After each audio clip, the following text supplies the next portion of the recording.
What distinguishes Broadcasting Scotland from a website or blog, apart from our brilliant programmes? Hi there, I'm Gordon Ross. Are the costs we face to enable us to produce those programmes. These costs are significant and ongoing. However, our facilities are able to do so much more if only we had the staff. In the last year, some of our supporters have cancelled their subscriptions. In one way, we would prefer it if it was because they didn't like us, rather than it being because of the financial pressures which we are all under because of COVID. The really positive outcome of our fundraiser is that at a time of economic challenge in Scotland, we will use your donations to create jobs and in a small way contribute to improving the Scottish economy. If you want us to be Scotland's independent broadcaster, able to provide an alternative mainstream television platform, then please support us. Scotland is going to be an independent country. Just imagine what we could do if we had even 1% of the BBC Scotland channel's budget. Imagine. And then please consider turning your imagination into reality. Please support us if you can afford it.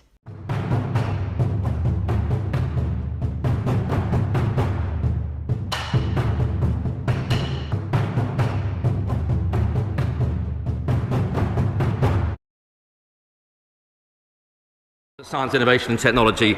Not since the white heat of technology under Harold Wilson has a government put more money into research, and I know the opposition will welcome this department.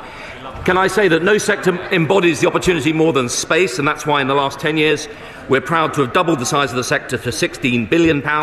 We've set out a £10 billion plan over this next decade, and through regulatory leadership in insurance and finance in the city, 400 million in Earth observation, and our cluster programme, we intend to grow this economy all around the country.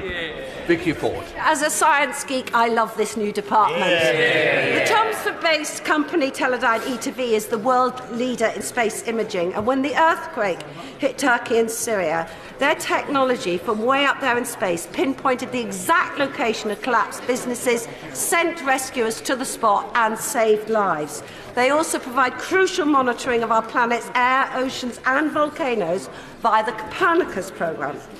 So the European Space Agency wants to continue to use E2V tech for the next generation of Copernicus satellites. So will the UK continue to participate in Copernicus post-2024 so companies like E2V can continue to sell to... Order. I think the Honourable Lady, as much as she might be a science geek, ought to know that questions need to be short to give somebody else a chance. Statements, put in for a UQ. Come on in, Minister. Mr. Speaker, yes, I pay tribute to Teledyne. They're a great company, and that's why we've put £1.8 billion through the European Space Agency so that little companies like that here in the UK can benefit.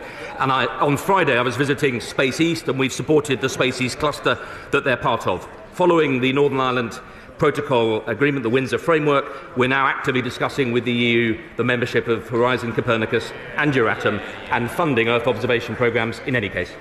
Andrew Gwynn. Thank you, Mr. Speaker. I welcome anything that focuses on science and technology. It has to be good for our country. And in terms of the domestic space industry, I very much welcome what the Minister has just said. But if we're going to grow this sector, we need the next generation of mathematicians, of scientists, of engineers and of computer programmers. So what's he doing to ensure that the education and training system brings forward the workforce for tomorrow? Well, it's an excellent question, because skills are key, and all around the country we're growing these space clusters. Just yesterday we launched Leicester Space East, which is part of the national network, and in the S&T framework on Monday we've prioritised skills across the S&T framework. The Space Agency have an active skills programme, and we're working with UK Space to set out and map the jobs that are being created. 380,000 over this economy in the next 10 years, and we intend to make sure that our HE and FE sector is supplying them. Rex Smith. Thank you, Mr. Speaker. The Westcott Space Cluster in my constituency is a tour de force of innovative excellence, with a particular focus on ensuring small and medium-sized enterprises can use open access testing facilities, such as through the Satellite Application Catapult's DISC. Does my right honourable friend agree that this open access support is essential, and will he visit Westcott to see it for himself? Minister. Yes and yes, Mr. Speaker. Mr. Carmichael. Mr. Speaker, next month I will be joining the team from High Impulse at the Saxonford Spaceport in Shetland to see the hot fire test of their new Hyplox 75 motor. Like many companies in the sector, they are very keen to know when we will get an announcement regarding the Spaceflight Phase 2 programme. When will we get that announcement? If we're not going to go ahead with that programme, what will the government be doing to encourage companies like High Impulse to do their business in Scotland? Yes, I was in Scotland just a few weeks ago meeting the team behind the Shetlands and Sutherland launch. We're committed to launch in both Cornwall and Scotland, and we are providing funding for the support of those two spaceports. And the truth is that in Scotland, and I'll happily come up and visit when I'm next up again, and in Scotland and in Buckinghamshire, Mr. Speaker, we're growing space clusters all around the country to give jobs and opportunities to a new generation. West. Question 2, Mr. Speaker. Minister. Thank you, Mr. Speaker. We should all be incredibly proud that nowhere is driving this science and tech revolution more than the North East economy, a powerhouse of the previous industrial revolution and now again. I was recently in Newcastle visiting the University of Newcastle and Northumbria. Newcastle spin-outs last year, £47 million raised. That's a record. The North East Tech Park, NetPark, home to 65 growing companies, has just announced their third phase, including home to Chromec, one of our top sensor companies. We've put £5 million into the Northern Accelerator, 6 universities collaborating, and we have 9 catapult centres in the North East. We're driving the North East economic renaissance. Thank you, Mr. Speaker. And the North East is indeed a centre of science excellence in offshore wind, life sciences, batteries, and much more. And we're home to 3,500 tech firms who bring £2 billion to our local economy. Now, European structural funds provide support to SMEs to start up, innovate and grow, but all that stops at the end of this month. What will the Minister be doing to ensure that that development continues and that support continues? Minister. Thank you. It's an excellent question. That's why we have set out the Shared Prosperity Fund, which is now fully deployed around the country. It's why, secondly, we've made the commitment to increase domestic R&D outside the Greater South East by 40% between now and 2030, and 50% of government R&D in the old bays outside of the Greater South East. And this afternoon, I don't want to preempt the Chancellor, but there will be announcements about how we support regional science and technology growth. How would you know that? Vital fabricants. Nissan is one of the most productive plants in Sunderland in the whole Nissan network. What meetings has he had with Nissan regarding their work? Minister. Since arriving in this new portfolio, I haven't had any meetings with Nissan, but we are, as a department now, actively picking up the clean tech piece, the future energy technologies piece, and we're working with a range of companies, as well as with the Department for Business and Trade and the Department for Energy and Net Zero. Senator Minister Chiamora. Thank you. Across the country, our regions are home to thousands of brilliant science startups and spin-outs. But they are being hit by a Tory quadruple whammy, slashing R&D tax credits, leaving them with on average £100,000 less to spend on research per year, £120 million cliff edge loss of European regional development funding, lack of access to capital. The UK has the lowest business investment in the G7, and of course continuing uncertainty over association with the £95 billion Horizon Europe, the biggest science fund in the world. Which of these barriers to growth for our innovative businesses will the Minister sort out today? Well, it's a great shame the shadow spokesman spokeswoman is so determined to talk UK down. The truth is, in the last 10 years, the life science sector has grown 1,000%. The North East, where she's from, is driving that. And I just don't recognise that the UK sector is being held back in the way that she says. But I do accept, and the Chancellor will be saying more this afternoon about the tax and business environment, the R&D tax credits. The reason they're up so much, everybody, is that our innovation economy, we've gone from 1.7% of GDP to 2.8%. That is a huge success over the last 10 years, and we are responsible for it. Fletcher. Question number 3, please, Mr. Speaker. Minister. Thank you, Mr. Speaker. We want fantastic connectivity in every part of the UK. We've worked to make sure a range of low-cost social tariffs are available in 99% of the UK for as little as £10 a month, highlighting that in our Help for Households campaign and working with the DWP to make them easier to access for low-income households, but also working on digital skills with the Department for Education. Fletcher. I thank the Minister for that answer. And while we continue to make progress on this front, could she remind utility companies, and in particular British Gas, that not everybody has access to a computer and not everybody has access to the internet, and it would be helpful if their services reflected that? Minister. I thank him for raising his concerns about British Gas. I, as a digital infrastructure minister, want to make sure that everybody does have that great access to the internet, but he might be interested to know that over suppliers with over 50,000 customers must allow people to pay energy bills in cash or on prepayment and to talk to them over the phone. McGovern. Speaker, what assessment has the Minister made of the impact of cryptocurrency technologies on low-income households? Good point.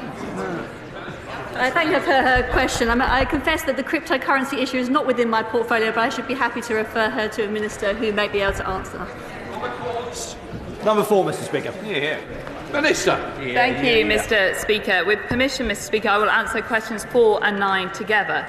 Backed by our commitment to increasing public expenditure on research and development to £20 billion by the 2024 to 25, we have launched our plan to cement the UK's place as a science and technology superpower by 2030, fostering the right conditions for industry, innovation and world-leading research. Thank you, Mr. Speaker. The threat posed by the collapse of SBP posed a huge challenge to science and tech businesses in Oxfordshire. Can she update the House on what she's been doing to help those companies so they no longer have to look into the abyss? Mr. Speaker, my honourable friend is absolutely right. The futures of so many companies and thousands of UK jobs were at stake, and my department worked tirelessly with the Treasury to facilitate a solution. And in doing so, we have protected our life sciences sector as well as our tech sector, which not only drives economic growth across the country, but will also deliver life-saving products. Tim Morton. Mr. Speaker, research and development is particularly resource intensive and in need of raising capital. So what is the government doing to help tech and life science companies in particular raise money on the London markets, which has been few and far between recently? Thank you, Mr. Speaker. We are committed to making the UK the most attractive place for innovation and businesses to start and grow. The Treasury has made significant reforms to improve London as a listing destination, and we continue to engage with sectors to secure the most innovative companies in the UK Stock Exchange. Don Jarvis. Speaker, Western Park Cancer Centre is one of only 4 specialist cancer facilities in the country and is at the forefront of groundbreaking research. Investment is critical to its ongoing success in the field of cancer research. I recently met with the Health Minister to discuss opportunities to invest in Western Park. Will the Secretary of State look at what can be done to invest in that incredibly important technological facility? Thank you, Mr. Speaker. This is a government that is putting its money where its mouth is. We are determined to ensure that by 2030 we are a science and tech superpower, and I would be delighted to meet the honourable member to discuss in detail his own constituency. Christina Rees. Mr. Speaker, the Minister is aware of the Global Central Rail Excellence being developed in my Neath constituency, which will become the UK's first net zero rail testing facility, a shared campus for rail innovation, research and development, testing and verification for mainline passenger and freight railways, developing next generation solutions for the rail sector. The UK Government has pledged £30 million for the GCRE, of which £20 million has been received for the construction phase.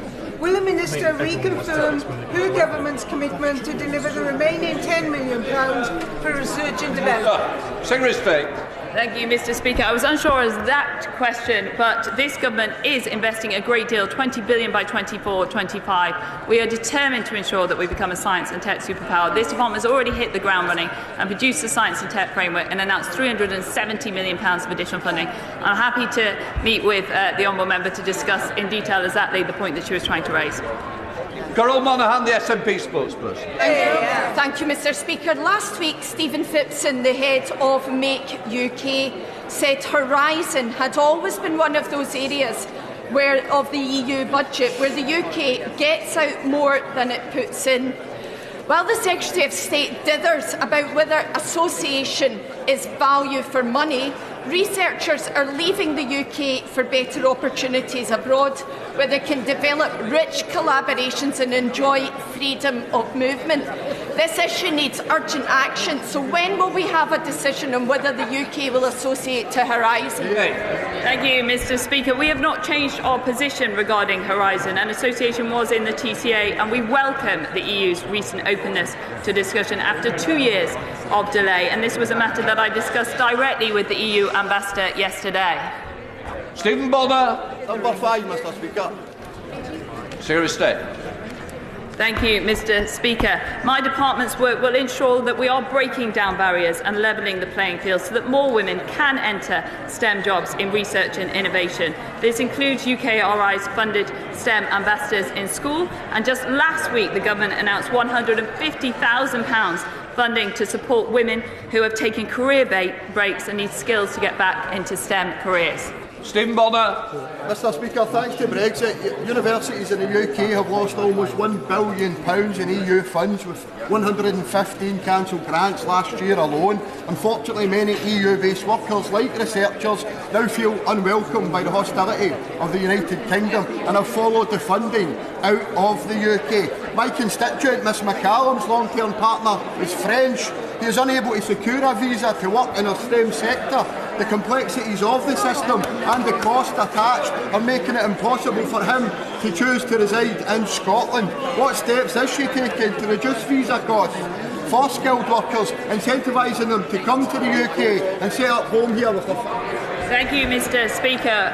We do not for one moment underestimate just how important it is to attract some of the best and the brightest to the UK to work in both science and technology and to study here. And just last week we announced the Global Talent Network for AI. Since 2020, it is this government that has created the Global Talent Visa. We've created new routes such as the High Potential Individual route, and we've also done the Scale-Up route. It's this government that is delivering. Alex Davies-Jones. Speaker, since our departure from the EU, the UK needs to forge our own regulatory path, not yet, to provide certainty to businesses investing in the UK, as well as providing confidence to consumers. However, UK law has failed to tackle harms including fake reviews and subscription traps that we all now encounter online. The government claims it is taking action, yet we still have no legislation. Another delay, another broken promise. So can the Secretary of State finally tell us when we can expect to see the Digital Markets, Competition and Consumer Bill finally laid in Parliament? Speaker, we've committed to delivering this session, and further details will be announced by the Leader of the House in due course. The Secretary of State paid tribute to the quality of the workforce we have in the UK for science and technology, and in North Hertfordshire, where companies like Johnson Matthey are doing fantastic work in the environmental field, and in neighbouring Stevenage, Airbus and other wonderful businesses. And will she do all she can to get us back into the EU programmes? Mr. Speaker, it is absolutely because we do have the best and the brightest in this country that we can lead the way, and I do pay tribute to the people that work in her constituency. I look forward to visiting them as soon as I can, and as I said before, our position on Horizon has not changed. Jill Fernand. Number 6, Mr. Speaker. Who's answering?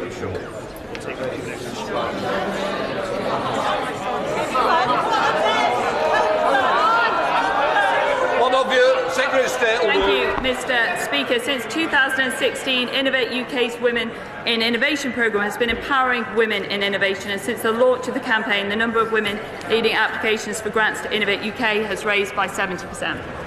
Jill Furness. Thank you, Mr. Speaker. Today, women make up less than 30% of the STEM workforce, and the government's own findings reveal vast inequalities of women in the R&D sector. The creation of this department represents a key opportunity to tackle this issue head-on. So will the Minister commit to bold action to finally reach a 50-50 STEM workforce?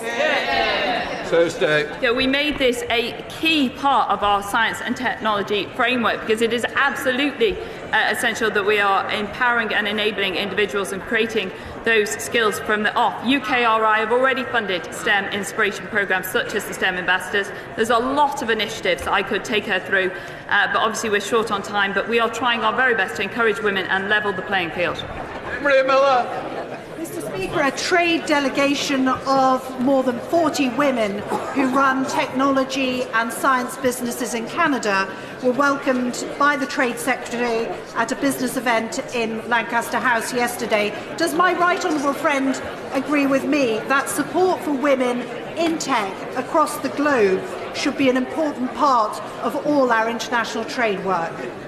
Thank you, Mr. Speaker. I absolutely agree, and I believe that the event went very well yesterday. And it is important that we also look at our global role models that are British. If we look, for instance, at Professor Dame Angela McLean, who will become the first female government chief scientific advisor. If we look at Dr. Nicola Fox, if we look at Rosemary Coogan, all of these people are flying the flag for women in STEM. Come to Domino Shimon Bailey. Question number 1, please. Thank you, Mr. Speaker. Thank you, Mr. Speaker. DSIT was created with a single mission to drive innovation that will deliver improved public services, new, better paid jobs and grow the economy. Our department will do things differently and be a model for how modern government departments should run. And we've hit the ground running. In just a few weeks of setting up, we have set out a comprehensive framework for science and technology, announced $370 million of new spending, and we've introduced the new Data and Digital Infrastructure Bill, and we've worked with the Chancellor to take decisive action to facilitate a deal to save the former the UK arm of the Silicon Valley Bank, protecting hundreds of jobs. This is an extraordinary amount for any department to achieve, let alone in just 5 weeks, and it is just the start of a constant drumbeat. Shimon Bailey. I was thrilled that my verification campaign to tackle anonymous abuse was successful with government, but I was also always clear that making it obvious if someone was verified needs to be clear on social media. This is important to social media users. Does my right honourable friend think this is important too, and how is the online safety bill progressing through the Lords? Thank you, Mr. Speaker. The bill is currently in the House of Lords and will soon be at committee stage. We are committed to ensuring that it passes before the end of this session, and I would want to pay tribute to the excellent work that my honourable friend has done in this area. As she will know, we are committed to ensuring that abuse and the online safety bill places a duty on the largest online services to give adult users the option to verify themselves. Secretary Lucy Cole. Thank you very much, Mr. Speaker. 3 weeks ago, the Secretary of State said that TikTok on government devices is a personal choice. At the weekend, it was reported that a review of TikTok is to be carried out. And this week, the Prime Minister said he is considering a ban. So can she tell the House today, is it a personal choice, or does TikTok pose a security risk on officials' devices? Thank you, Mr. Speaker. Ensuring the security of UK data is a priority, and our experts continue to monitor the threats posed to data. The Government Security Group, led by the Cabinet Office, are reviewing the evidence base to take action for government devices. What I actually said, Mr. Speaker, was in terms of the general public, it is absolutely a personal choice. But because we have the strongest data protection laws in the world, we are confident that the public can continue to use it. That is very different to what the honourable member stated. Drummond. Thank you, Mr. Speaker. Thank you. In communities like Cheriton and Bramdean in my Mearns Valley constituency, their constituents have not been able to take part in the broadband voucher scheme because they're connected to a different cabinet to their neighbours, which in some cases is only a few metres from their door. Can my honourable friend assure me that these communities will be able to benefit from the new procurement as soon as possible? Thank you, Mr. Speaker. I'm very pleased to say premises in the Mearns Valley are included in our live gigabit procurement for Hampshire. We expect to award a contract in June this year, and we've paused new applications for vouchers to avoid doubling up on public subsidy, but we're happy to look into any particular cases that she wishes to raise via Be the UK. Janet Davies. During the last Horizon Europe funding round, researchers, scientists and universities in London received nearly £2 billion. Yet the Tories have overseen 2 years of uncertainty, delay and broken promises, harming researchers and businesses in Lewisham East and across the capital. So when will the Secretary of State do as Labour would do and secure association to the world's biggest science funding programme? Minister. Over the last 2 years, we have not only continued to negotiate in good faith to see through the agreement we made to join Horizon Copernicus and Atom, we've also continued to fund the sector with just over £1.5 billion of funding, including £370 million this week, £480 million before Christmas, and we look forward to discussing the European associations shortly. Sir Edward Lee. The government has announced that they're going to create a wonderful new nuclear fusion centre at West Burton. That's the technology of the future. West Burton is not 5 miles from the town of Gainsborough. Will the government rename this research centre West Burton Gainsborough to celebrate our wonderful town?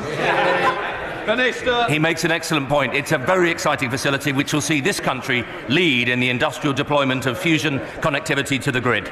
Cole Turner. Not here. Jonathan Gillis. Thank you, Mr. Speaker.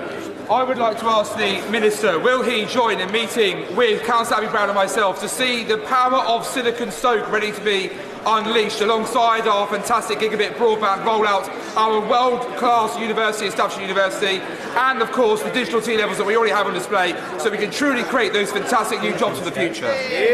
Secretary of State. Mr. Speaker, I would be delighted to, and the Honourable Member is a fantastic ambassador for his constituency, always pushing and promoting the great work that is being taken.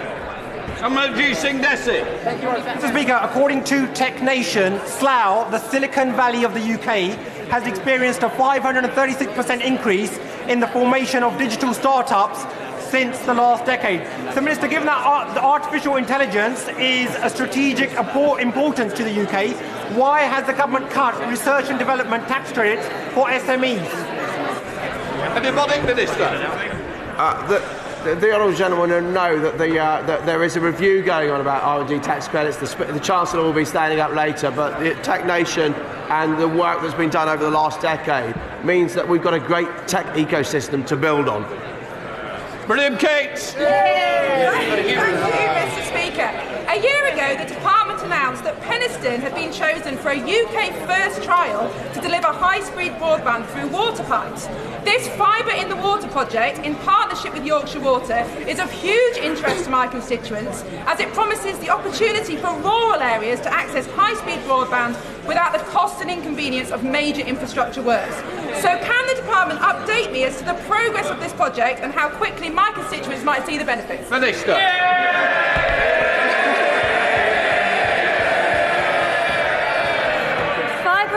Has been a fantastic and innovative project. We expect to complete research in May, and I hope to be able to update the Honourable Lady on all the fantastic work that she's been doing on this.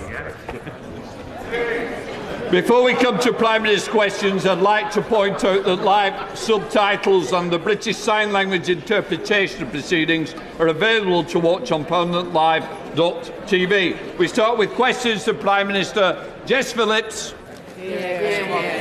Thank you, Mr. Speaker. Question number 1. Prime Minister. Mr. Speaker, since I was at this dispatch box a week ago, the government has been delivering for the British people. At the UK-France summit, we signed a new illegal immigration deal to protect our borders. Over the weekend, we facilitated the sale of Silicon Valley Bank at no cost to the taxpayer. And we have launched a submarine partnership with Australia and the US, launched our integrated review and boosted our defence budget. Mr. Speaker, this morning I had meetings with ministerial colleagues and others. In addition to my duties in this House, I shall have further such meetings later today. Jess Phillips. Thank you, Mr. Speaker. I've worked for years with women brought here illegally as sex slaves, raped by 30 men a day. Last week, the Prime Minister tweeted that these victims would be denied access to support from our modern slavery system. A tweet that traffickers will hold up to these women and say, see, no one will help you. Before the Prime Minister parrots his prepared answer about increases in the number of people accessing our modern slavery system, let me educate him and everyone else in this House that the biggest increase in the last 10 years has been from the huge increase in British adults and children trafficked for sex and crime within Britain. Not a number they should be proud of. How exactly will I help the next woman I meet brought here illegally from being repeatedly raped if she, as he tweeted, is denied access from our modern slaves? Mr. Speaker, just to correct the Honourable Lady, it is actually now a minority of people in our modern slavery referral system that are from the UK. That was not the intention of the legislation when it was introduced. We have a proud record of supporting victims of modern slavery, and thousands of victims are supported every year here in the UK, and that will not change as we grip illegal immigration. Danny Kruger.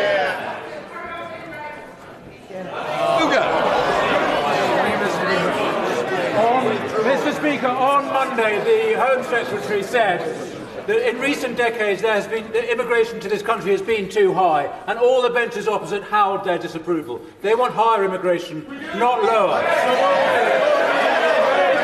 Does my right honourable friend agree that what we need to do is, rather than importing cheap foreign labour, we need to invest in the skills of our own young people and encourage businesses to do the same?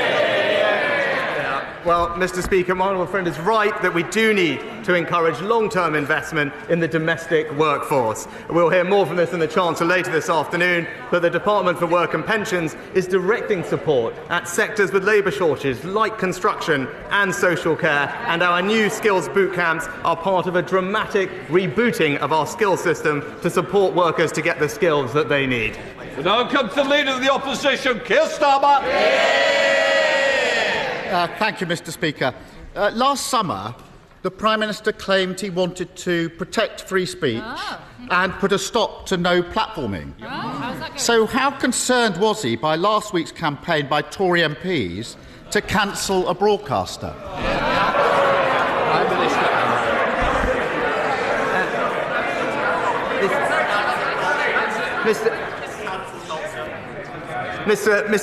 Mr. Speaker, as I said at the time, the issues between Gary Lineker and the BBC were for them to resolve, and I'm very glad that they did, and we look forward to watching Match of the Day again on our screens.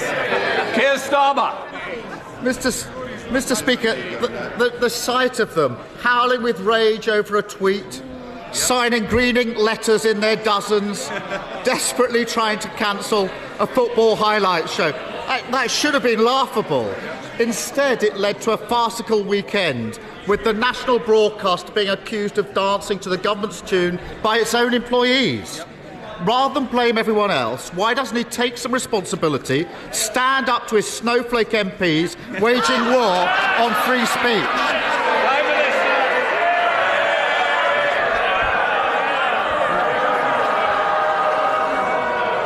Mr. Speaker, Mr. Speaker, just the usual political opportunism from the leader of the Labour Party.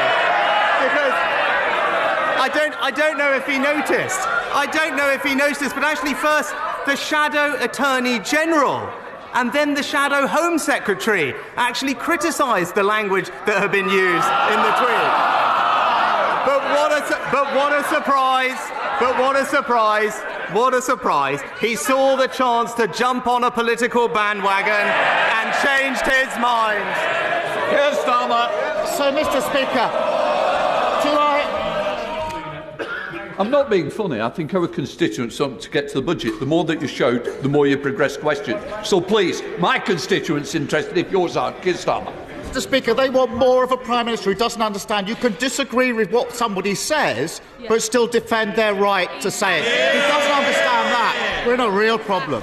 Does he accept that people's concerns about the BBC have been made worse because the government chose to put a Tory donor with no broadcasting experience in charge of the BBC.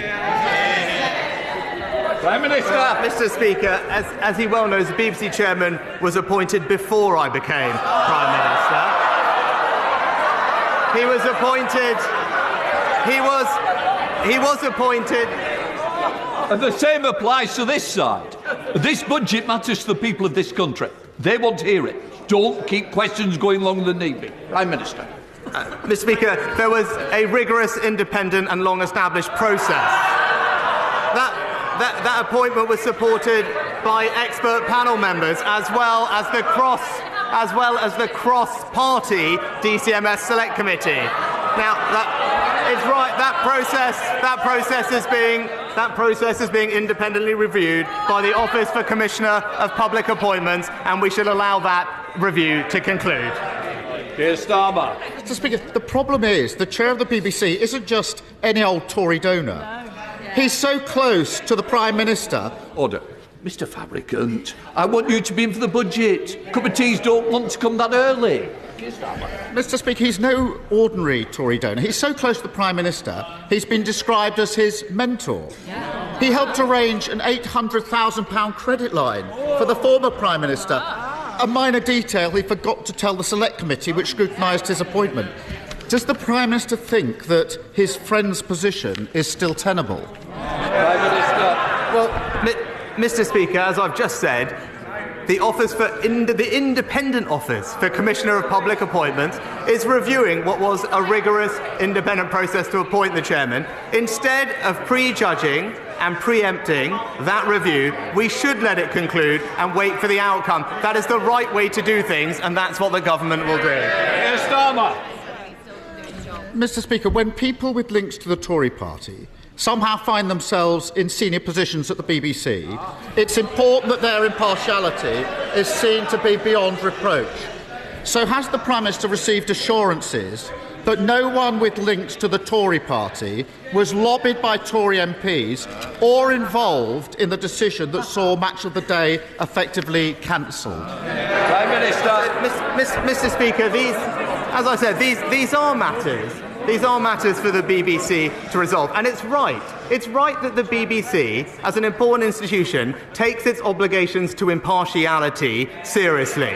Right? I care about the integrity and impartiality of our institutions, the BBC, but also the civil service, Mr. Speaker. And it's right that those processes carry on properly. But what I would say to him on this matter, there is an independent review. It's right that that process concludes, and he would, I would hope, respect that process. He comes here today with these mealy-mouthed platitudes, pretending the actions of his party are nothing to do with him. But the whole country saw how he kept quiet and hid behind the playground bullies while they tried to drive someone out simply for disagreeing with them. An impartial public broadcaster, free of government interference, is a crucial pillar in our country. But isn't that put at risk by the cancel culture addicts on his benches, the BBC leadership that caves into their demands, and a Prime Minister too weak to do anything about them? Mr. Speaker, we're not going to take any lectures on cancel culture from the party opposite. But we know what this is about, and he's avoided it in 6 questions. The substance of the issue that this underlied this tweet. And that's what has he done in this past week. The only thing he and his party have done is voted against our bill to stop the boats, Mr. Speaker. Siding with people smugglers over the British people. That's the substance of what's happened. Instead, what have we done is conclude a new migration deal with France, Mr. Speaker. We've managed to sign a new defence partnership with our allies, the US and Australia. We've protected British start-ups and we have boosted defence spending. And that, Mr. Speaker, is what delivering for Britain looks like.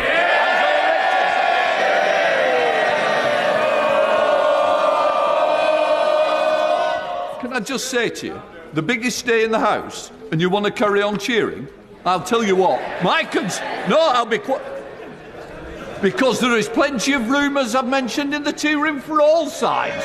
So let me say, Angela Richardson wants to get on with the questions. Angela. Thank you, Mr. Speaker. For decades, Surrey Research Park in Guildford has been home to our pioneering space sector, with Surrey Satellite Technology Limited and now Surrey Space Centre's spacecraft project, which recently received £300,000 to train and recruit dedicated space engineers and create facilities to trial space-related technology. Will my right honourable friend join with me in welcoming this investment, and when his diary allows, will he come and visit Guildford to celebrate successful local innovation and job creation? Well, I can reassure my honourable friend that we are continuing to invest in the UK's thriving space sector, including in her constituency, a new £6.5 million scheme to support high-impact projects. Space South Central, as she knows, is already the leading regional space cluster in the UK. There's more investment coming, and I look forward to either visiting myself or the Minister of State for Science, Innovation and Technology to make sure that her companies get the recognition they deserve. SNP Leader Stephen Flynn. Mr. Speaker, on Monday, as households in Scotland were awakening to freezing temperatures, they were met with the news that the electricity grid had been upgraded in order to meet the power demands of the Prime Minister's new swimming pool. So may I ask him, was it whilst he was taking a leisurely dip that he decided to leave households drowning in their energy bills? Prime Minister. Mr. Speaker, thanks to the actions of this government, what we have provided is over £1,300 to help families with their energy bills over the last year. Now, I won't want to preempt what the Chancellor is going to say later, but this is a government that is committed to continuing to help people with the cost of living, and that's what you'll hear later on. Stephen Flynn. You've got to wonder what planet he's on, Mr. Speaker, because for households in Scotland, energy prices haven't been frozen at £2,500. Indeed, the average bill in Scotland has been closer to £3,500, a near tripling in just under 2 years. But worse than that, the Chancellor is about to get to his feet and announced that the £400 energy rebate is about to be scrapped for everyone, not just in Scotland, but right across these aisles. So is it not the case that the Tories aren't freezing energy bills, they're looking to freeze households? Prime Minister. Mr. Speaker, actually, the government is delivering for people across the United Kingdom. Energy bills have been our priority, which is why over £1,000 of support, which is benefiting households in every part of our country. But he talks about delivery. It's now clear that we know, because of the SNP, that the trains don't run on time. The police are at breaking point. The police are at breaking point, and the NHS in Scotland experienced the longest ever waiting list. Mr. Speaker, that isn't even my assessment. That's what we learned in the SNP's leadership debate last week. Aaron Bell. Thank you, Mr. Speaker. Independent retailers are the lifeblood of our high streets and critical to the regeneration of our town centres, so we should cherish and celebrate the entrepreneurs who set them up and run them.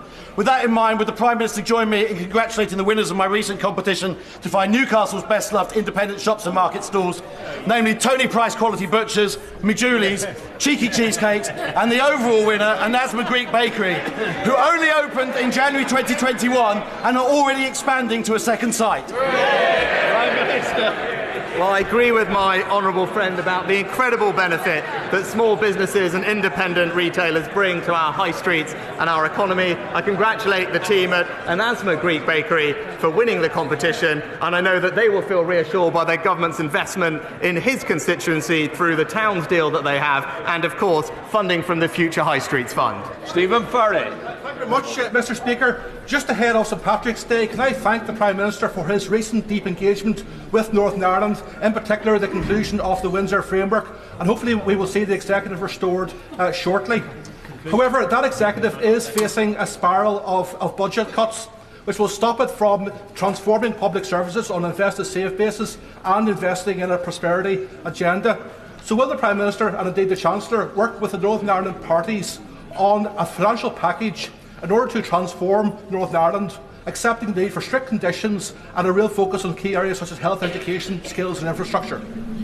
Minister. Well, can I thank the honourable gentleman and his colleagues and his party for the engagement they had in the run-up to the Windsor Framework. It was helpful and I appreciated his constructive involvement. And my right honourable friend, the Northern Ireland Secretary, has been working closely and will work closely with all Northern Irish parties, leading discussions on a wide range of issues, including the public finances, because I believe what the honourable gentleman believes is that the people of Northern Ireland need and deserve effective, accountable, devolved government up and running as quickly as possible, and I hope that those talks can be constructive in leading to that aim. Bob Blackman.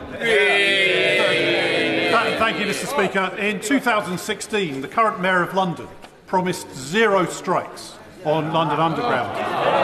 Today is the 135th day of strikes since then. Will my right honourable friend join with me in condemning those strikes that have brought misery to the travelling public in London, and also condemn the Mayor of London for his failure to address this? Mr. Speaker, my honourable friend is absolutely right about the misery being inflicted on Londoners by the incompetent running of TfL. It's worth bearing in mind, not only do the party opposite vote against our minimum service levels, which will provide respite for the hard-working British public, that the Mayor of London, since the pandemic, has received £6 billion of additional funding for transport services. So for us to be in the situation that we find ourselves in today is simply unacceptable. Thank you, Mr. Speaker. An investigation reported in The Guardian and the BBC revealed that in the last year, on more than 450 instances, sewage was leaking into cancer wards, maternity units and A&E departments. Without urgent action, the legacy of this Conservative government on the NHS will be an image of a nurse cleaning up sewage around a patient in a crumbling hospital. Will the Prime Minister commit to that pledge of building 40 hospitals by 2030, including in West Hertfordshire, and will he establish a fund to repair those hospitals that are in a dire state of disrepair? Mr. Speaker, we are investing record sums in NHS Capital to upgrade dozens of hospitals across the country, but in particular to build 40 new hospitals, and we are committed in particular to a new hospital scheme at West Hertfordshire Hospital NHS Trust as part of that programme, and the programme is working closely with the Trust on their plans in line with the approach that we have taken nationally. Mark Plitchard.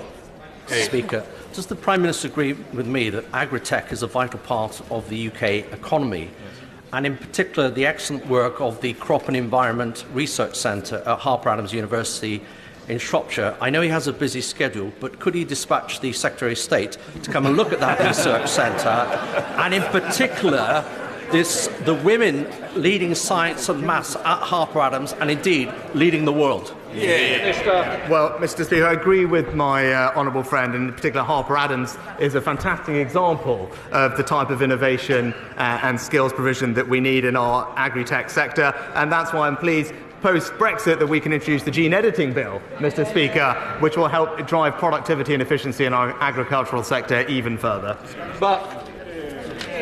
Speaker, the government promised the 40 new hospitals 3 years ago, and the Prime Minister's just expressed his intention to proceed again. 2 years ago, in St Mary's Paddington Hospital serving my constituency, a ward ceiling fell in during floods, the eye hospital was closed by a fire, and the birth centre and maternity wards are threatened by structural problems. This week, Trust managers said the infrastructure is having an increasing impact on staff and patients. We just can't afford to continue to waste money on failing buildings. But the hospital is waiting for the commitment from the government for the funding under the New Hospitals programme. Will today be the day that the Prime Minister commits to that specifically? Mr. Speaker, as I said in my previous answer, the government is committed to the New Hospitals programme. We've committed record sums to NHS Capital, not just for that programme, but for smaller scale upgrades across the country, and those conversations with her trust and others are happening in the same way across the country, and I look forward to those conversations continuing. Mr. Speaker, governments at all levels, national and local, should always strive to deliver value for money for the taxpayer, particularly in a cost of living crisis. Therefore, does the Prime Minister share my astonishment that my local Labour-led Westminster Council voted last week to raise council tax by 2%, council tenants' rents by 7%, and increase allowances for its senior councillors by up to a staggering 45%.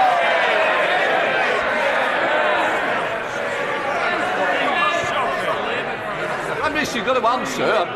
Well, Mr. Can I just say, Prime Minister, I don't know who's giving you the advice, but take it from the chair. Please answer. Mr. Speaker, it is disappointing to see that I think it's been just under a year that the now Labour-run Westminster Council has put its own councillors' pay ahead of everything else. I can't quite believe the figures that we heard from Honourable Friend. A staggering, an eye-watering 45% pay increase when people across our country and indeed the ward are suffering cost of living pressures.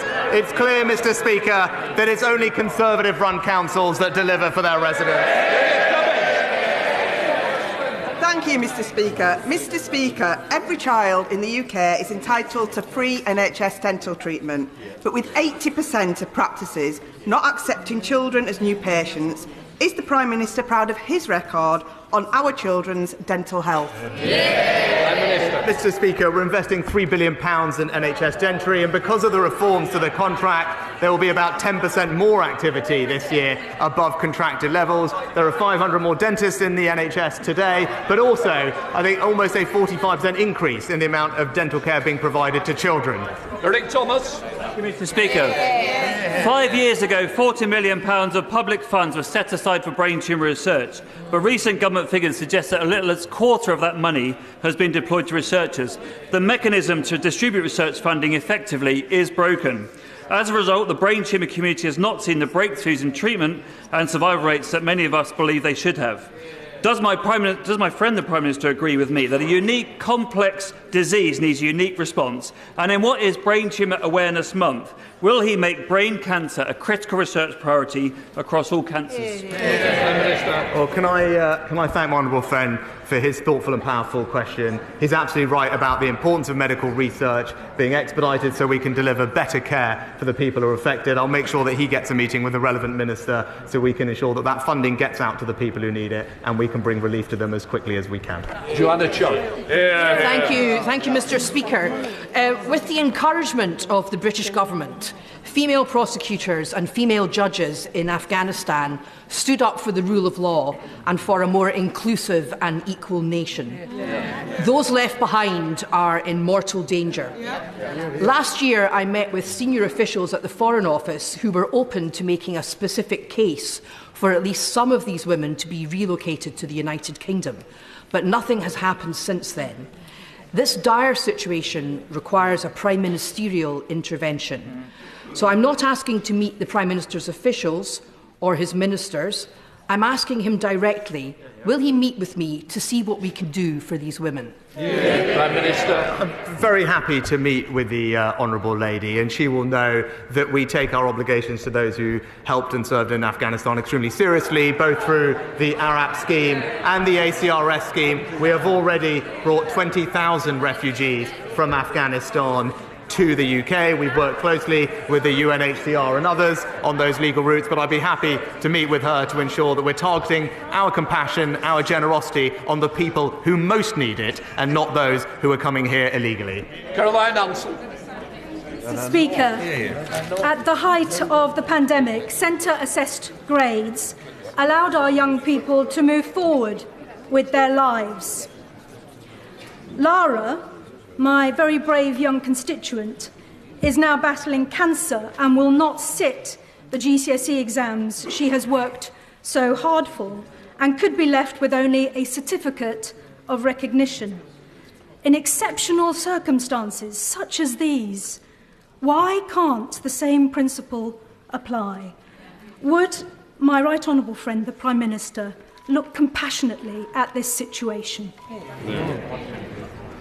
Prime Minister. Start by sending my best wishes to Lara and thanking my honourable friend for raising her case in Parliament. Of course, it's incredibly upsetting and challenging for children and young people to be diagnosed with a serious illness, and especially so close to their exams. Now, there are allowances that are made, and in the first instance, students will speak to their school or their college to make those reasonable adjustments, but I'll be happy to make sure that we work with my honourable friend to find a resolution in Lara's case.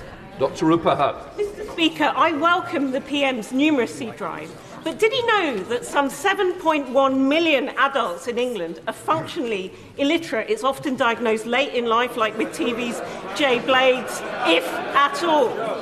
So would he thank the entirely voluntary Read Easy, who are turning this round at just £250 cost per new reader, and commit to a national strategy for eradicating this problem that's costing our economy $25 billion a year in lost competitiveness? Well, Mr. Speaker, I agree with the Honourable Lady. Literacy and numeracy are critical for adults to be able to participate both in society and the economy. I'm happy to praise Read Easy for the work that they do. I look forward to learning more about them. But the best way to solve this problem is to ensure that our young children get the reading skills and training and education that they need. And I'm so pleased that because of the reforms introduced by this previous Conservative governments, particularly with phonics, we have now marched up the international league table and have some of the best results for reading that we've seen in a very long time. Richard Fuller.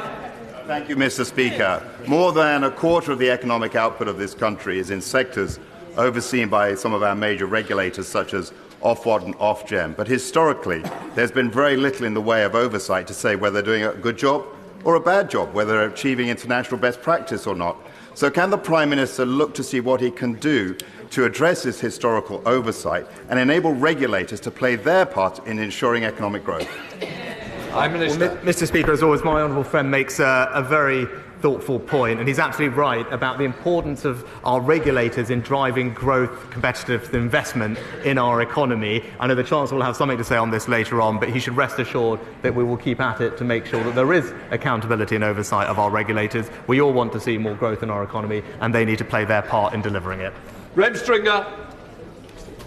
Mr. Speaker, 20 years after defeat in the Second World War, the first Japanese bullet train travelled the 300 miles from Tokyo to Osaka at 200 miles an hour. Isn't it a measure of the government's incompetence, lack of commitment to the regions, lack of commitment to infrastructure, that it is now expected that 24 years after a Conservative Transport Secretary announced that HS2 would happen, that Birmingham, Manchester and London will not be linked by that time? Mr. Speaker, we're actually delivering the biggest rail investment. Mr. Speaker, the biggest rail investment since the Victorian era. I'll just gently point out to the honourable gentleman, compared to when Labour were last in office, the investment going into the north is 30% higher every single year under this Conservative government. We are delivering for communities across the north with more trains, more buses, more stations and more roads, because a Conservative government doesn't just talk about it, it gets on and delivers it. Sir Robert Neal. Thank you, Mr. Speaker. I hope very much that later today we'll hear news of help for motorists and small businesses. But for motorists and small businesses in Bromley and the rest of outer London, they're going to be hard hit later this year by the Mayor of London's stealth tax in the form of an ultra-low emission charge. Cost money and jobs. Isn't it time to revisit the Local Government Act and revise it so that such charges can only be imposed on London boroughs with the consent of the boroughs themselves? Well, Mr. Speaker, my honourable friend makes an excellent point, and it's right that the Mayor of London should listen to the voices of commuters, of families and of small businesses as he inflicts his damaging tax on them. This government will always be on the side of those people, and this budget will deliver for them too. And completes Prime Minister's questions.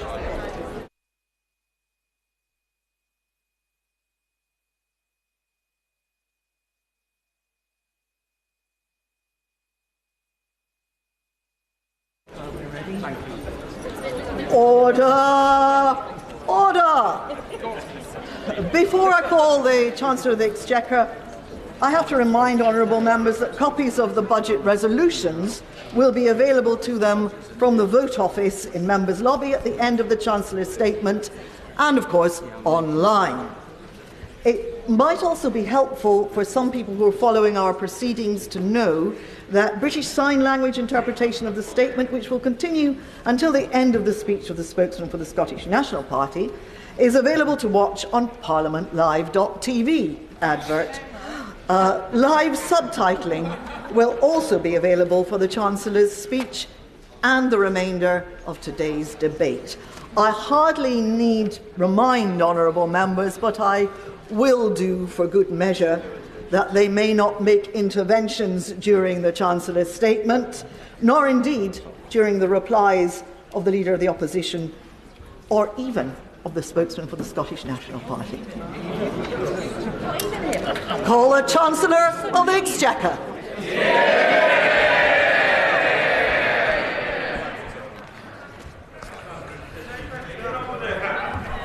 Madam Deputy Speaker, in the face of enormous challenges, I report today on a British economy which is proving the doubters wrong. In the autumn, we took difficult decisions to deliver stability and sound money. Since mid-October, 10-year gilt rates have fallen, debt servicing costs are down, mortgage rates are lower, and inflation has peaked. The International Monetary Fund says our approach means the UK economy is on the right track. Yeah. But we remain vigilant and will not hesitate to take whatever steps are necessary for economic stability. Today, the Office for Budget Responsibility forecasts that because of changing international factors and the measures I take, the UK will not now enter a technical recession this year. Yeah. They forecast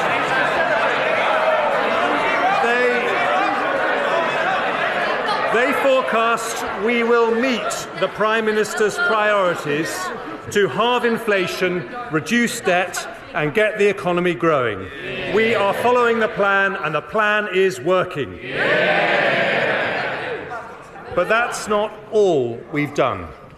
In the face of a cost of living crisis, we have demonstrated our values by protecting struggling families with a £2,500 energy price guarantee, one-off support and the uprating of benefits with inflation. Taken together, these measures are worth £94 billion over this year and next, one of the largest support packages in Europe. That averages, Madam Deputy Speaker, over £3,300 of cost of living help for every household in the country. Today, we deliver the next part of our plan, a budget for growth. Not just the growth that comes when you emerge from a downturn, but long-term, sustainable, healthy growth that pays for our NHS and schools, finds jobs for young people and provides a safety net for older people, all whilst making our country one of the most prosperous in the world. Prosperity with a purpose, and that is why growth is one of the Prime Minister's 5 priorities for our country. I deliver that today by removing obstacles that stop businesses investing, by tackling labour shortages that stop them recruiting, by breaking down barriers that stop people working, and by harnessing British ingenuity to make us a science and technology superpower. I start with the forecasts produced by Richard Hughes and his team at the Independent Office for Budget Responsibility, who I thank for their diligent work. They have looked in detail at the Prime Minister's economic priorities. The first of those is to halve inflation. Inflation destroys the value of hard-earned pay, deters investment and foments industrial strife. This government remains steadfast in its support for the Independent Monetary Policy Committee at the Bank of England as it takes action to return inflation to the 2% target. Despite continuing global instability, the OBR report today that inflation in the UK will fall from 10.7% in the final quarter of last year to 2.9% by the end of 2023. That is more than halving inflation.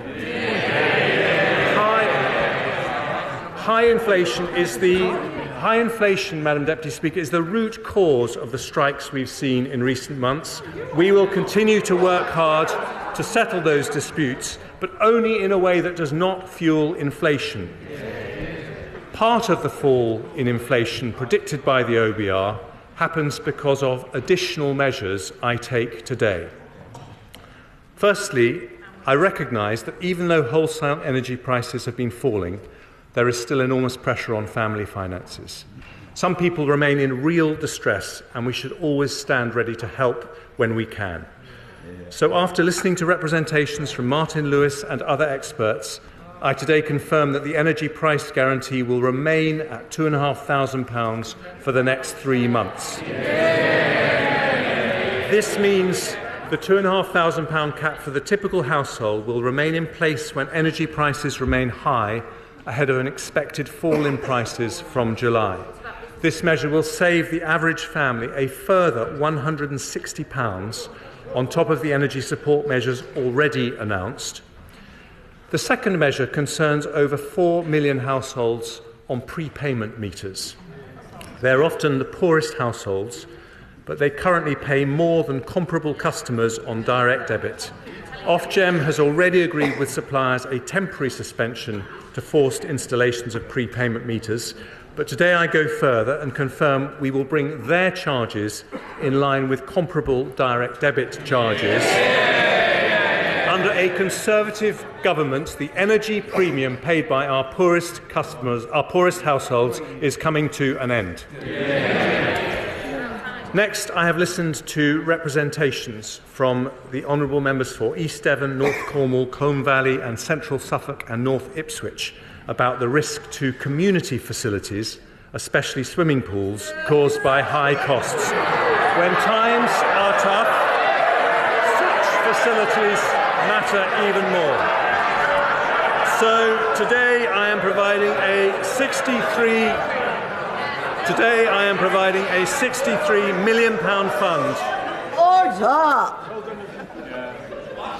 We want to hear what the Chancellor of the Exchequer is actually saying. Enough.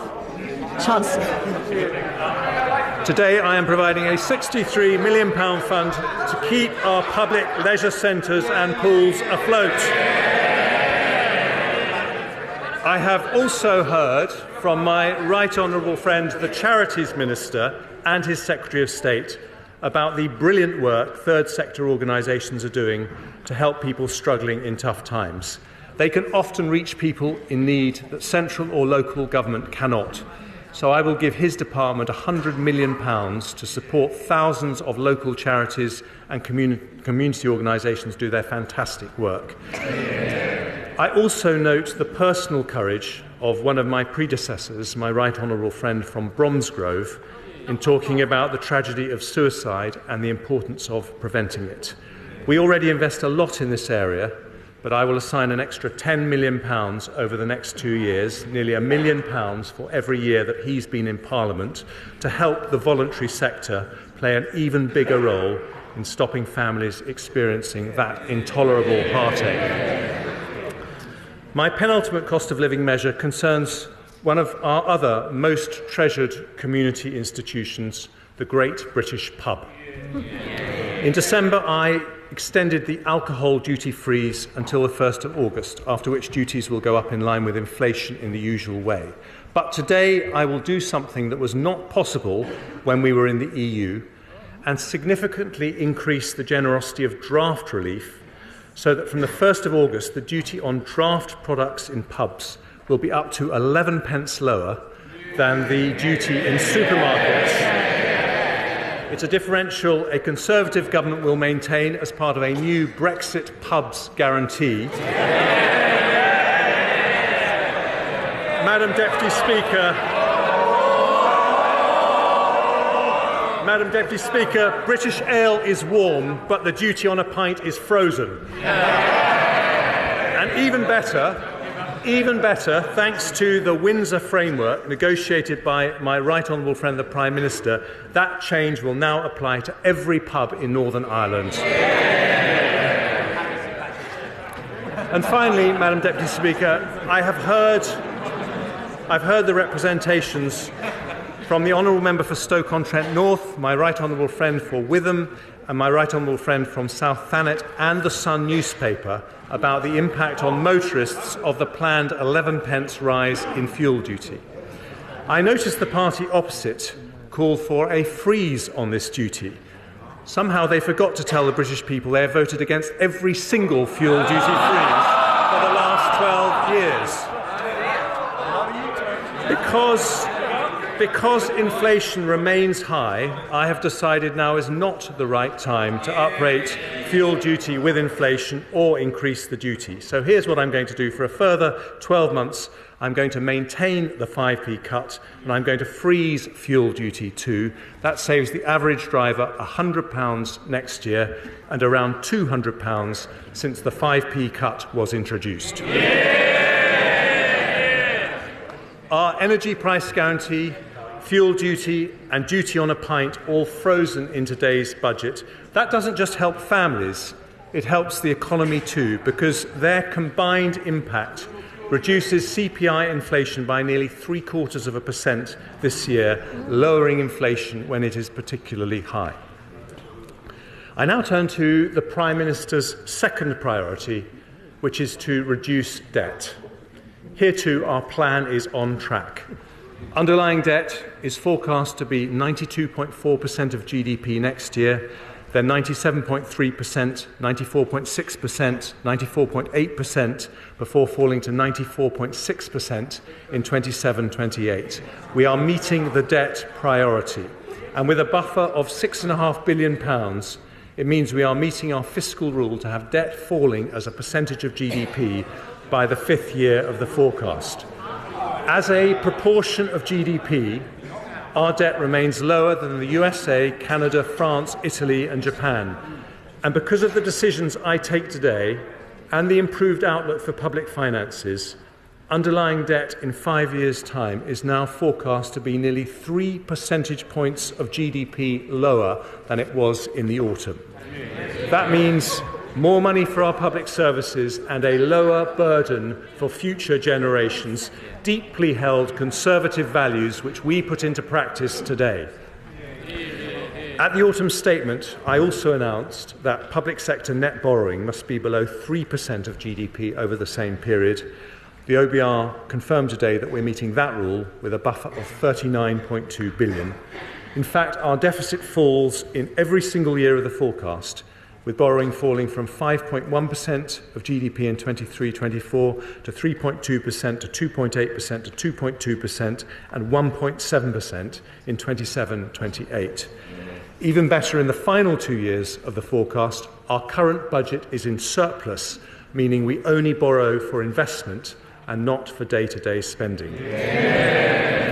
Day-to-day departmental spending will grow at 1% a year on average in real terms after 24-25 until the end of the forecast period. Capital plans are maintained at the same level set at the autumn statement. We will uprate tobacco duty and we will freeze the gross gaming duty yield bands. We're also maintaining the starting rate for savings and ISA subscription limits, and we'll bring forward a range of measures to tackle promoters of tax avoidance schemes. Madam Deputy Speaker, taken together, today's measures lead to a slightly lower overall tax burden for the rest of the Parliament compared to the OBR's autumn forecast. Other parties run out of money, but a Conservative government is reducing borrowing and improving our public finances. By doing so, we are on track to halve inflation, get debt falling and grow our economy, which I turn to next. Growth, Madam Deputy Speaker, is the Prime Minister's third priority and the focus of today's budget.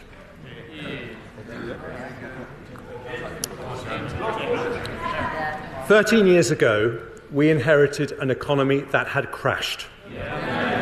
But since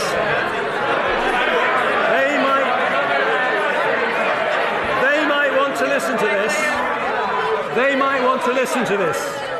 Because since 2010, we've grown more than major countries like France, Italy or Japan, about the same as Europe's largest economy, Germany. We've halved unemployment, we've cut inequality, we've reduced the number of workless households by 1 million.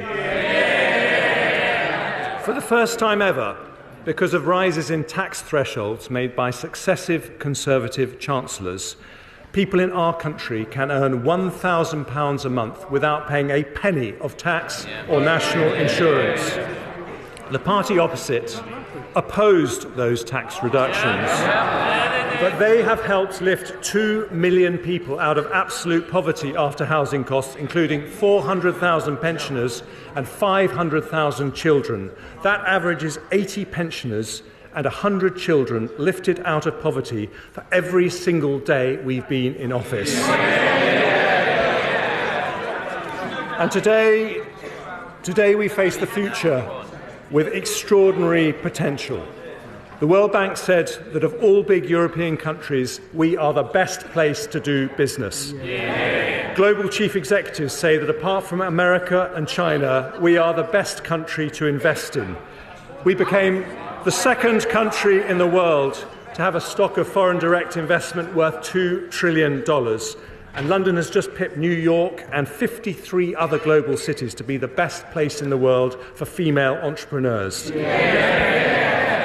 Declinists are wrong about our country for another reason, which is our strength in new industries that will shape this century. Over the last 13 years, under Conservative leadership, we have become the world's third trillion-dollar tech economy after the US and China. We've built the largest life sciences sector in Europe, producing a COVID vaccine that saved 6 million lives and a treatment that saved 1 million more. Our film and TV industry has become Europe's largest, with our creative industries growing at twice the rate of the economy. Our advanced manufacturing industries produce around half the world's large civil aircraft wings. And thanks to a clean energy miracle, we have become a world leader in offshore wind. Other parties talk about a green energy revolution. So I gently remind them that nearly 90% of our solar power was installed in the last 13 years, showing it's the Conservatives who fix the roof when the sun is shining.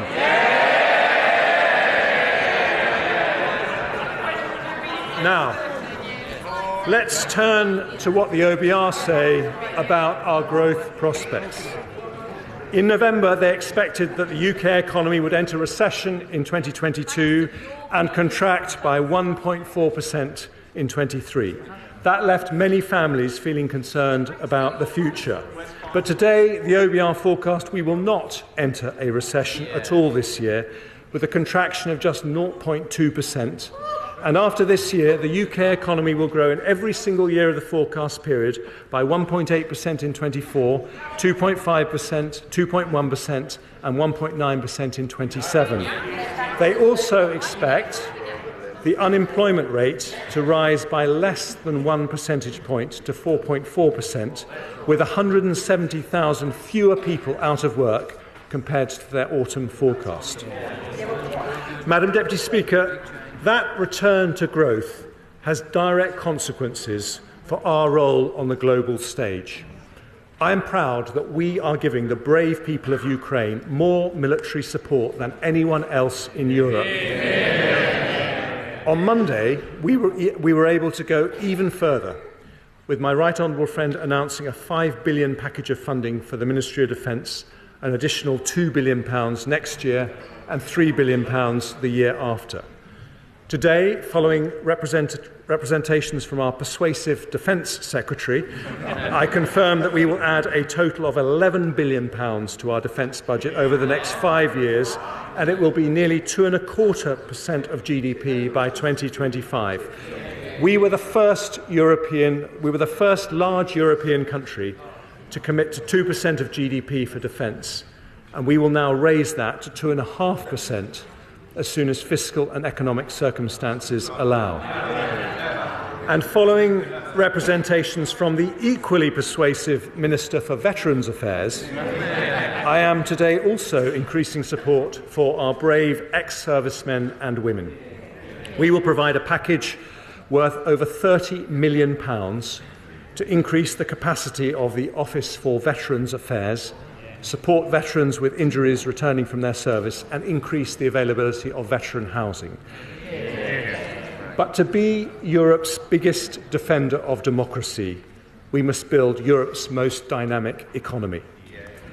That means tackling our long-standing productivity issues, including two in particular which I address today: lower business investment and higher economic inactivity than other countries.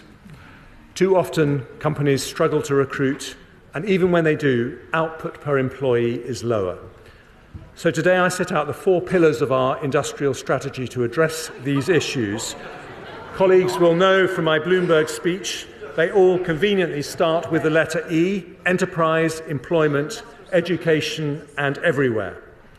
I start, Madam Deputy Speaker, with everywhere. Our measures, well, they may not want to level up growth across the United Kingdom, but we do. This government was elected on a mandate to level up. We have already allocated nearly £4 billion in over 200 projects across the country through the first 2 rounds of the Levelling Up Fund. A third round will follow. Since we started focusing on levelling up, 70% of the growth in salaried jobs has come from outside London and the South East. And today we take further steps. Canary Wharf and the Liverpool docks were 2 outstanding regeneration projects that happened under a previous Conservative government. I pay tribute to Lord Heseltine for making them happen because they transformed the lives of thousands of people. They showed what's possible when entrepreneurs, government and local communities come together. So today I announce that we will deliver 12 new investment zones, 12 potential Canary Wharfs. In England, we've identified the following areas as having the potential to host one: West Midlands, Greater Manchester, the North East, South Yorkshire, West Yorkshire, East Midlands, Teesside and once again Liverpool. There will also be at least one in each of Scotland, Wales and Northern Ireland. To be chosen, each area must identify a location where they can offer a bold and imaginative partnership between local government and a university or research institute in a way that catalyses new innovation clusters. If the application is successful, they'll have access to £80 million of support for a range of interventions including skills, infrastructure, tax reliefs and business rates retention. Working together with our formidable Levelling Up Secretary, I also want to give some further support to levelling up areas under the E of everywhere. First, I will invest over £200 million in high-quality local regeneration projects across England, including the regeneration of Tipton Town Centre and the Marsden New Mills redevelopment scheme. I'm also announcing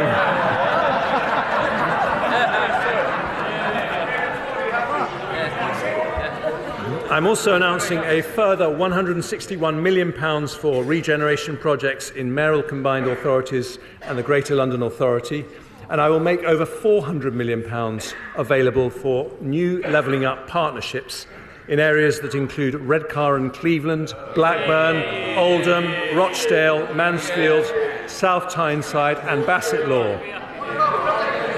Having listened to the case for better local transport infrastructure from many honourable members, I can announce a second round of the City Region Sustainable Transport Settlements allocating £8.8 billion over the next 5-year funding period. And following a wet, then cold winter, I have also received particularly strong representations from my honourable friends from North Devon, South West Devon and Newton Abbott, as well as Councillor Peter Martin from my own constituency, about the curse of potholes. The spending review allocated £500 million every year to the Potholes Fund, but today I have decided to increase that fund by a further £200 million next year to help local communities tackle this problem.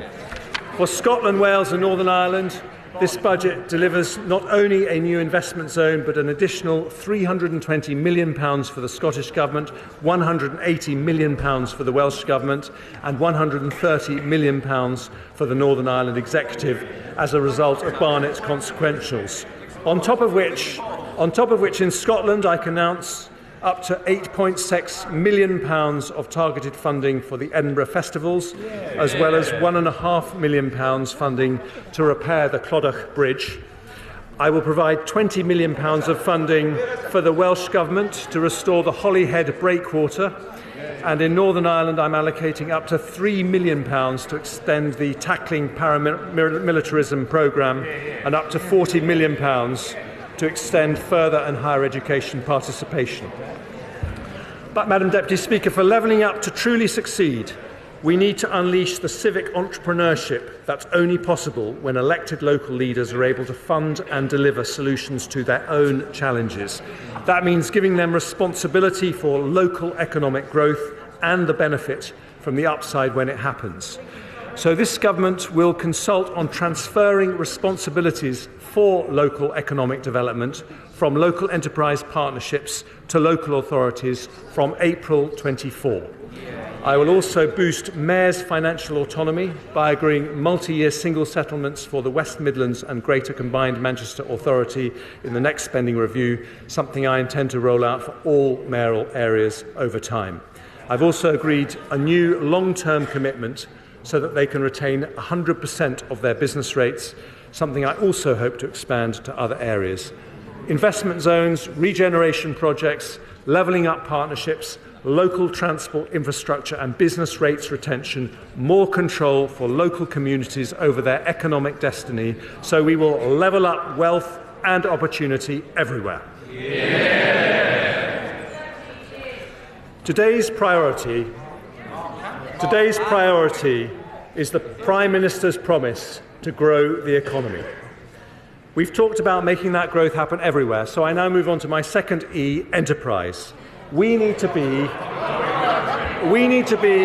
well, this has never been something of interest to the Labour Party, but for Conservatives, we won't rest until we are Europe's most dynamic enterprise economy. And under a Conservative government, that is exactly what's been happening. Since 2010, we have 1 million more businesses in the UK, a bigger increase than Germany, France or Italy. But I want another million and another million after that. So today I bring forward enterprise measures in these three areas to lower business taxes, reduce energy costs and support our growth industries. So let's start with business taxation. Conservatives know the importance of a competitive tax regime. We already have lower levels of business taxation than France, Germany, Italy or Japan. But I want us to have the most pro-business, pro-enterprise tax regime anywhere. Even after the corporation tax rise this April, we will have the lowest headline rate in the G7, lower than any period under the last Labour government. Only 10% of companies will pay the full 25% rate. But even at 19%, our corporation tax did not incentivise investment as effectively as countries with higher headline rates. The result is less capital investment and lower productivity than countries like France and Germany. We've already taken measures to address this.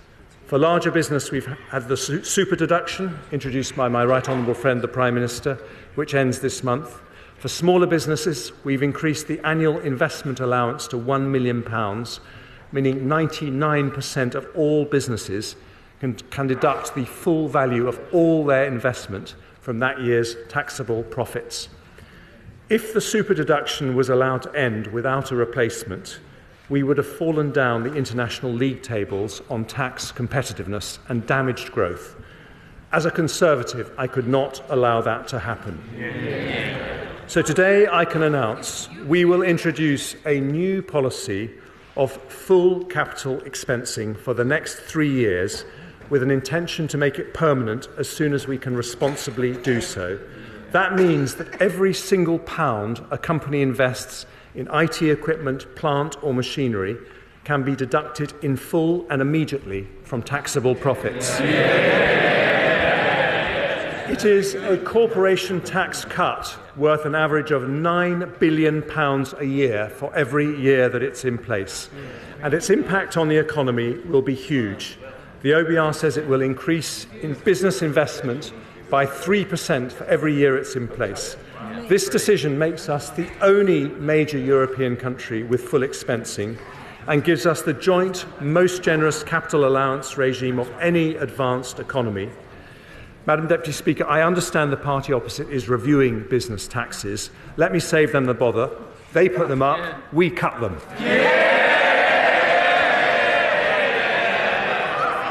I also want to make our taxes more competitive in our life science and creative industries sectors. In the autumn, I said I'd return with a more robust R&D tax credit scheme for smaller research-intensive companies. So today, I'm introducing an enhanced credit, which means that if a qualifying small or medium-sized business spends 40% or more of their total expenditure on R&D, they'll be able to claim a credit worth £27 for every £100 they spend. That means an eligible cancer drug company spending £2 million on research and development will receive over £500,000 to help them develop breakthrough treatments. It's a £1.8 billion package of support, helping 20,000 cutting-edge companies who day by day are turning Britain into a science superpower. And this government's audio-visual tax reliefs have helped make our film and TV industry the biggest in Europe. Only last month, Pinewood announced an expansion which will bring another 8,000 jobs to the UK. To give even more momentum to this critical sector, I'll introduce an expenditure credit with a rate of 34% for film, high-end television and video games, and 39% for the animation and children's TV sectors. I'll maintain the qualifying threshold for high-end television at £1 million.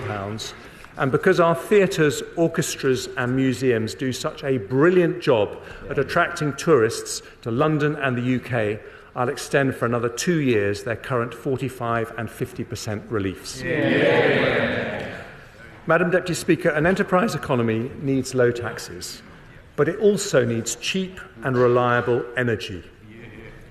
We have already announced billions of support to help businesses reduce their energy bills through the Energy Bills Relief Scheme and the Energy Bills Discount Scheme.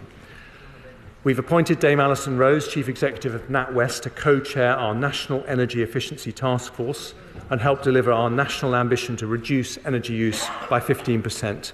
And to support her efforts, I'll extend the Climate Change Agreement Scheme for 2 years to allow eligible businesses £600 million of tax relief on energy efficiency measures. But the long-term solution is not subsidy, but security.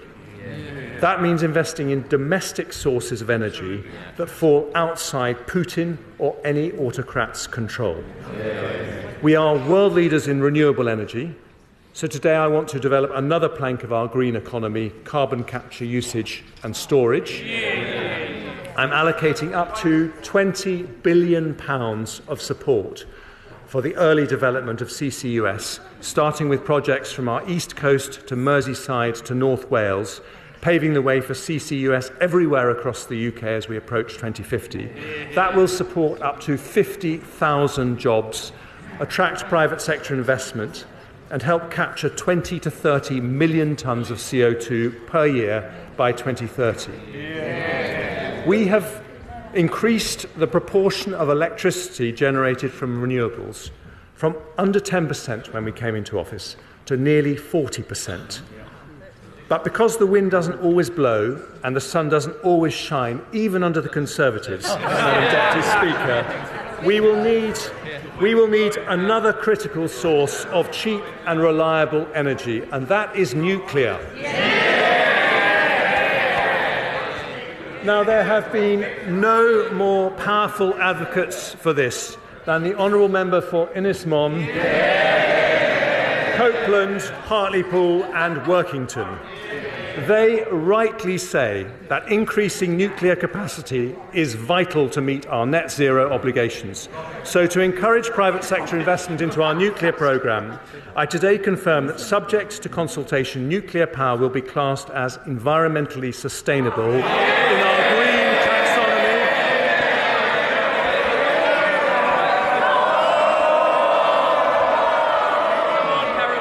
That will give it access to the same investment incentives as renewable energy. And alongside that will come more public investment. In the autumn statement, I announced the first state-financed investment in nuclear for a generation, a £700 million investment in Sizewell C.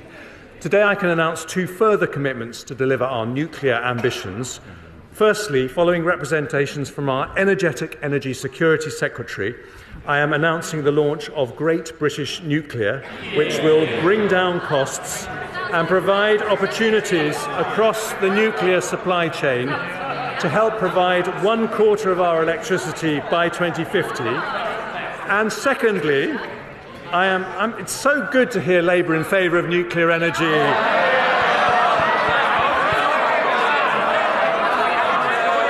Just a shame they never did any. And secondly, I'm launching the first competition for small modular reactors. It will be completed by the end of this year, and if demonstrated as viable, we will co-fund this exciting new technology. Finally, under the E of enterprise, Madam Deputy Speaker, I come to our innovation economy, a central area of national competitive advantage for the United Kingdom. Over the weekend, I worked night and day with the Prime Minister and the Governor of Bank of England to protect the deposits of thousands of our most cutting-edge companies. We successfully secured the sale of the UK arm of Silicon Valley Bank to HSBC, so the future of those companies is now safe in the hands of Europe's biggest and one of its most creditworthy banks. But those events show that we need to build a larger, more diverse financing system where the benefits of investment in high-growth firms are available to more investors. So I will return in the autumn statement with a plan to deliver that.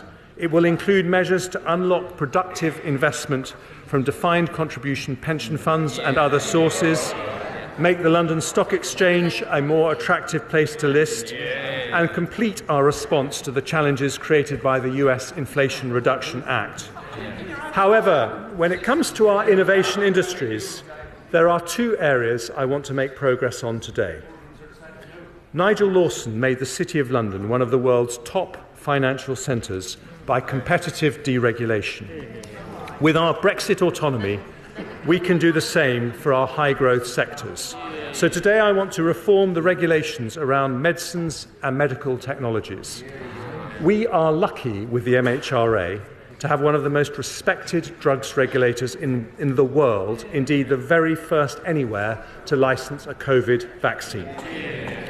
From 2024, they will move to a different model, which will allow rapid, often near automatic sign-off for medicines and technologies already approved by trusted regulators in other parts of the world, such as the United States, Europe and Japan.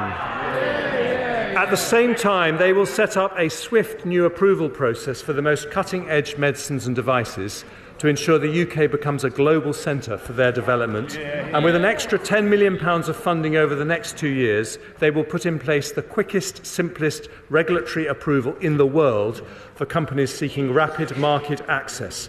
We are proud of the life science sector, which received more inward investment than any in Europe last year. Today's change will make the UK an even more exciting place to invest, using our Brexit freedoms and speeding up access for NHS patients to the very newest drugs. Today, with our talented Science, Innovation and Technology Secretary, I also take measures to strengthen our position in artificial intelligence, where the UK hosts 1/3 of all European companies. I'm accepting all 9 of the digital technology recommendations made by Sir Patrick Vallance in the review I asked him to do in the autumn statement. That means I can report to the House that we will launch an AI sandbox to trial new, faster approaches to help innovators get cutting-edge products to market. We'll work at pace with the Intellectual Property Office to provide clarity on IP rules so that generative AI companies can access the material they need. And we'll ask Sir Patrick's successor, Dame Angela McLean, to report before the summer on options around the growth duty for regulators. Because AI needs computing horsepower, I today commit around £900 million of funding to implement the recommendations of the Independent Future of Compute review for an exascale computer. The power needed by AI's complex algorithms can also be provided by quantum computing. So today we'll publish a quantum strategy which will set out our vision to be a world-leading quantum-enabled economy by 2033 with a research and innovation programme totalling £2.5 billion. I also want to encourage the best AI research to happen in the UK, so we'll award a prize of £1 million every year for the next 10 years to the person or team that does the most groundbreaking British AI research. The world's first stored programme computer was built at the University of Manchester in 1948 and was known as the Manchester Baby. 75 years on, the baby has grown up, so I will call this new National AI Award the Manchester Prize in its honour. Madam Deputy Speaker, we want the UK to be the best place in Europe for companies to locate, invest and grow. So today's enterprise measures strengthen our technology and life science sectors, invest in energy security and for 3 years, but I hope permanently, cut corporation tax by £9 billion a year to give us the best investment incentives of any advanced economy. An enterprise economy can only grow if it can hire the people it needs, which brings me to my third pillar after everywhere and enterprise. I said it was a growth budget, Madam Deputy Speaker, and we are talking about the E of employment. I'm going to talk about a difficult topic for the party opposite now, because Brexit was a decision by the British people to change our economic model. In that historic vote, our country decided to move from a model based on unlimited low-skill migration to one based on high wages and high skills. Today, we show how we will deliver that with a major set of reforms. The OBR say it is the biggest positive supply-side intervention they have ever recognised in their forecast.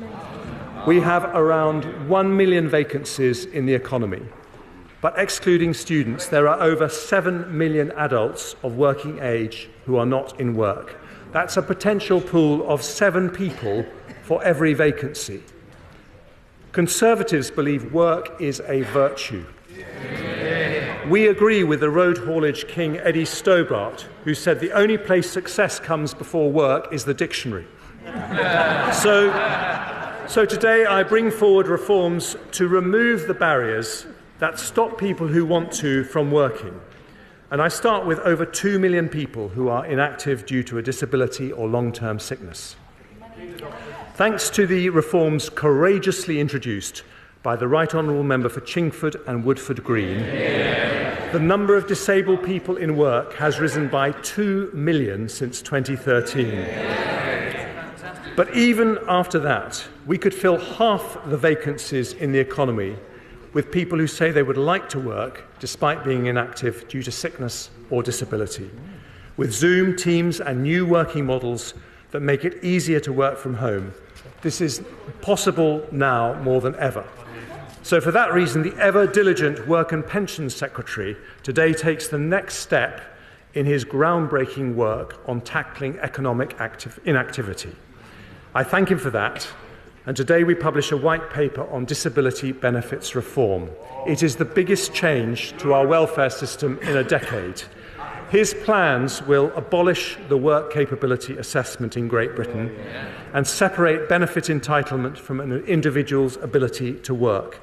As a result, disabled benefit claimants will always be able to seek work without fear of losing financial support.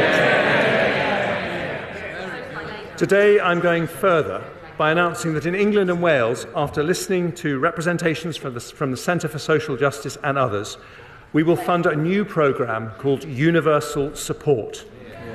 This is a new voluntary employment scheme for disabled people where the government will spend up to £4,000 a person to help them find appropriate jobs and put in place the support they need. It will fund 50,000 places every single year.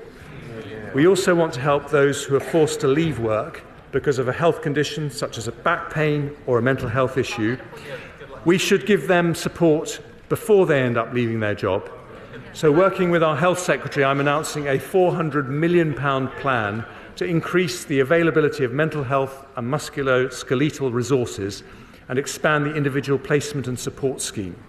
And because occupational health provided by employers has a key role to play, I'll also bring forward 2 new consultations on how to improve its availability and double the funding for the small company subsidy pilot. There's another group that deserve particular attention, which is children in care. They too should be given all possible help to make a normal working life possible when they reach adulthood. Often they depend on foster families who do a brilliant job. So today I'm nearly doubling the qualifying care relief threshold to £18,140, which will give a tax cut to a qualifying carer worth an average of £450 a year. I'll also increase the funding we provide to the Staying Close programme by 50% to help more care leavers into employment, and I'll support young people with special educational needs and disabilities with a £3 million pilot expansion of the Department for Education supported internship programme to help those people transition from education into the workplace. Madam Deputy Speaker, no civilised society can ignore the contribution that can be made by those with challenging family circumstances, a long-term illness or a disability. So today we remove the barriers we can with reforms that strengthen our society as well as strengthening our economy. The next set of employment reforms affects those on universal credit without a health condition who are looking for work or on low earnings. There are more than 2 million job seekers in this group, more than enough to fill every vacancy in the economy. Independence is always better than dependence, which is why a Conservative government believes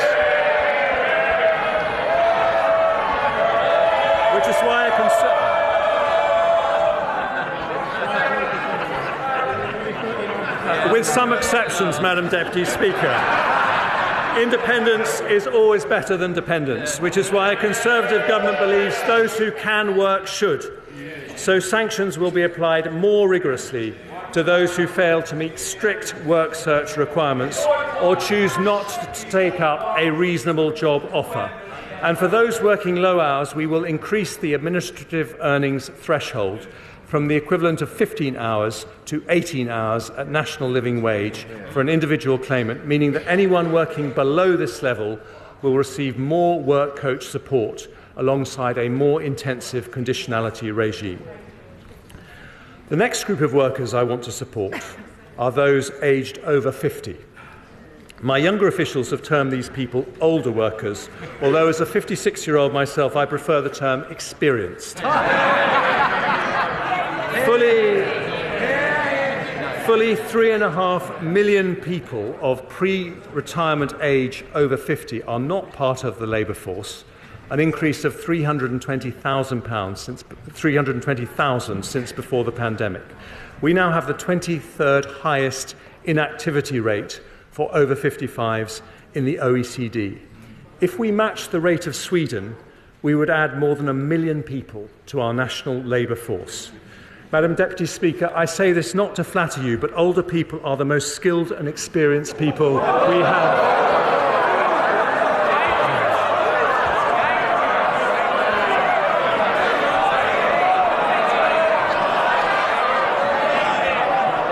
No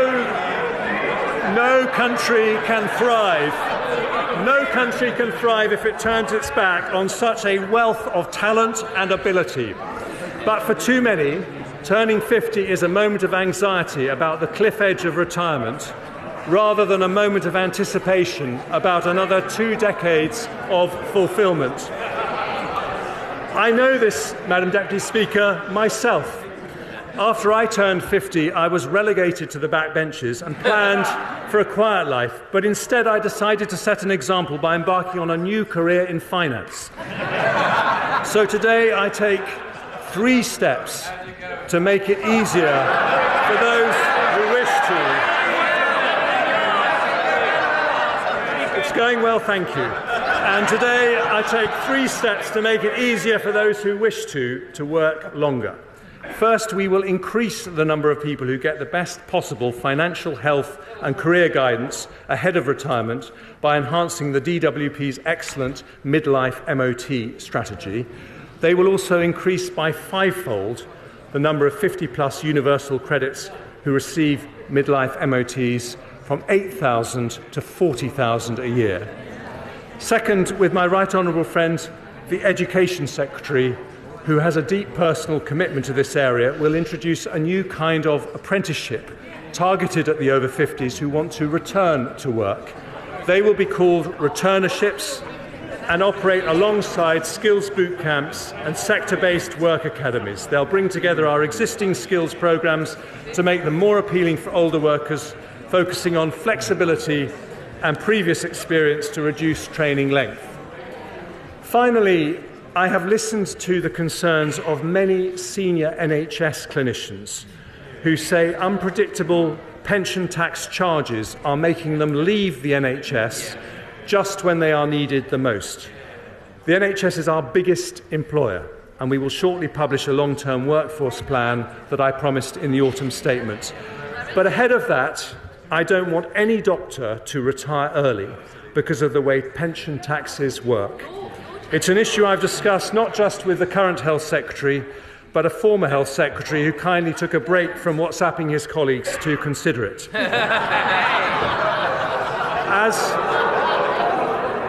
As Chancellor, I have realised the issue goes wider than doctors. No one should be pushed out of the workforce for tax reasons.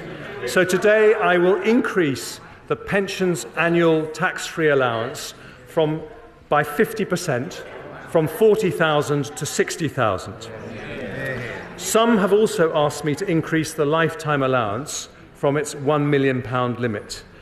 But I've decided not to do that. Instead, I will go further and abolish the lifetime allowance altogether.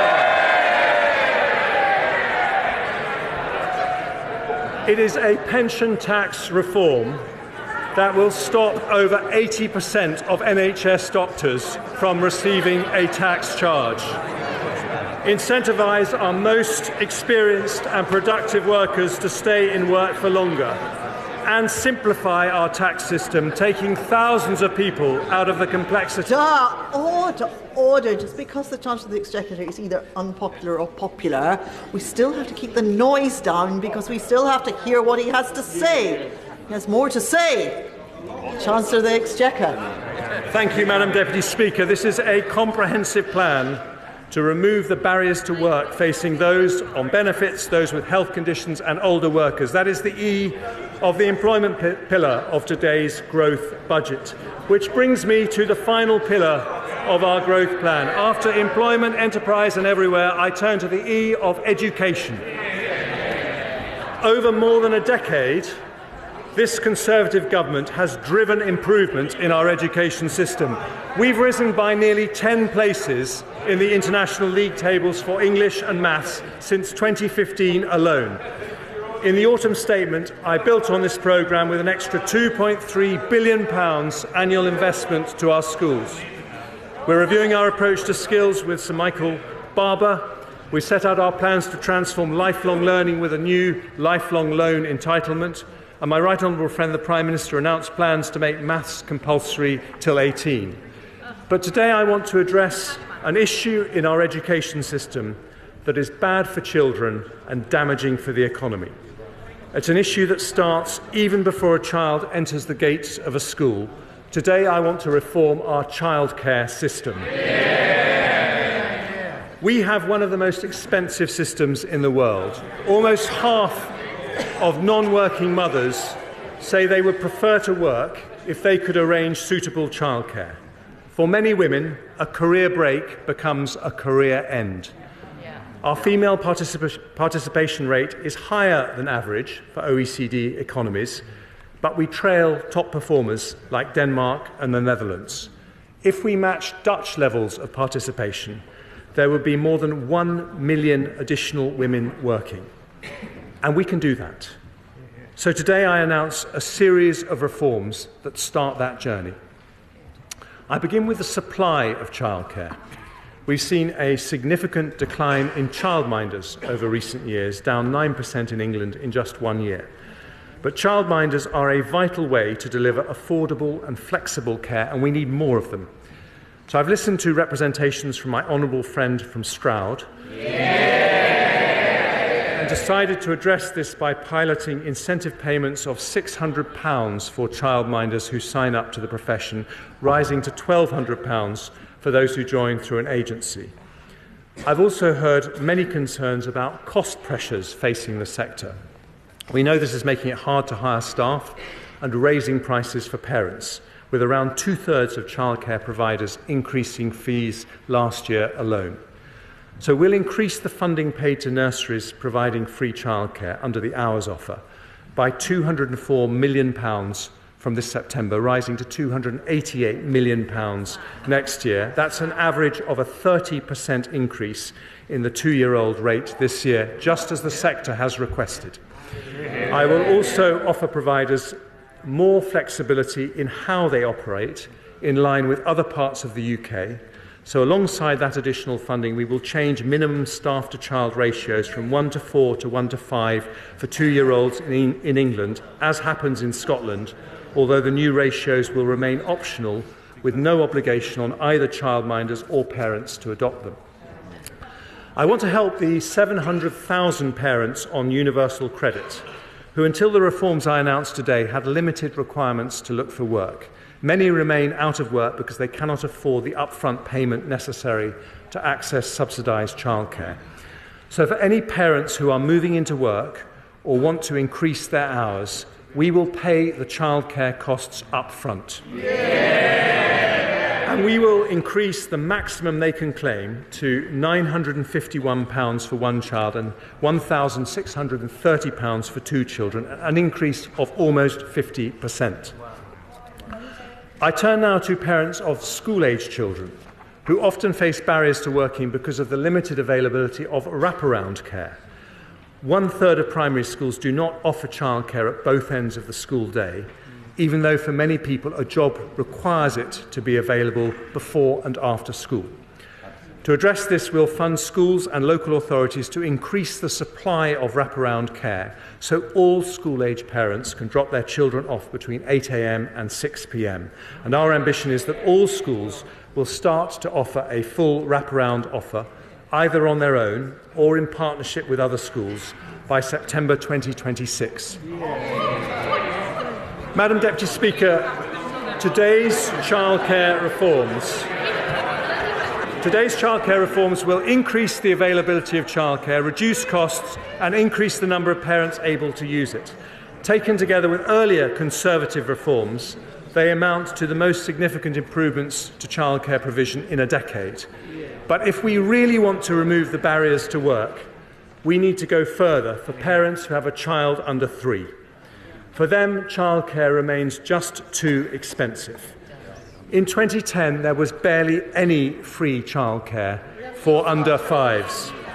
A Conservative-led government changed that with free childcare for 3- and 4-year-olds in England. It was a landmark reform, but not a complete one. I don't want any parent with a child under 5 to be prevented from working if they want to, because it's damaging to our economy and unfair mainly to women. So today I announce that in eligible households where all adults are working at least 16 hours, we will introduce 30 hours of free childcare, not just for 3- and 4-year-olds, but for every single child over the age of 9 months. The 30-hour offer will now start from the moment maternity or paternity leave ends. It's a package worth, on average, £6,500 every year for a family with a 2-year-old child using 35 hours of childcare every week, and reduces their childcare costs by nearly 60%. Because it is such a large reform, we will introduce it in stages to ensure there is enough supply in the market. Working parents of 2-year-olds will be able to access 15 hours of free care from April 2024, helping around 500,000 parents. From September 24, that 15 hours will be extended to all children from 9 months up, meaning a total of nearly 1 million parents will be eligible. And from September 25, every single working parent of under 5s will have access to 30 hours free childcare per week. Madam Deputy Speaker. Order. Mr. Perkins, stop it.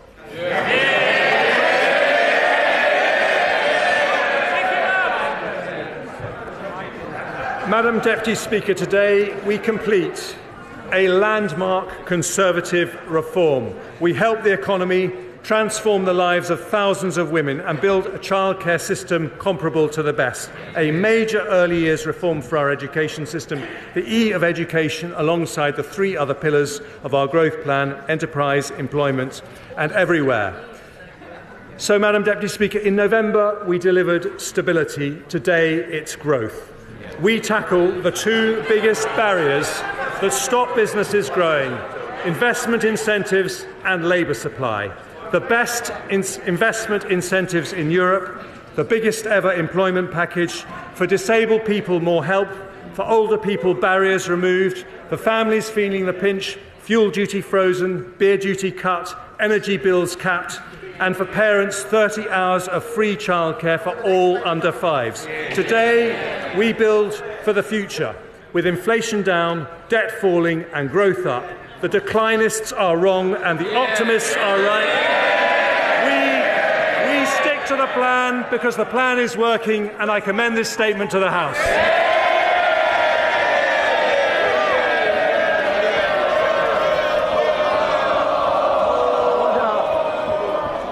Order. I thank the Chancellor of the Exchequer for his budget statement, and I hope the House will settle down, please.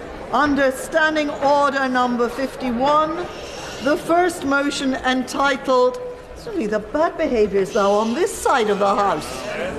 I think a little bit of decorum, please, while we go through the necessary parts of the procedure. Under Standing Order number 51, the first motion entitled Provisional Collection of Taxes must be decided without debate. Will the Chancellor of the Exchequer please move formally? Chancellor, well, somebody, just say 4 minutes. Thank you, Chancellor. I'm just putting your motions. The question is that, pursuant to Section 5 of the Provisional Collection of Taxes Act 1968, provisional statutory effect shall be given to the following motions. A. Stamp duty land tax transaction funded with the assistance of a subsidy, motion number 39. B. Fuel duties accepted machines, motion number 44. C. Rates of tobacco products duty, motion number 46. D. Late payment interest value-added tax, motion number 57. E. Charities value-added tax, etc. Motion number 65. As many as are of that opinion, say aye. Aye. Of the contrary, no. I think the ayes have it. The ayes have it. Let us now consider the motion entitled Income Tax Charge, for it's on this motion that the debate will take place today and on the succeeding days. The questions on this motion and on the remaining motions will be put at the end of the budget debate on Tuesday, the 21st of March. So I call the Chancellor of the Exchequer to move the motion formally. Move formally. The question is that income tax is charged for the tax year 2023 to 24, and it is declared that it is expedient in the public interest that this resolution should have statutory effect under the provisions of the Provisional Collection of Taxes Act 1968. And now, I call the Leader of the Opposition. Thank you, Madam Deputy Speaker. And can I say it's good to see you back in the chair? Looking radiant. So, for all the hype, a budget for growth that downgrades the growth forecast. His opening boast was that things aren't quite as bad now as they were in October last year after the kamikaze budget. And the more that he pretends everything is fine, the more he shows just how out of touch they are. After 13 years of his government, our economy needed major surgery.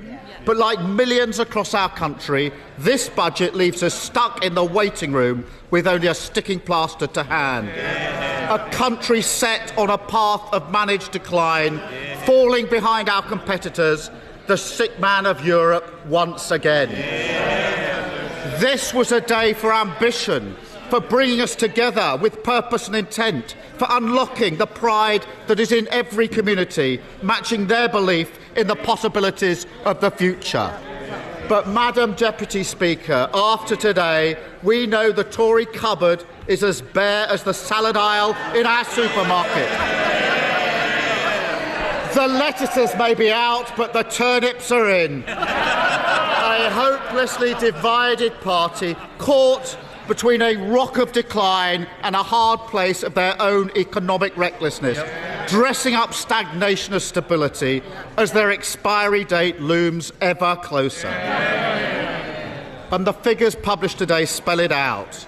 A year of stagnation, growth non-existent, according to the IMF, the worst performing country in the G7 this year.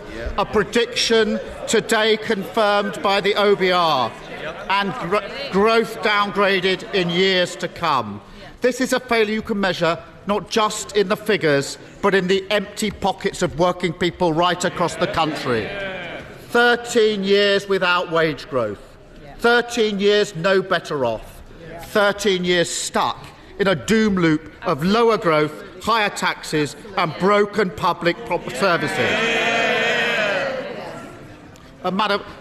Madam Speaker, our OBR makes clear today things don't look any better in the long run. No. A broken labour market holding back our prospects. 7 million on the NHS waiting lists. Ill health and disability on the rise. And the consequences, as we've just heard, deferred to the future. The classic short-term sticking plaster cycle. Decisions cynically ducked today, pain for working people tomorrow. It doesn't have to be like this. Britain has enormous potential. On science, innovation, technology, we should be leading, not lagging. We need an industrial strategy that removes barriers to investment. And the announcements today are nowhere near the mark. The lowest investment in the G7. That's their record.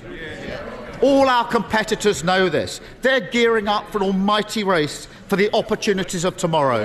And we've got to be on the start line, not back in the changing room, tying our laces. Now, he mentioned the war in Ukraine. And of course, on this side of the House, we stand with Ukraine and we stand with the government's response to Putin's brutality. We'll look carefully at the details of the military spending announced and we will support them. But what we cannot accept is the use of the war as a blanket excuse for failure. Our economy has weak foundation. Global crisis hit Britain more than other countries. Wages in this country are lower now in real terms than they were 13 years ago. The average French family is a tenth richer. The average German family a fifth richer. Countries which face the same pandemic, countries which face the same war. And the war didn't ban onshore wind. The war didn't scrap our home insulation scheme. The war didn't run down our gas storage facilities. They did.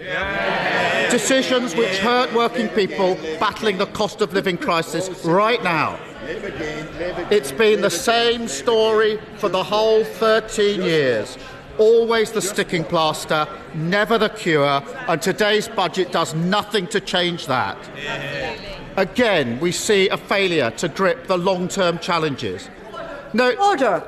People shouldn't just be speaking while the Leader of the Opposition is delivering his report. They should be listening. Now, we will now listen to the Leader of the Opposition. Sir. Today's budget changes nothing. Again, we see a failure to grip the long-term challenges. No determination to create growth which unlocks the potential of the many. Working people being made to pay for Tory choices and Tory mistakes. Madam Deputy Speaker, these are the organising principles of Conservative economics. Judge them by their choices.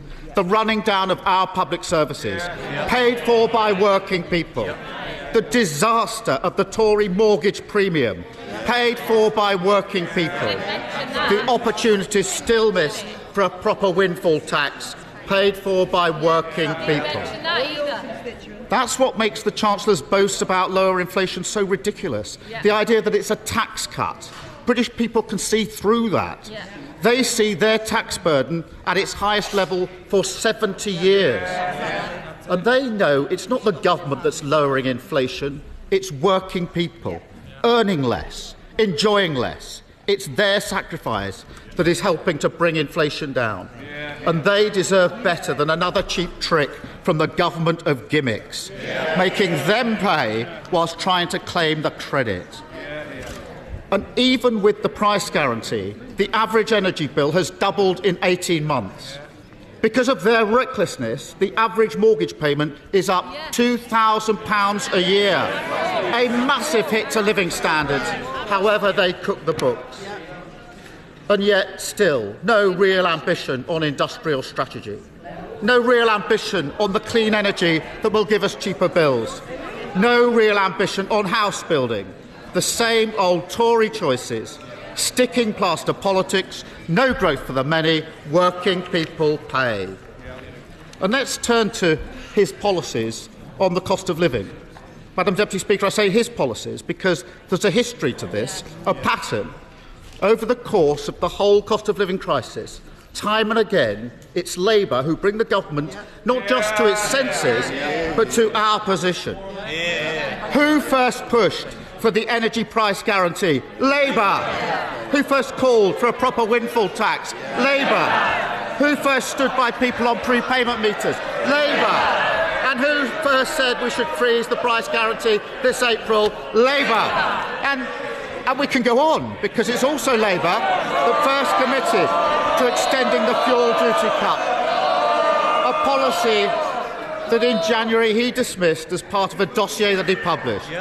So, for one poor soul in their research team at least, this really is a back-to-work budget.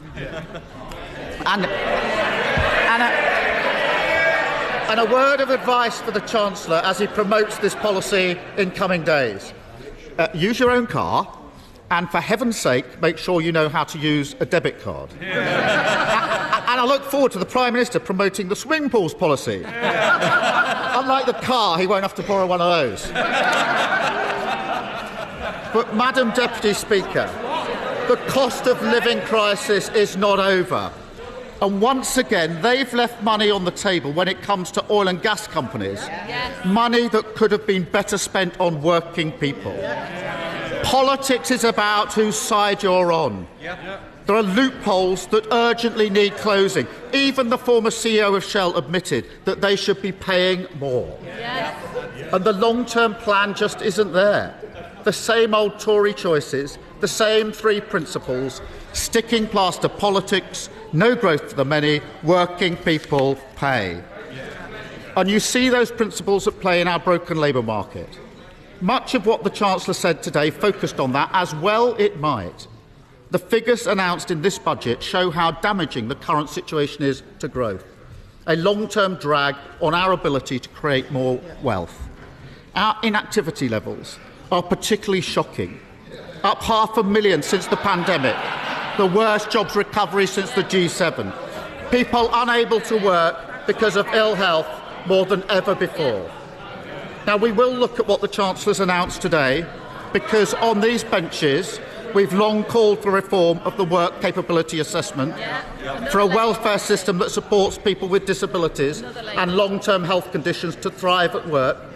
The universal credit system must help people into employment, and childcare is a huge barrier to that. We've made the case for reform. But on childcare, of course, more money in the system is obviously a good thing.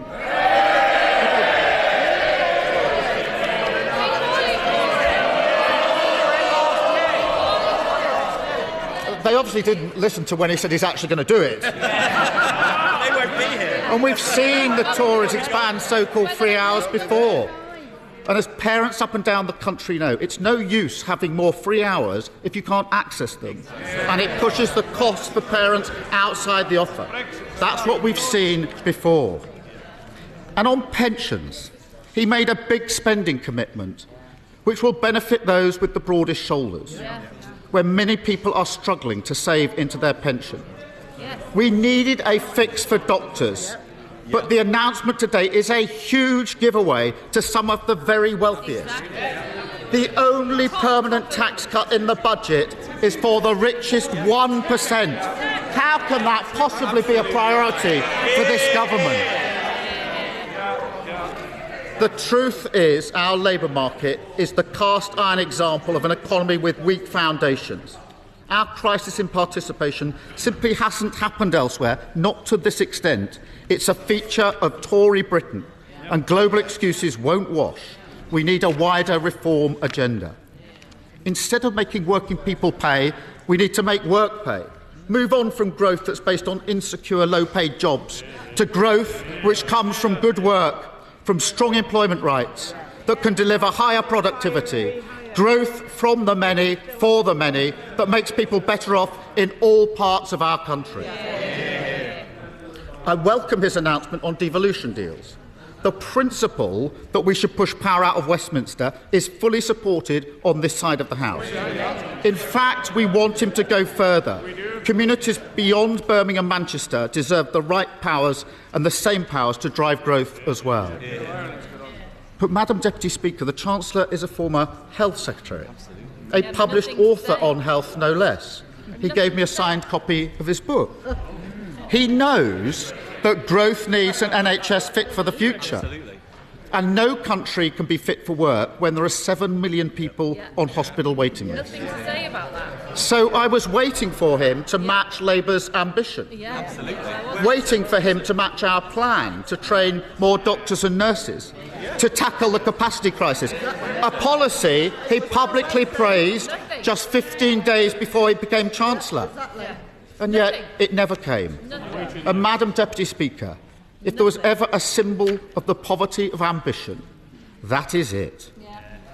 Because the reality is the country getting sicker is a country getting poorer. And a country getting poorer is a country getting sicker. Health and wealth must go together. Britain can't afford to be the sick man of Europe. Britain can't afford the Tories. And there is another way. On these benches, we understand institutions must be respected, constraints accepted, that fiscal rules should be sound and followed rigorously, that every pound is precious and must not be wasted. But they want to shout about their record. Let them shout. Wages lower, taxes higher, borrowing higher, debt higher. Their chaos has a cost. Certainty is vital for the growth we need, essential for businesses and investors in our country. As we've spelt out, compared with a blanket cut to corporation tax, investment allowances are the right approach. But the question many businesses will ask today is, how long before the wind blows again and we all go through this again? And that's what they don't understand about business investment. Their endless fighting on tax is bad for growth in and of itself. Madam Deputy Speaker, real stability means that taxes don't go up and down like yo-yos. That R&D tax credit regime doesn't get overhauled twice in 6 months.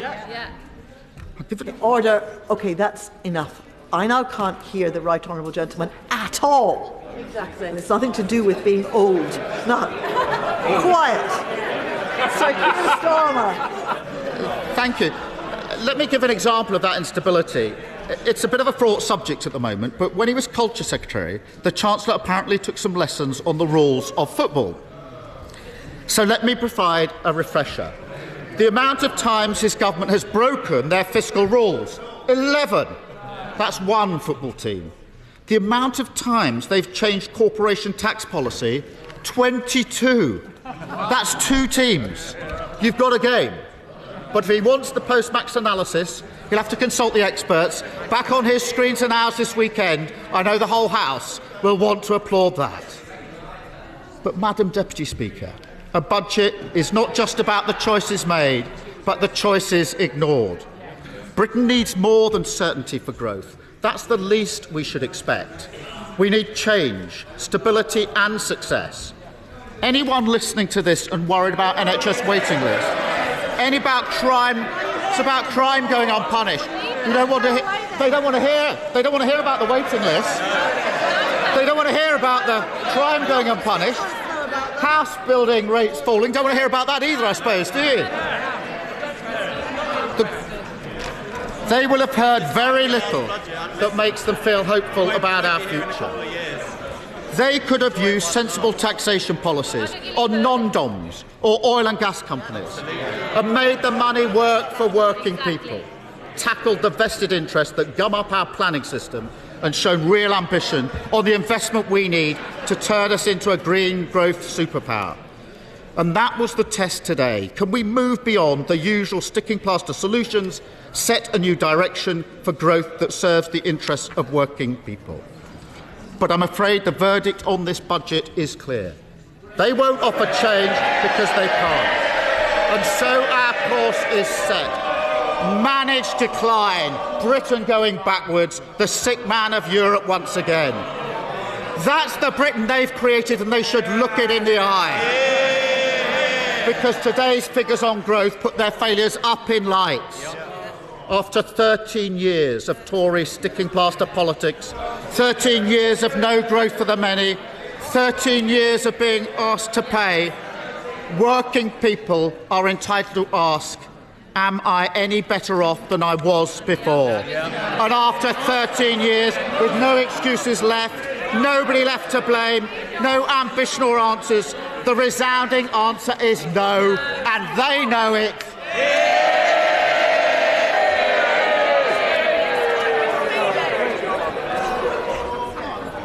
Right, now we'll just have things like just settle down a bit now, please. And if people are leaving, let's do so quickly and quietly, just out of consideration for everyone else who is still taking part in the debate. Before I come on, get a move on. Before I come to the chairman of the Treasury Select Committee, Harriet Baldwin. Thank you very much, Madam Deputy Speaker, and wonderful to have you back in the Chamber today. After that torrent of socialist declinism from the opposition, I want to start by saying how lucky we are to have a lucky Chancellor. He has been lucky this winter because the weather has been a lot warmer than when he stood here in November, and as a result, the price of energy has come down. But he has also made some of his own luck, Madam Deputy Speaker, because thanks to the steps that he took, the financial markets have stabilised and he has had to pay less in interest than he was expecting to, about £4 billion. It is actually quite hard to believe that this is the first actual official budget that we've had in this chamber since October 2021. A lot of things have changed since the last time we had a budget. Our world-leading NHS vaccination rollout has ended the severe contagion of the pandemic, but Putin's evil and illegal invasion of Ukraine has sparked the worst inflation for 40 years. The challenges those events have placed on the public finances have been extraordinary, and the spending can't all be borrowed and passed on to the next generation. And that's why I welcome the news today from the Chancellor that he's forecasting 3% lower debt in years to come. Yeah. Our committee, the Treasury Committee, welcomes the fact that the budget is accompanied by forecasts from the Office for Budget Responsibility. We think that it's important that that stands alongside a budget. It's a key part of the independent framework for Chancellors, and we will be taking evidence from them next week on the underlying assumptions behind their forecasts. Because what has changed most perniciously since the last budget in October 2021 is inflation. It was only just beginning to rear its ugly head in October 2021. And as a member of the Treasury Committee throughout this entire period, I've been like Cassandra in highlighting some of the inflationary risks that we faced. Far from being transitory, as the Independent Bank of England hoped, inflation has become quite deeply embedded in the UK economy, in wage inflation and in expectations. And that's why I welcome the news today that the Office for Budget Responsibility is expecting that by the end of this year, inflation will be back down to 2.9% again. Because inflation is the worst tax that we have on our economy. It is a tax paid particularly by the very poorest, who spend the highest proportion of their incomes on food and energy. And so the Chancellor must not hear the siren voices urging him to increase or to abandon the inflation target that he gives to the Independent Bank of England. The top priority for our economy this year must be to at least halve inflation. It's to be welcomed that in his budget today, the Chancellor has tried to focus on measures that help to achieve that inflation target. The extension of the fuel duty freeze and the cap on household energy costs will all help to keep inflation lower by almost 1%, but lower than it would have been. And these may not feel like giveaways, but they do cost money against the do-nothing counterfactual option. So it's good to see that they're being implemented because of better public finances, and that these tax cuts can be seen as consistent with the government's second priority of reducing debt. In our recent Treasury Committee report, we called on the Chancellor to think again about the fiction that lies behind fuel duty forecasts. Every year they get embedded in the fiscal outlook, and every year Chancellors realise that it's not an ideal time to raise fuel duty. I welcome the fact that the fuel duty cut has been extended for another year, and that once again the fiction has not been followed through into reality. But I do think we need to think long and hard about why a tax that is inflationary, that harms growth, and is heading the way of the dodo as we all move to electric cars, is still in the forecast numbers. The third economic policy of growing the economy in a non-inflationary way will involve all of us working more productively. And the Stride Review, named after my illustrious predecessor, has rightly focused on this key question. And I think there were many measures that we can all see will be very helpful that were announced in today's budget. Because with over 1 million job vacancies in our economy, we are still, as a country, working fewer hours than we were before the pandemic. And unlocking that human and economic potential is key to strong, productive, non-inflationary growth.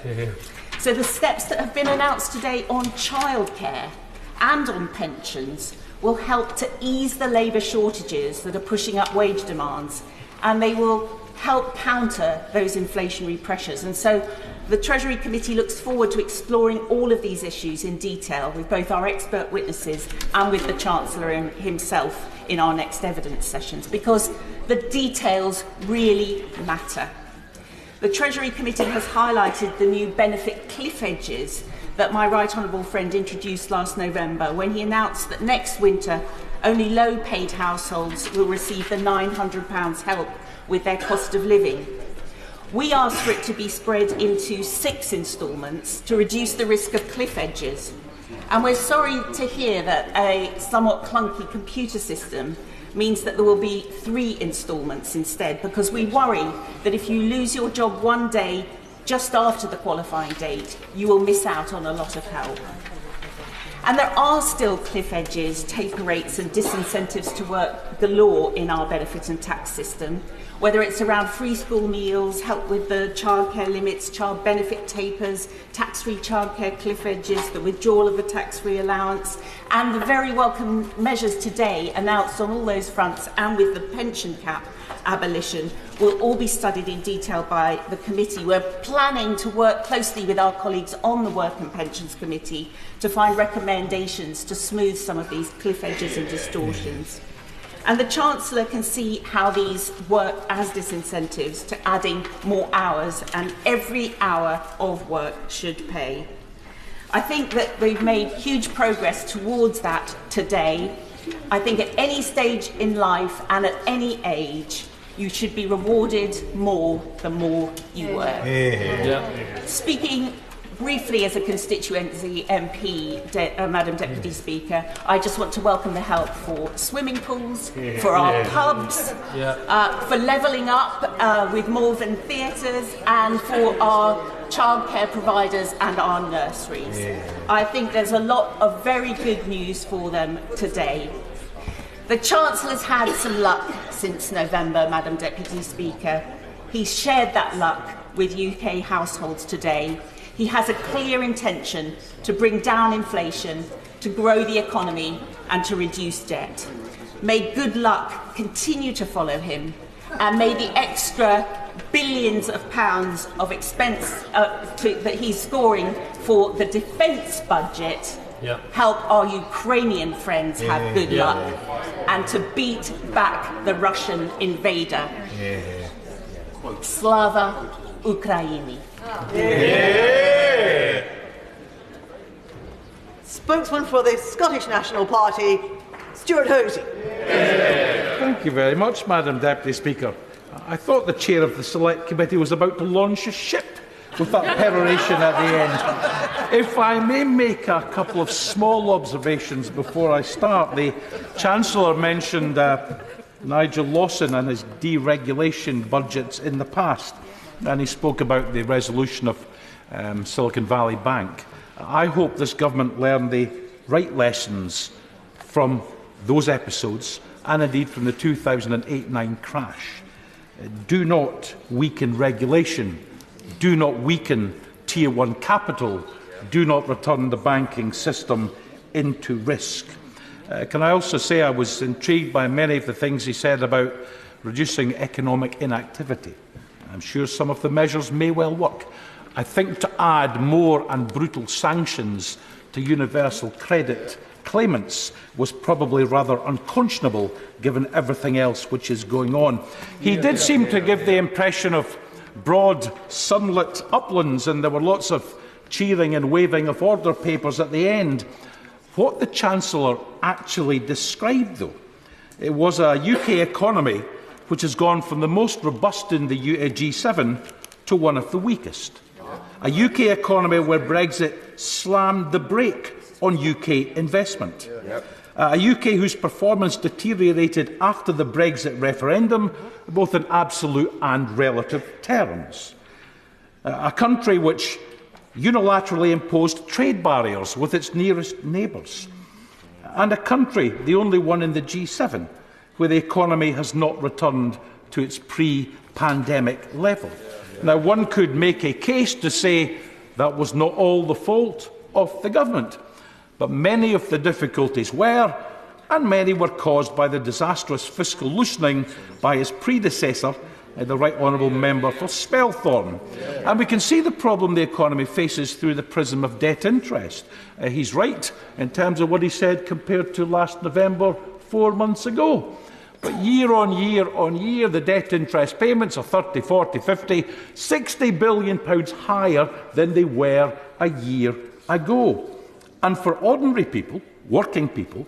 The OBR confirmed in November real household disposable income remains below the 2019-20 level and will do for the next 4 or 5 years, and I'm seeing nothing in the Red Book and the OBR forecast in the last few minutes that would change my mind about that assessment in November.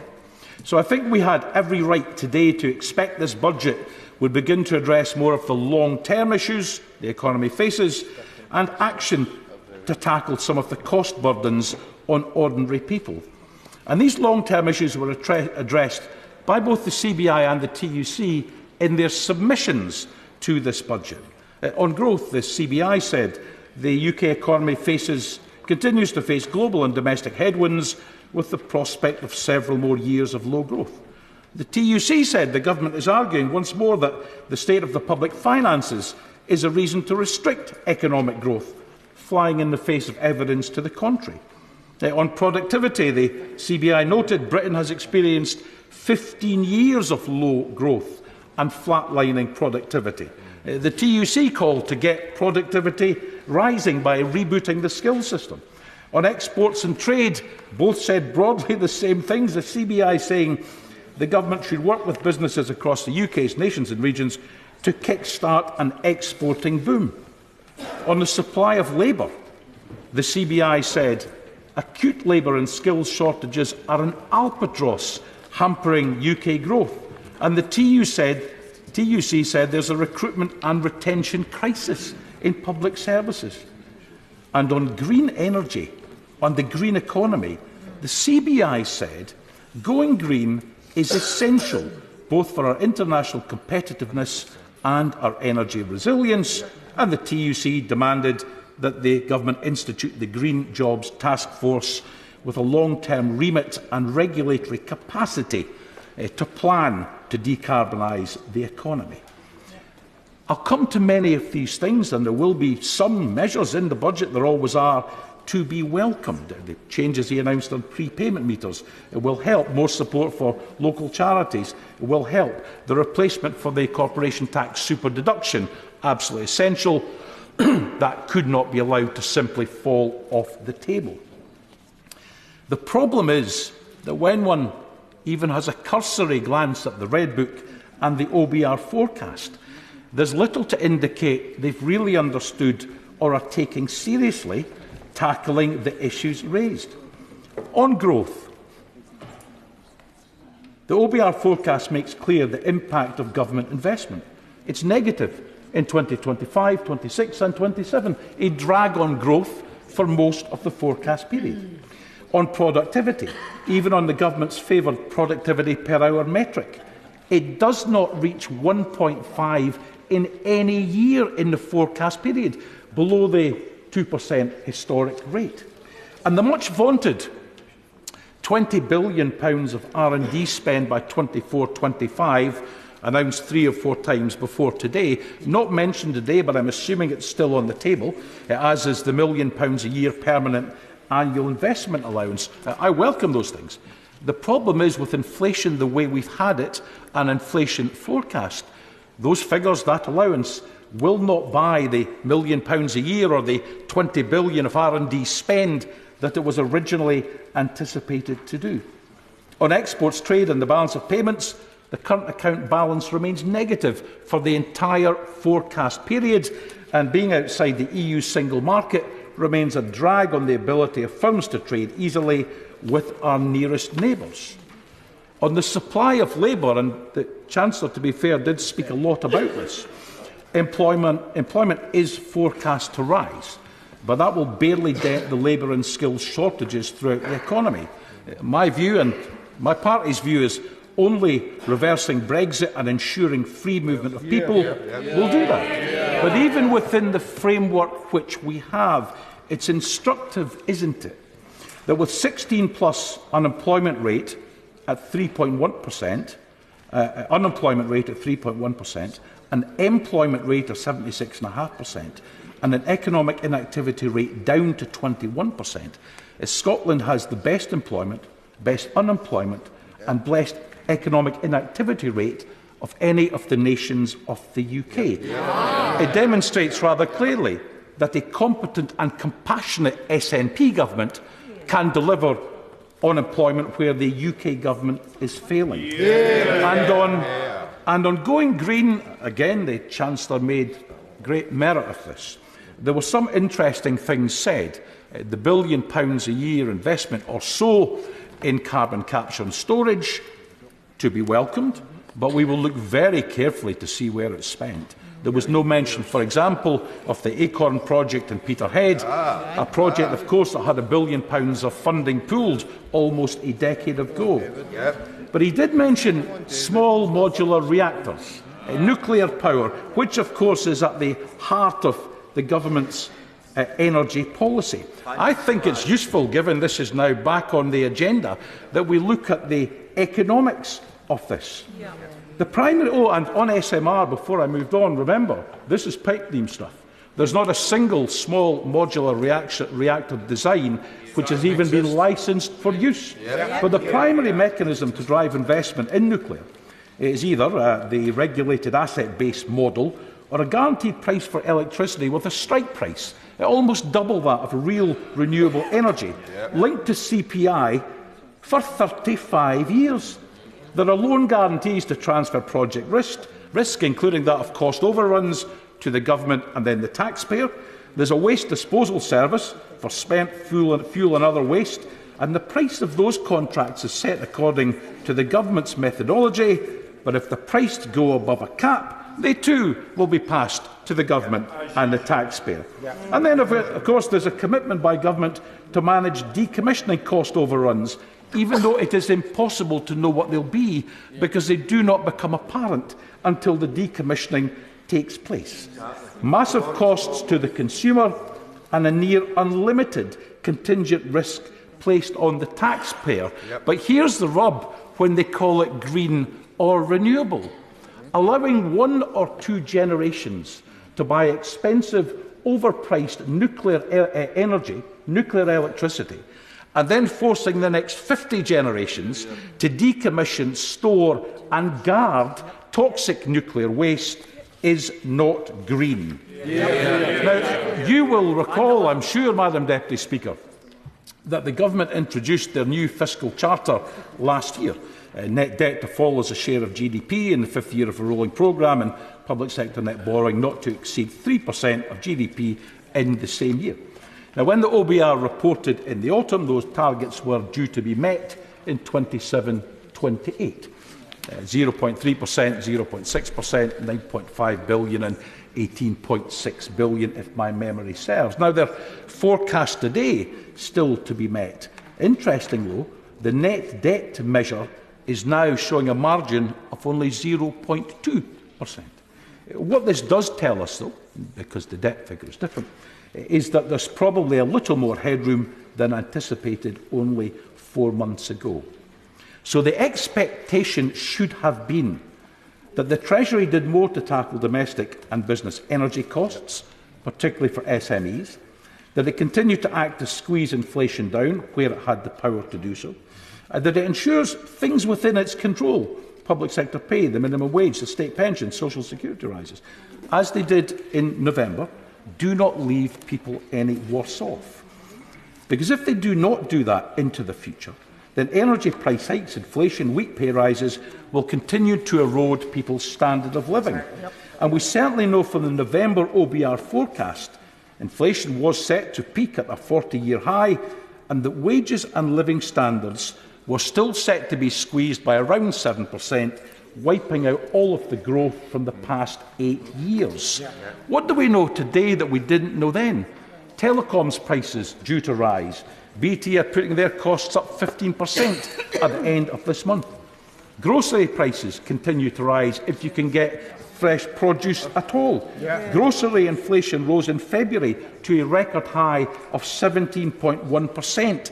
That will add the best part of £1,000 to the average family shopping basket throughout a year, and we know that families are really beginning to feel the pain of increased mortgage costs. So it's obvious the government today had 3 urgent tasks, all of which ought to have been designed to deal with things which matter to the public. Firstly, to continue to support businesses struggling with high energy costs, not simply to freeze the cap, although it is not a cap at all, but to reduce it, to recognise this cap as an average and pay attention to the fact that a UK average energy bill of £2,500 in Scotland will mean £3,000 or £3,500. They should have supported the reduction to £2,000 and maintained the £400 energy bill support scheme. Secondly, the government ought to have continued to bear down on inflation, and forcing down energy prices would have helped with that, as it did last year. 3.5% last year was the impact, another 2% at the current rates this year. And they could have gone further by mandating the regulators to stop the blatant price gouging and profiteering by energy and telecoms companies. And thirdly, as I've said, they needed to ensure today, or even signal their intention, when it comes to the things under their control, the next round of public sector pay, benefits, minimum wage, pension settlements, that nobody falls behind. And they could have gone further to introduce real fairness and raise more cash to really support the economy and really boost trade. Ending non-dom status, not mentioned today. Taxing share buybacks, not mentioned today.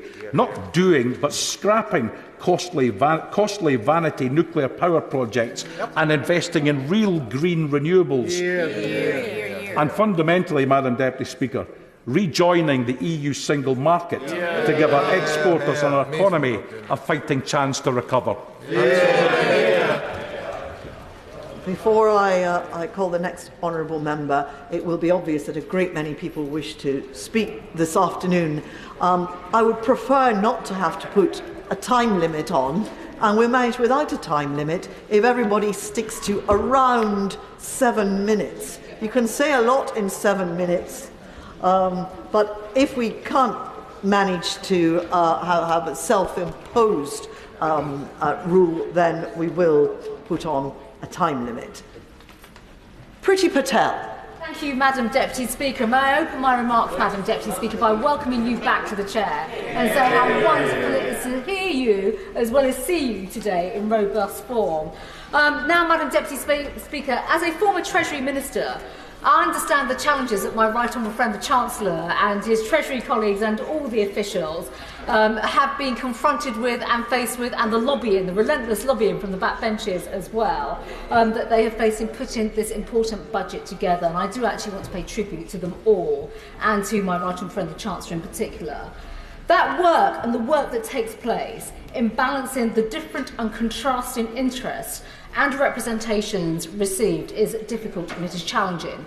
And of course, no budget will please everyone. There's no doubt about that. And there are always more demands for more resources, more simplicity, and I could read off a list, but I'm not just going to do that right now.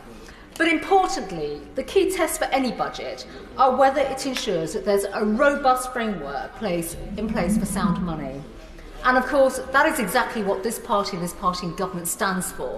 We do believe in sound money, we do believe in balancing the books, and we believe in growing our economy and giving the people the freedom to succeed through many of the measures my right honourable friend the Chancellor has spoken about today. And of course, that includes whether it maintains a strong fiscal position and stability, and whether it delivers fiscal and supply-side reforms to enable, of course, the private sector to grow and flourish. And, of course, my right friend the Chancellor has also mentioned a former Chancellor today, of course, Lord Lawson, who did exactly that. And those pillars are absolutely fundamental to the health and well-being and the integrity of any sound policy, whether it's fiscal or monetary, behind growing the economy, which then leads to supporting new jobs, creating wealth in our country to sustain public services. And I think on that point, I think we should all just dwell upon, that comment in relation to what the parties opposite are advocating, which would lead to greater instability and, I'm afraid, more debt. Without getting too party political at this early stage of my remarks. And I do believe that this budget has combined many of those elements. Bear in mind, we still face the challenges of the pandemic, global inflationary pressures which have disrupted our economy, and sometimes I do feel that in this House in particular, perhaps parties opposite fail to realise the extent of that disruption and the displacement that has led to in terms of the fiscal position of our government. And that is very significant. And what I have to say I like to see, and I have seen today, is that the government is not fearful when it comes to pursuing an ambitious pro-growth agenda that does seek to reduce tax burden. I'm going to come on to that shortly. But this budget also makes progress towards a good direction. And there are a few areas that I will come on to when it comes to economic growth. This being a budget for growth, and that is also about investment in people, our economy, and the long-term future of our country. First of all, Madam Deputy Speaker, I would like to ask the Chancellor, and he's heard me on this, and I'm very grateful, I'm personally grateful to him on this, to continue to keep the wider approach to corporation tax under review. I've absolutely heard what the Chancellor has said today in terms of the tax incentives that are going to be put in place at £9 billion, which I understand will be tapered, depending on businesses and their level of investments. And I think there is an important message here that we all know. It's a message that maybe we have not spoken about enough. Many businesses, not all businesses, because it depends on their sizes, have been sitting on vast levels of investment that they've not had the confidence to actually release for investment purposes. And I have no doubt that today's measures will absolutely lead to that. But as an Essex MP, where we represent, the bulk of small and medium-sized businesses, they are the ones that we have to think of, and we must be putting out the hand of support to them in particular. Our country, thanks to previous policies under Conservative governments, has led to the flowering of many, many thousands, millions of SMEs. I come from that background myself. There are so many others that do. We need them to be the lifeblood to our economy and also to grow jobs and employment in this country. But of course, taxing on profits of businesses, the increase in corporation tax, the changes that have been brought in, will seem attractive, but obviously the devil will be in the detail, and of course we must continue to work through that. And there is nothing that we want to do in terms of frustrating business investment. We believe in growth, and that is absolutely why, and I was delighted to hear the Chancellor go back to 2010, actually, to remind this House and the country of what we faced back then, the struggles, the difficulties, but that became the start to the cuts in corporation tax to help businesses grow. And of course, that is effectively the overall direction of travel that was supported on this side, which the other side obviously had quite a different legacy. I do believe that there is more that we can do in unleashing a wave of pro-growth business reforms and transform our economy even more, particularly post-Brexit. Britain post-Brexit is about, yes, international partnerships, bilateral agreements, but also showing that we are the place to come and invest, leveraging our markets, our capital markets in particular, demonstrating that we have the financial capabilities to continue to grow, but also get that investment back into our country. And I do believe, just on the issue of corporation tax, when it comes to the wider prospectus of the minimum rates of corporation tax, which my right honourable friend the Chancellor has heard me out on many times, and other colleagues, we know that the introduction of the minimum effective tax rate will be delayed in Washington and other countries, and I would just ask him again to think carefully about the timing of this. Why now? Let us absolutely focus on the budgetary measures he's announced today and ensure that that does everything possible to unleash the business potential and the economic growth that we desperately want to see and rightly want to see. So I will continue to work with him on that issue. But I do just want to, of course, mention everything that has been announced today when it comes to enterprise zones, unlocking potentials of our countries, different regions in our economy, particularly, again, through levelling up, but also when it comes to the tax deductions will be absolutely vital. And I absolutely believe that that will help in terms of future capital investment and further supply side reforms that help to basically build our infrastructure, invest in people, see jobs being dispersed around the country in a way we've never seen before, well, certainly not, in my lifetime in this Parliament, but actually generationally as well, is absolutely crucial. It really is. And so I'm delighted with the work and the announcements today when it comes to pensions, lifetime tax allowances, childcare in particular. And I say that as actually I was the Treasury Minister that worked back in the day to bring in tax-free childcare. And again, I think it is important that we focus on, in particular, those low-income households, those that struggle actually to get their foot on the ladder when it comes to childcare, but also even getting sustainable employment.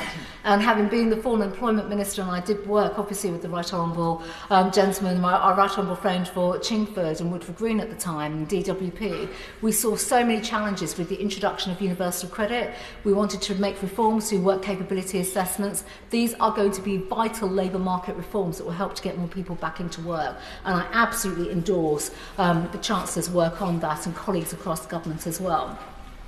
He will not be surprised that I do want to welcome his announcement today on freezing fuel duty and keeping the reduction that was brought in last year. And of course, my right honourable friend will understand the difficulties and actually the pressures, household budgets. He has spoken about that very strongly today. Being on the side of hard-pressed motorists, hard-pressed taxpayers, we have to stand up for them, and times have been tough on that. We know, of course, about the implications around, the forecast actually in November's OBR report alone did bring concerns to families, and the headroom that has now transpired is welcome, and this is an important welcome and a great buffer, I think, for motorists, but actually for the country. And keeping fuel duty down, of course, is going to help the government meet its ambitious targets in terms of reducing inflation. Everybody wants to see inflation come down for the right reasons. That is, again, how we grow the economy. And this will save for hard-pressed families hundreds of pounds a year, but including businesses. And again, when we look at logistics firms, I represent Whittam, we are full of logistic firms, we have ports surrounding us now. We're very proud of our ports, we're proud of the work that they do. They will absolutely benefit from this. And we have a proud record in supporting the nation's motorists. For 13 years, it's a record we should always remind everyone across the country, and supporting, of course, those hard-pressed motorists as well. And that, of course, compares to what we've seen in previous governments. I do think, though, families and businesses in London and Essex and the surrounding areas will look at what we've done on fuel duty against what the Mayor of London is proposing on ULEZ. And I think that is absolutely somewhere else. That is a charge that will hit low-income families. And of course, while Conservatives are constantly tackling those issues around high taxes, this is absolutely the right challenge we should be pushing out as well. Madam Deputy Speaker, I would just like to make a few other observations. One is on infrastructure, and to comment on the needs of infrastructure, and of course that is down to supply-side reforms in particular.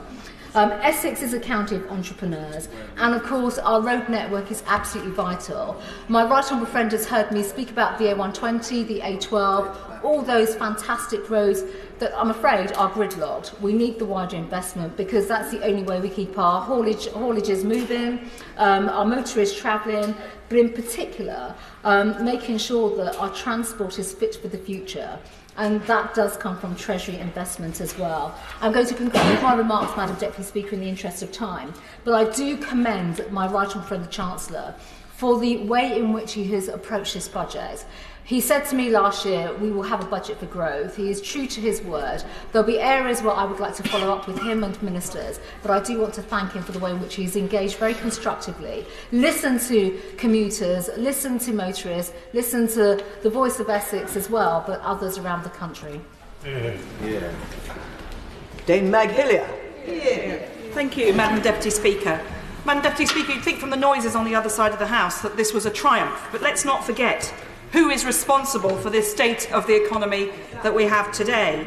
Wages are lower in real terms now than they were in 2010, and we are growing slower than most members of the G7. And obviously, COVID, the war in Ukraine, have knocked the economy.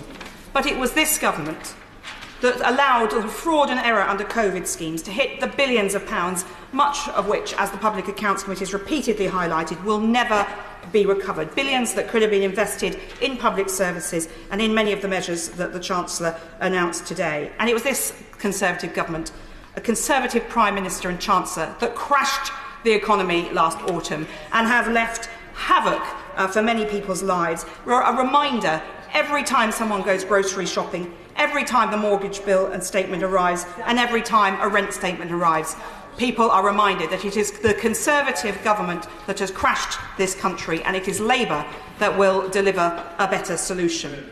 But I do welcome a couple of points, I should say, in generosity to the Chancellor. The support for leisure centres and swimming pools, much needed, and the prepayment meter changes are long overdue, so that is good to see. And scrapping local LEPs and giving the local authorities the opportunity to lead in their area is also long overdue. And again, the Public Accounts Committee has repeatedly highlighted concerns about how LEPs spent money locally with no accountability. I'm all for involving businesses and others in an area in decisions for the future, but for those to be led without accountability was unforgivable. So it's great to see that change finally coming through after much pressure. And it is necessary to see an increase in money for defence, partly because of the challenges that have been thrown up by the war in Ukraine. But it is absolutely vital that that money must come with real rigour on spending and project management at every step of the way. Repeatedly, the Public Accounts Committee highlights the Defence Equipment Plan and the efficiencies that never materialise and the overruns on cost. And a mere rounding error in some of these large defence projects would build a new school, or maybe one of those vaunted 40 new hospitals that we have yet to see. I represent many great pubs in Hackney South and Shoreditch, so it's great to see an 11p reduction in pints. But if you take that into account, with business rates going through the roof, energy bills, pubs tied very often to energy bills that were very high and have ramped up from, in some cases, more than 200%. And in one case, I had a 700% rise, one of my pubs had a 100% rise in their energy bills. Add to that rent increases and other bills going up.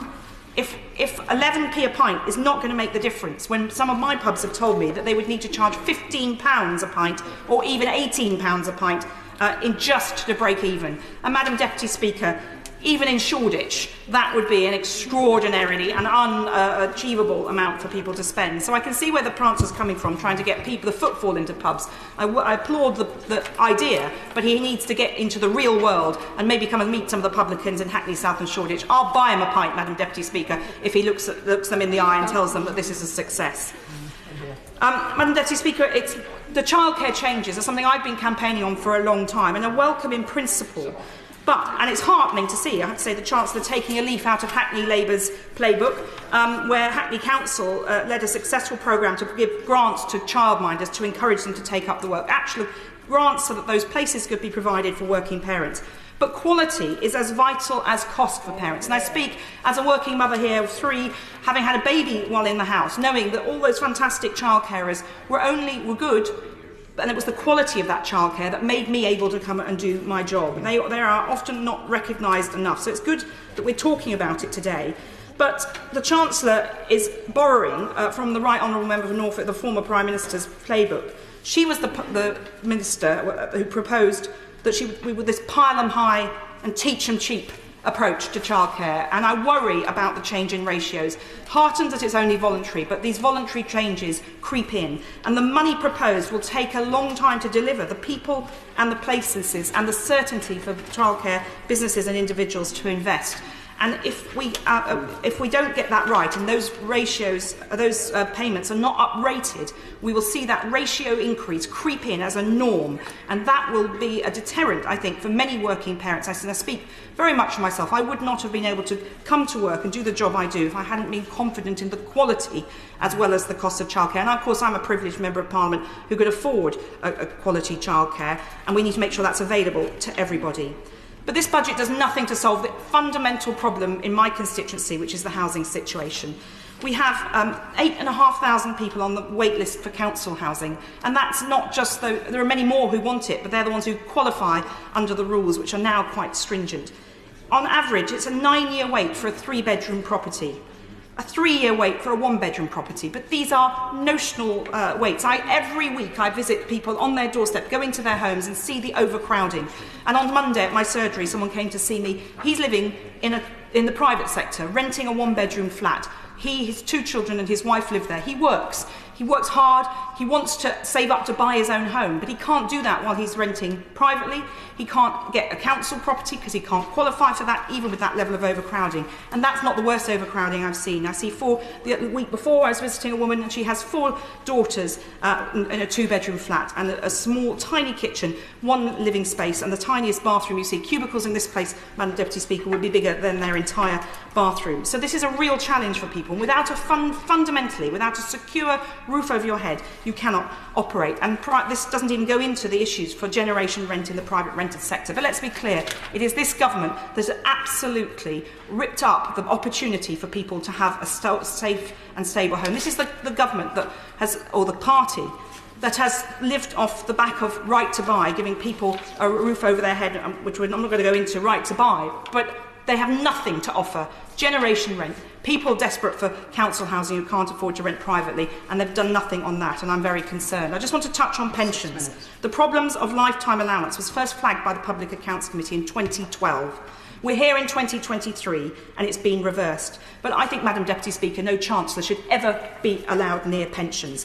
They make an announcement in the budget about a pension. There's no analysis or impact over the decades that you need to consider those decisions in, and no revisiting or uprating for many years. And it was out of kilter with other pension changes, which causes ongoing problems. And there's nothing.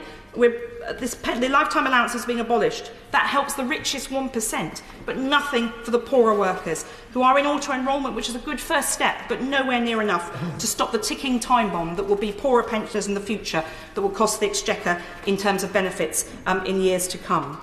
And it will do nothing, I think, to reverse the exodus of people leaving. It might stop some people in their tracks and make them think, but many will have already made their pension plans, and many people have now factored in the idea of a lower pension and locum work for doctors, or a second new job for those who are not doctors, and decided that's an option. And that is now built into the way of thinking after over a decade of that approach because of the lifetime allowance, which was never uprated. But look, in Hackney, Madam Deputy Speaker, nearly 1 in 2 children live in poverty, and of those, 61% are in working households. There are small measures in the budget here that might help them a little, but it's not enough to tackle the real issue of the working poor in my constituency. And there's really no hope on housing, as I've said, for generation rent and families who need that. Without that housing base, there is nothing that they can do to improve their lot. They can work as hard as they want, but they'll never be able to pay the rent. And this is thin pickings, Madam Deputy Speaker, for people who face systemic lifestyle challenges every day, and I don't think the Chancellor has delivered for them. Dame Andrea Ledson.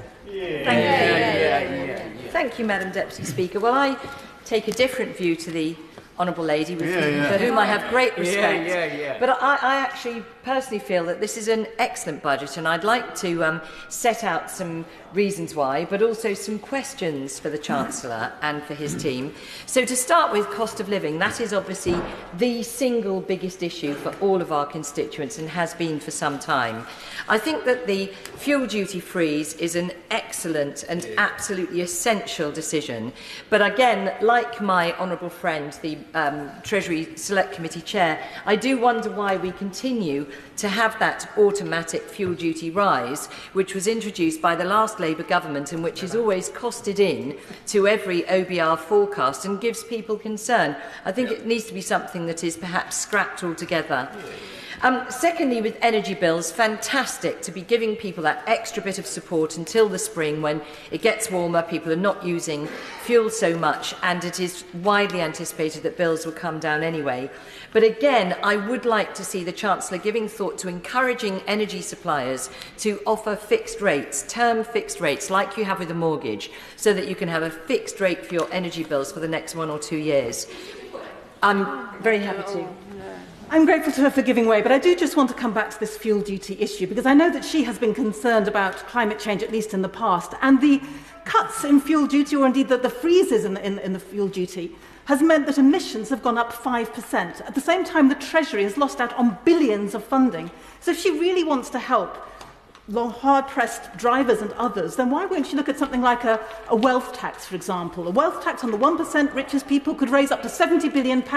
She could then help those drivers, but she could also be helping public transport, the pay sector people who are out on the strike right now. They're out on the streets. They want us to have more funding. Why isn't she doing that? Yeah. Well, where I agree with the Honourable Lady is that decarbonisation is vital, but where we part company is I think people have to live in the meantime.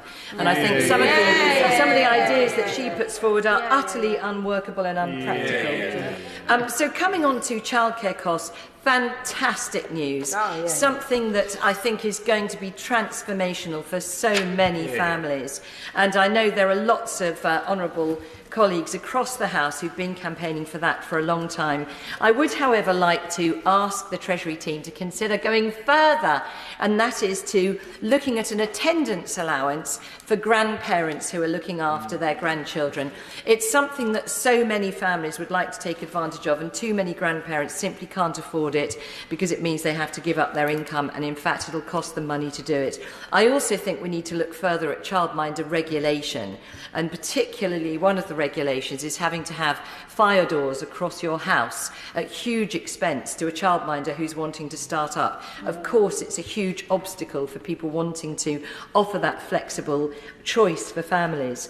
So, secondly, I'd like to address the issue of quality of life, and I think this budget goes a long way to helping people with quality of life, in particular helping people with disabilities and long-term illnesses into work. I have constituents come to my surgeries who are desperate and who feel that they're just on the scrap heap because nobody will give them a job. It is so difficult, so I really do applaud that. I also think helping people with upfront childcare costs when they're on universal credit. I had a Ukrainian family staying with me with an 8-year-old and a 2-year-old daughter, and it was a huge issue helping my guest to apply for universal credit and then for the childcare element. Inevitably, I could lend her the money for childcare costs, but for somebody who can't get that, this is absolutely essential to help them. And then the third element is help for the over 50s. I absolutely applaud the government for encouraging people, providing support for getting people back into the workplace. But I would again like to highlight the fact that very often it's women over 50 who find they're applying for job after job and getting nowhere, quite often because they've been out of the workplace for quite some time. In terms of pension cap and the annual allowance, that's fantastic news, and that is actually something where I do agree with the Honourable Lady, the member for Hackney, is that this should have been done a long time ago. There is no question it has encouraged people to think, well, there's no point carrying on working because I can't improve my quality of life in retirement. And although these sums sound a lot, they don't actually deliver a decent pension for people. So I think this is essential. And, you know, sad to say for many colleagues in this House, but it might even keep me working, Madam Deputy Speaker. That's right. Cheer, yes.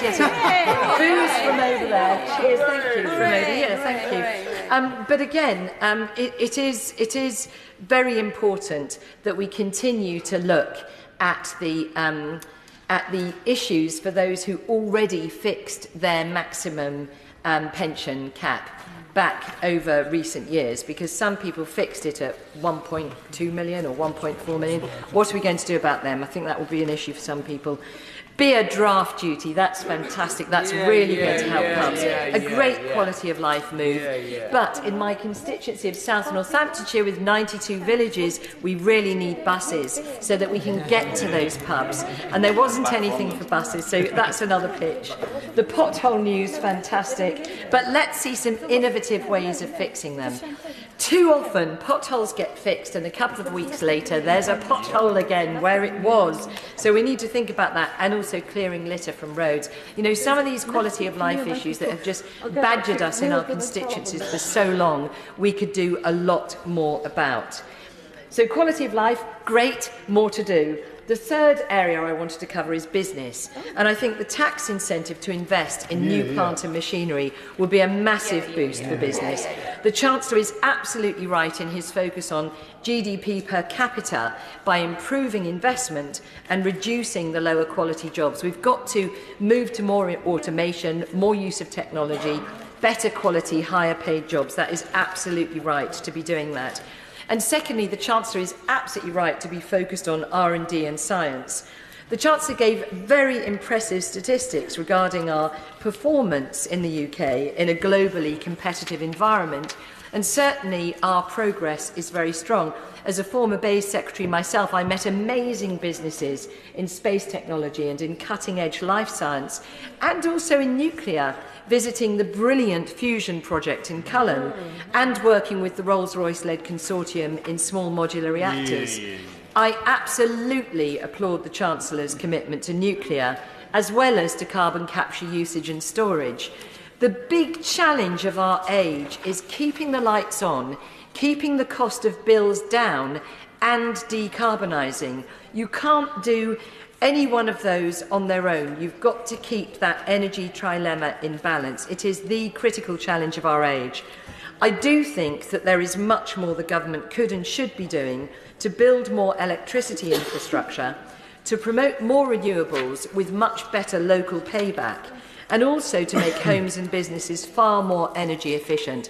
I think too little work has gone into that. And I would commend to my honourable friend on the front bench the 1922 Backbench Committee report on the future for energy. That is a committee that I chair. It has a wealth of practical actions, in fact I think 29 of them, and I do urge the Chancellor and the whole Treasury team to take a close look.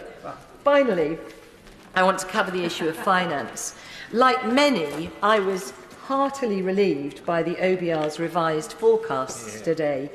But I do wonder, does the Chancellor worry about the impact of forecasting on business and consumer confidence?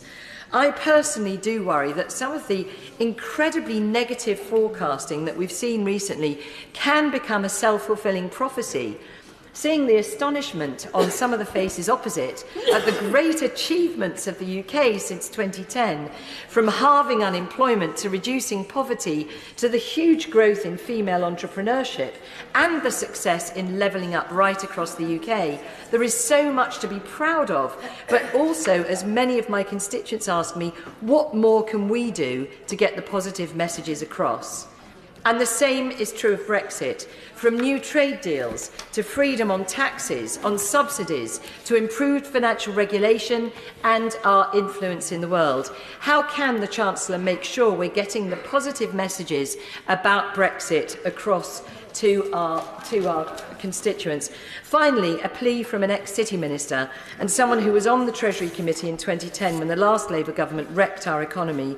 There have been many good reforms made to strengthen the banking sector, and I do urge the Chancellor to keep ring-fencing in place. Thank you. I do want to emphasise it's not fair on others if we don't stick to the guidance given by the Chairman of Ways and Means, which was 7 minutes.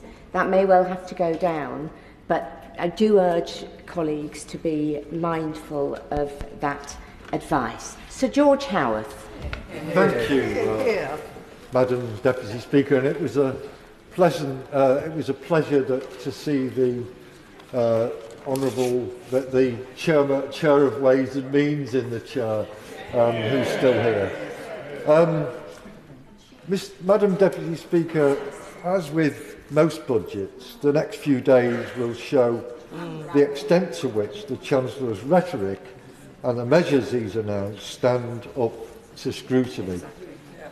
But the early indications are that, as my right honourable friend, the Leader of the Opposition, pointed out in his response, it doesn't undo the damage of the last 13 years, and nor does it resolve the doubts about the strategic economic direction of the future. Two problems have already been highlighted. The Office of Budget Responsibility are forecasting a fall in real incomes of 5.7% over the next 2 years. And that means the cost of living crisis that many of our constituents are facing in very real terms will continue. The second is that, adjusted for inflation, real wages have fallen recently by about 3.2%. Now, the Chancellor has in the budget signalled measures to boost productivity, and of course, in principle, that is important. It's important particularly to our need for greater economic growth, which is also referred to.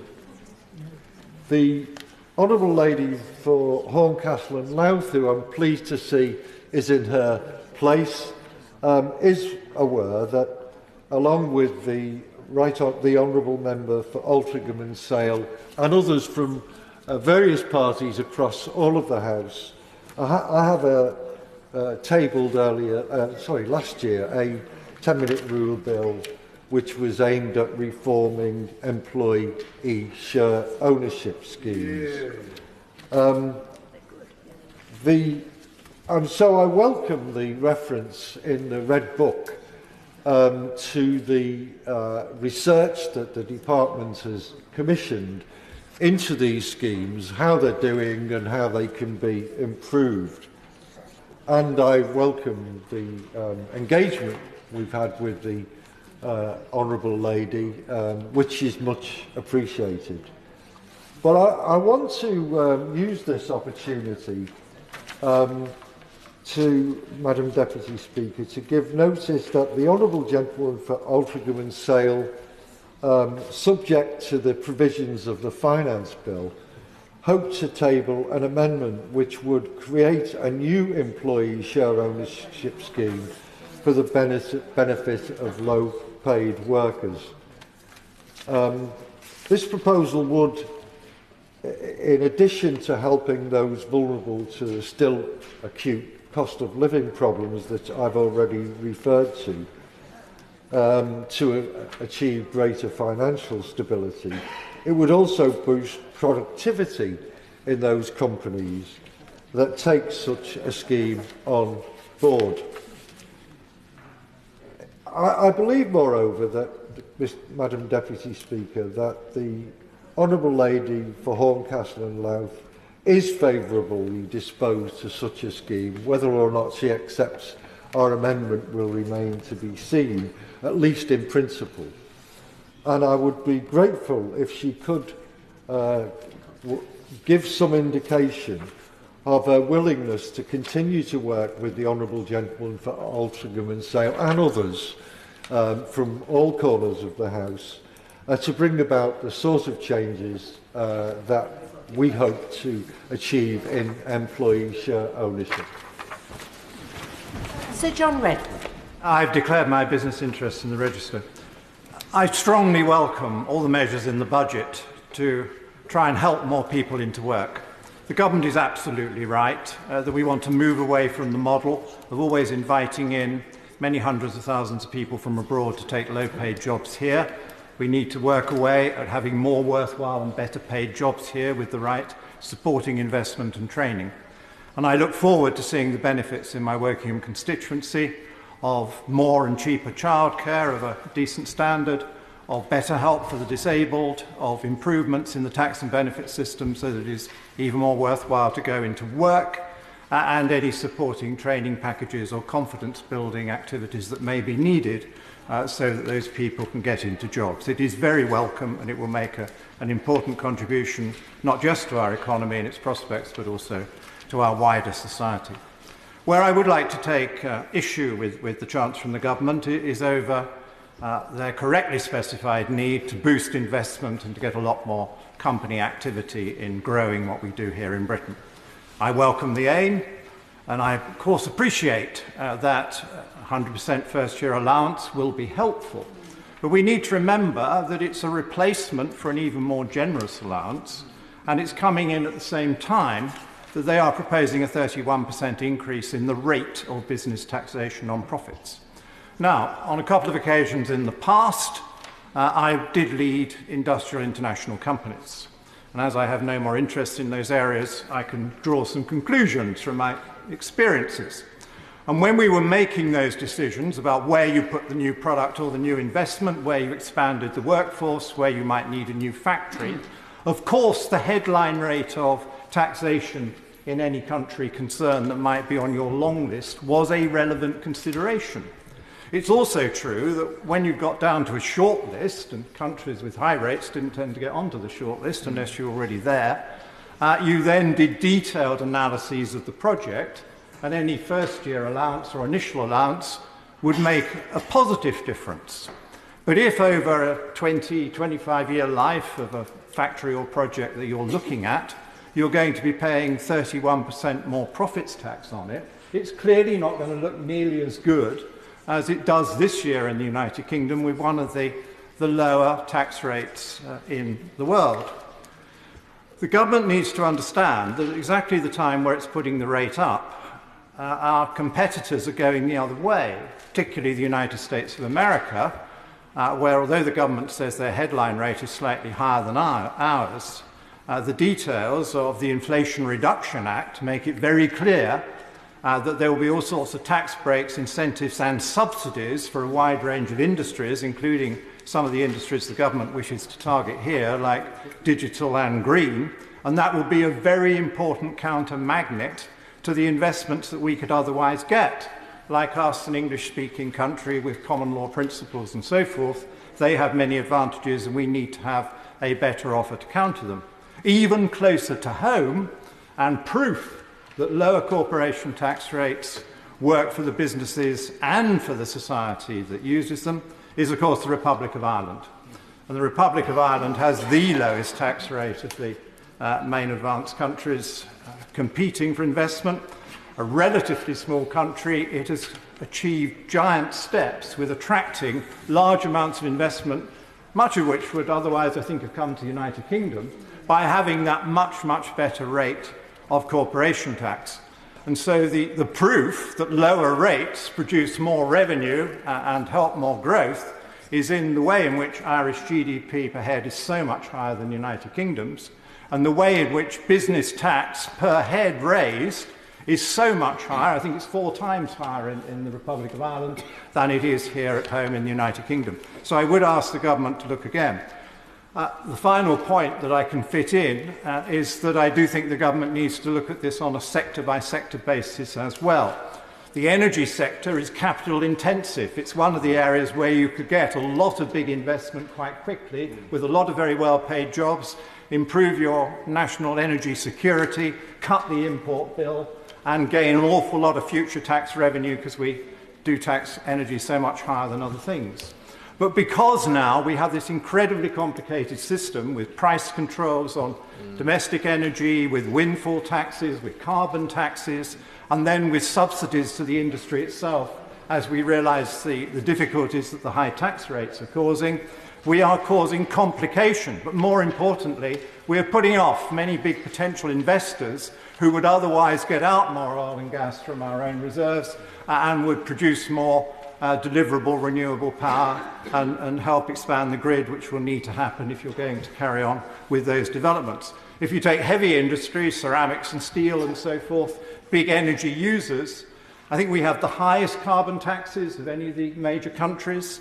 We have some of the highest energy prices on top of the very high carbon taxes, and so it means we are not competitive in things like steel and ceramics.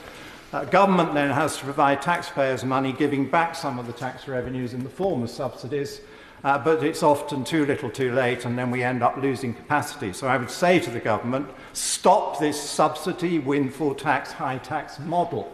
It is not working for the businesses, it is not working for our country, it is not raising additional revenues to spend on other things. Conscious of colleagues' wish to get in, all my other analysis and comments will be put on my website in the usual way. Dame Angela Eagle. Madam Deputy Speaker, and I'll go straight to the Right Honourable Gentleman's website as soon as it's up there. Despite all the growth and back-to-work billing from Tory Central Office, this was a budget that was treading water and going nowhere fast. There was nothing effective on falling real wages, which are now in a slump not equalled since the Napoleonic War. In fact, the OBR says that wages are expected to fall by 5.7% over the next 2 years, the largest fall since records began. After 13 wasted Tory years, we have a productivity problem so entrenched that the UK is now the only G7 economy which has not yet returned to its pre-COVID pandemic levels of output.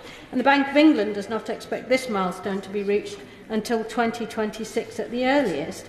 And before party opposites start blaming global factors for this, global factors don't explain our alarming relative decline. They don't explain why under this government the UK is stuck in the economic slow lane. All economies have had to deal with the impact of the COVID pandemic and the war in Ukraine, but only the UK has managed to go from being one of the most robust economies in the G7 to one of the weakest.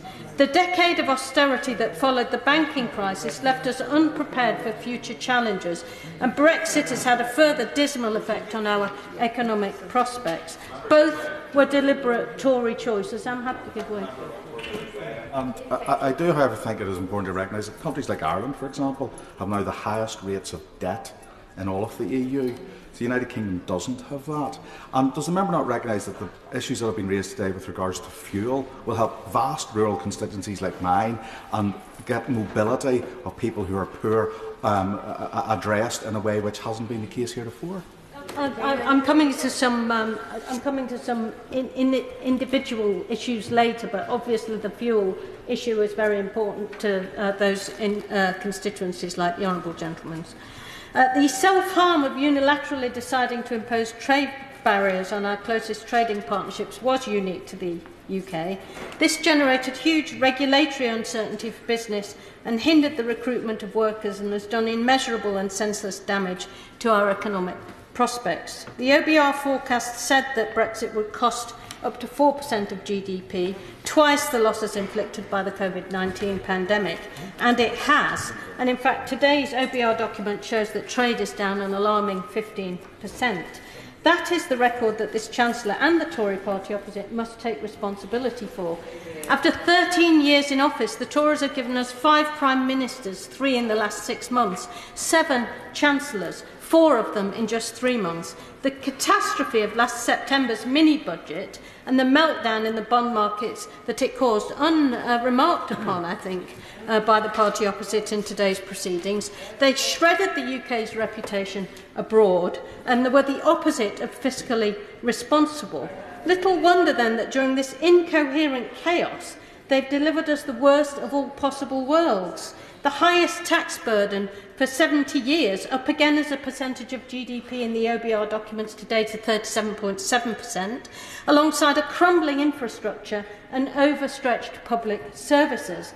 And don't forget that this Chancellor has pencilled in 55 billion more austerity cuts in public expenditure to begin conveniently after the next general election. And today, he announced a mere 1% increase in departmental spending in the future, which is ongoing and damaging austerity.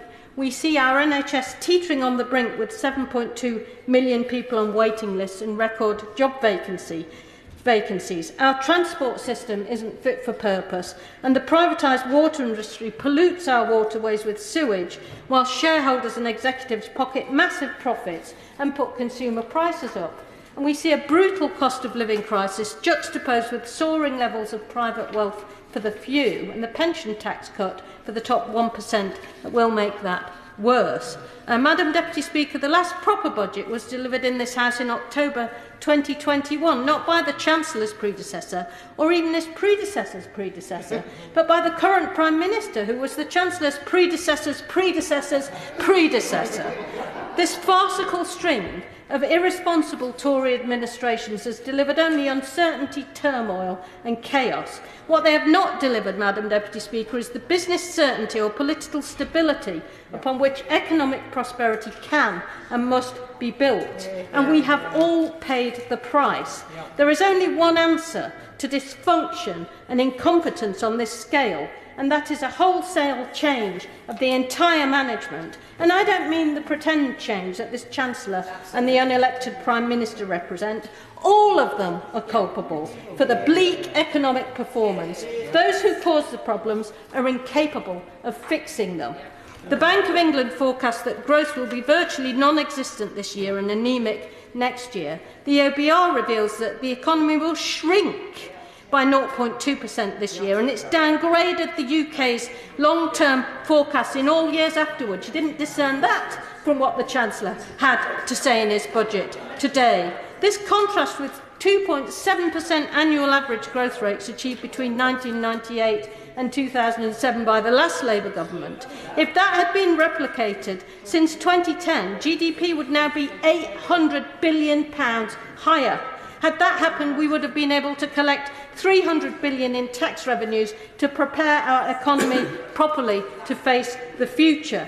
In this budget, there's little sign of the strategic planning needed to improve productivity performance and therefore growth. Perhaps not surprising from a government which for 13 wasted years has completely failed to develop an industrial strategy worth the name, as it doesn't really believe that governments have any legitimate role in guiding markets. We are in the middle of a brutal cost of living crisis with sharp falls in household living standards for which the government policies are not adequately compensating, despite the Chancellor's welcome extension of the current energy cap until summer. Even with extended public support, energy prices are due to be 20% higher than last year. Soaring inflation has hit the poorest hardest because energy and food costs make up a larger share of the income of the poorest. Mortgage costs are also rising, with interest rates costing those who have to refix their mortgages up to 10% more. Many are paying the mini-budget premium for the costs of Tory chaos last year. Rents are rising steeply while real wages are falling for all, and those in the public sector, they are falling for the 12th successive year. Today's budget had nothing to say about that. Madam Deputy Speaker, real wages are below where they were 18 years ago, and this decline is forecast to continue for at least this year and next. The Chancellor's decision to instigate a stealth tax by freezing income tax thresholds will reduce take-home pay substantially and make the cost of living crisis worse for many already teetering on the brink. The OBR shows that these stealth taxes will raise £29.3 billion because of fiscal drag, equivalent to a 4p increase in the basic rate of tax, dragging nearly 6 million people into higher tax band rates over the next 4 years. And you didn't hear, Madam Deputy Speaker, the Chancellor refer to that in his budget either. Thank you, Madam Deputy Speaker. The Chancellor always has more people asking for things than he can possibly grant. But what I know is that everyone on this side and all of the things that we ask for are designed to help back British businesses and go for growth so that we can create more jobs and boost people's wages. And the reason we do that is because all of us know that actually it's not just about those policies, not just about particular taxes or particular lines of expenditure, but it's about people and their families out there. And this budget does make positive steps to support families and make sure that we're supporting the future of our country, helping with childcare, providing the footings for a great education, and also helping people get a GP appointment and clearing the NHS backlog. And on that last point, which I'd like to turn to first, the abolition of doctors' taxes in this budget shows that tax reform doesn't necessarily mean putting money in people's pockets, good though that is. It can be a simpler tax system that creates positive outcomes for our country and backs our public services. By abolishing the lifetime allowance, by increasing the annual allowance, by increasing the money purchase annual allowance, we are helping people provide for their own futures and supporting our NHS. But I would, of course, ask my honourable friend on the front bench and the Chancellor to bear in mind that there is always more to do. And there are still tax traps there for some of our doctors. For example, the 62.5% tax trap between £100,000 and £125,000, which affects some of our most qualified medics who we want to retain in our NHS to help provide the care we need. Of course, it goes down to 45p after £125,000, which shows that it is a trap, and I hope that the government will look at that in the weeks, months and years ahead. There is also a 71% tax trap for families between £50,000 and £60,000, which affects some of our younger doctors, and we should be finding ways to deal with that. But I do welcome the Chancellor's commitment to helping families with the cost of childcare specifically. It is a great starter for 10. Finding ways to keep the cost of childcare down for parents is important, but we mustn't lose sight of keeping the cost of childcare down for the taxpayer too. It is extraordinary to see some people, opposite and elsewhere, attack the alignment of the system in England with now the system in Scotland, increasing from 1 to 4 to 1 to 5. But what is missing is choice.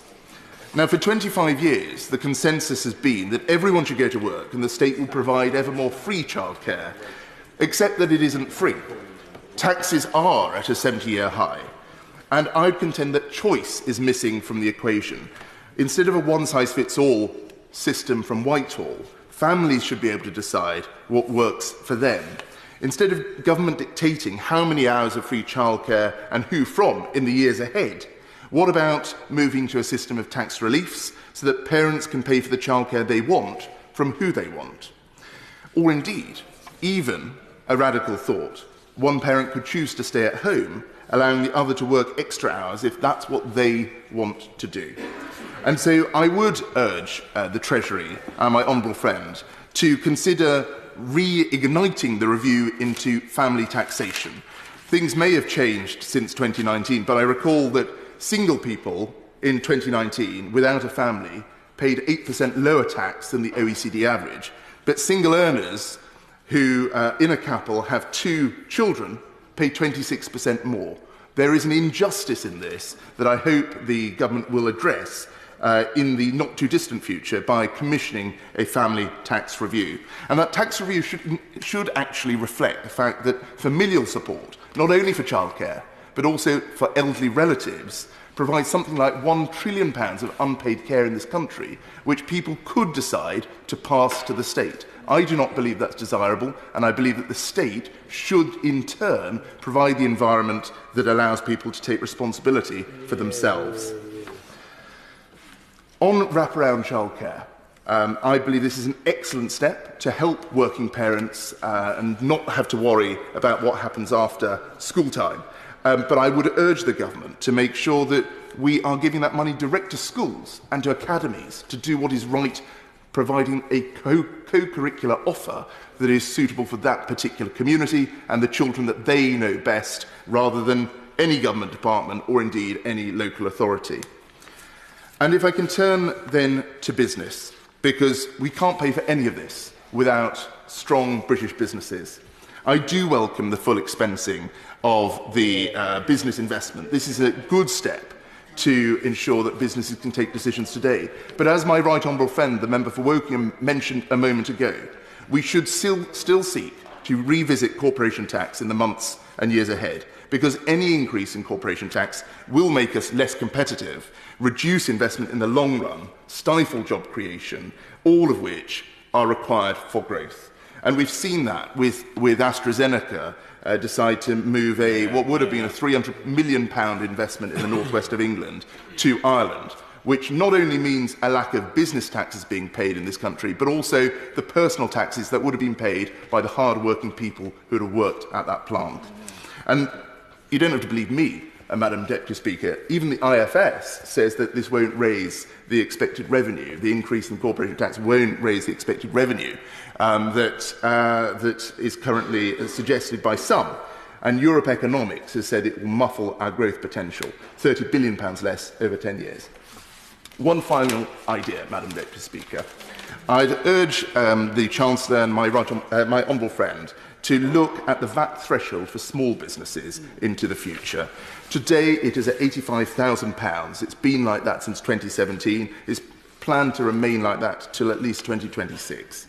The fiscal drag means that 60,000 extra businesses are being dragged into this threshold, and it halts their growth and pushes them into the grey market. A £250,000 profit is the threshold in the new planned corporation tax, and perhaps it's a round figure to look at a £250,000 turnover threshold for VAT registration in the future. By not increasing corporation tax or reversing it in the future, by raising VAT registration threshold, by reversing IR35, which other members may mention, but I shan't, Madam Deputy Speaker, we would be delivering a £67 billion boost after 10 years on top of other growth in the British economy. Investment would be up, jobs will be created, and it will pay for itself. Sarah Olney. Thank you very much, Madam Deputy Speaker. Families were looking at this budget for support, but instead of throwing them a lifeline, the Chancellor has thrown them under the bus. Mortgage bills are up, the cost of the weekly shop is up, energy prices are up, all because of Conservative chaos. Yet this government has offered no immediate help with the cost of living. They are so out of touch They might as well be on a different planet. The Chancellor could have done so much more if only he cared enough. He had enough money in the Treasury to cut people's energy bills by £500 and take them down to last April's levels, yet he simply chose not to. And whilst he may claim he's extending support, that's simply not true. People will pay more for their energy this year than they did last year, not less, even though gas prices are falling. In 3 months' time, there'll be no extra help in place whatsoever. The £400 payment also gone. Fuel poverty will get worse, not better. And the government will now cut energy support for businesses by 85%. Those shops and restaurants that won't be forced to close will have little choice than to raise their prices. The price of food, clothes, the pint in the local pub will all go up, and all because this government is cutting support to businesses. Madam Deputy Speaker, we heard the Chancellor say that this government will grow the economy by getting people back to work. And what's his plan? Tinkering around the edges of a system broken by his very own government. Changing pension rules that won't benefit the majority of people, piecemeal changes to a childcare system that needs wholesale reform, and forcing people with ill health to work by threatening to take away their benefits. Are we really meant to believe that that's the recipe for economic growth?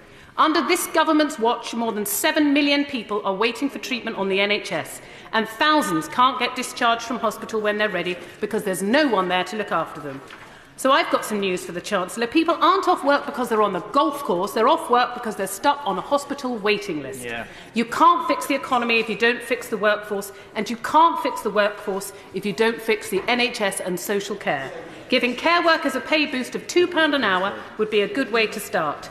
And finally, fixing our crumbling hospitals that are crying out for some proper investment. The government simply doesn't get that. Liberal Democrats have been championing the need for properly funded, genuinely free childcare for years. But unless the government funds free hours at the actual cost of providing them, it will make the problem even worse: a lack of providers and eye-watering fees for full-time childcare. Madam Deputy Speaker, it takes some real nerve from the Chancellor to say he wants to get more people into work when he's the one who froze the personal allowance, an unfair stealth tax penalising people for every extra pound they earn. Don't take it from me that this government has no idea how to grow our economy. Just look at the figures. Under this Conservative government, the UK is the only major economy that's still smaller than before the pandemic.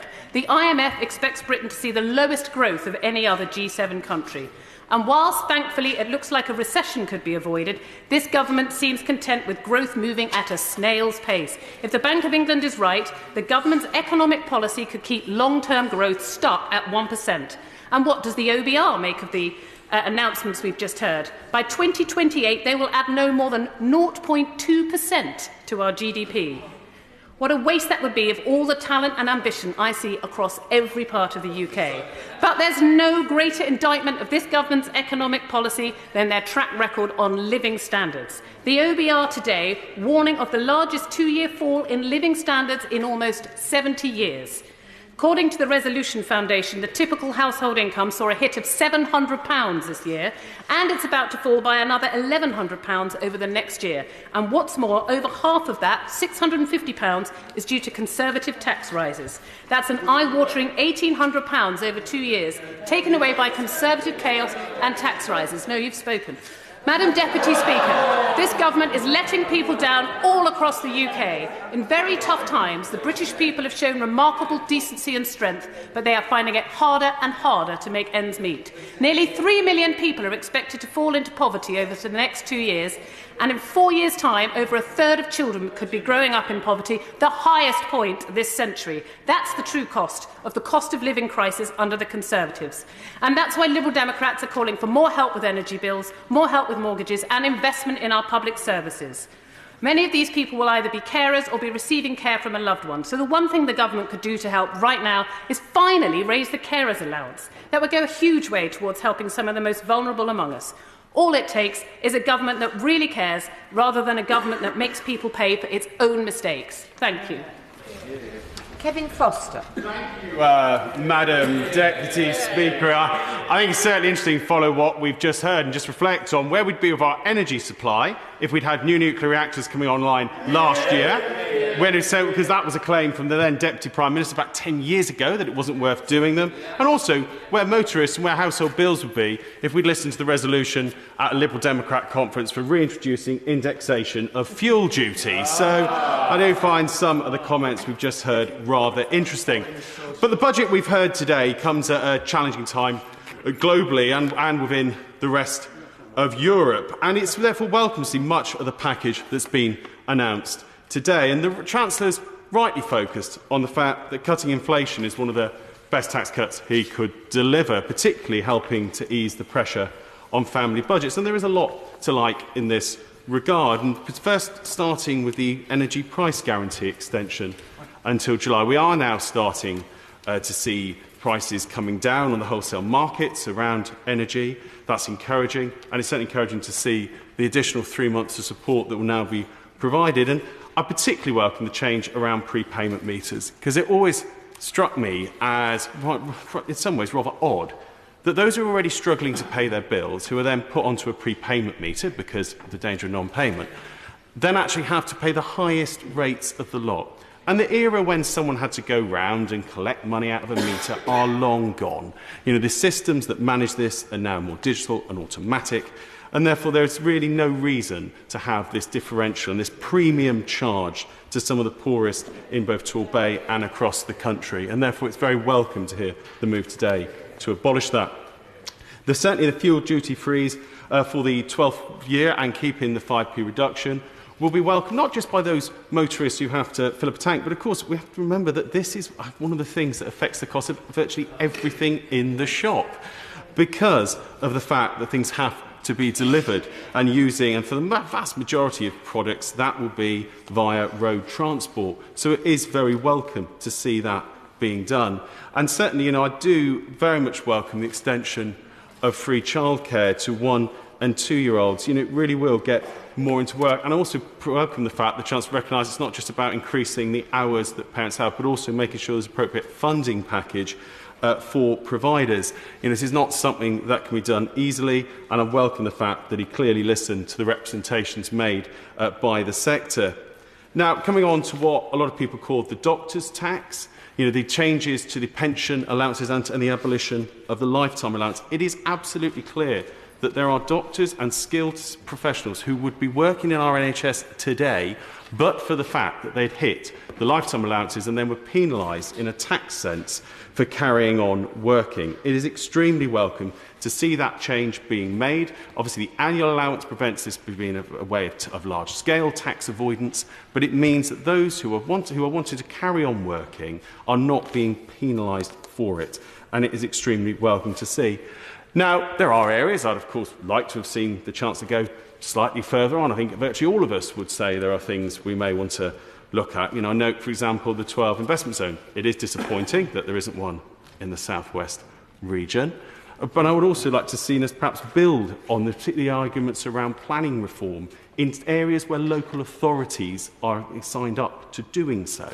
Our town centres, through the advent of online shopping, probably need to have the type of regeneration and alteration to their purpose and structure that we saw with the introduction of the motor car of 50 or 60 years ago as the main method of people travelling into them.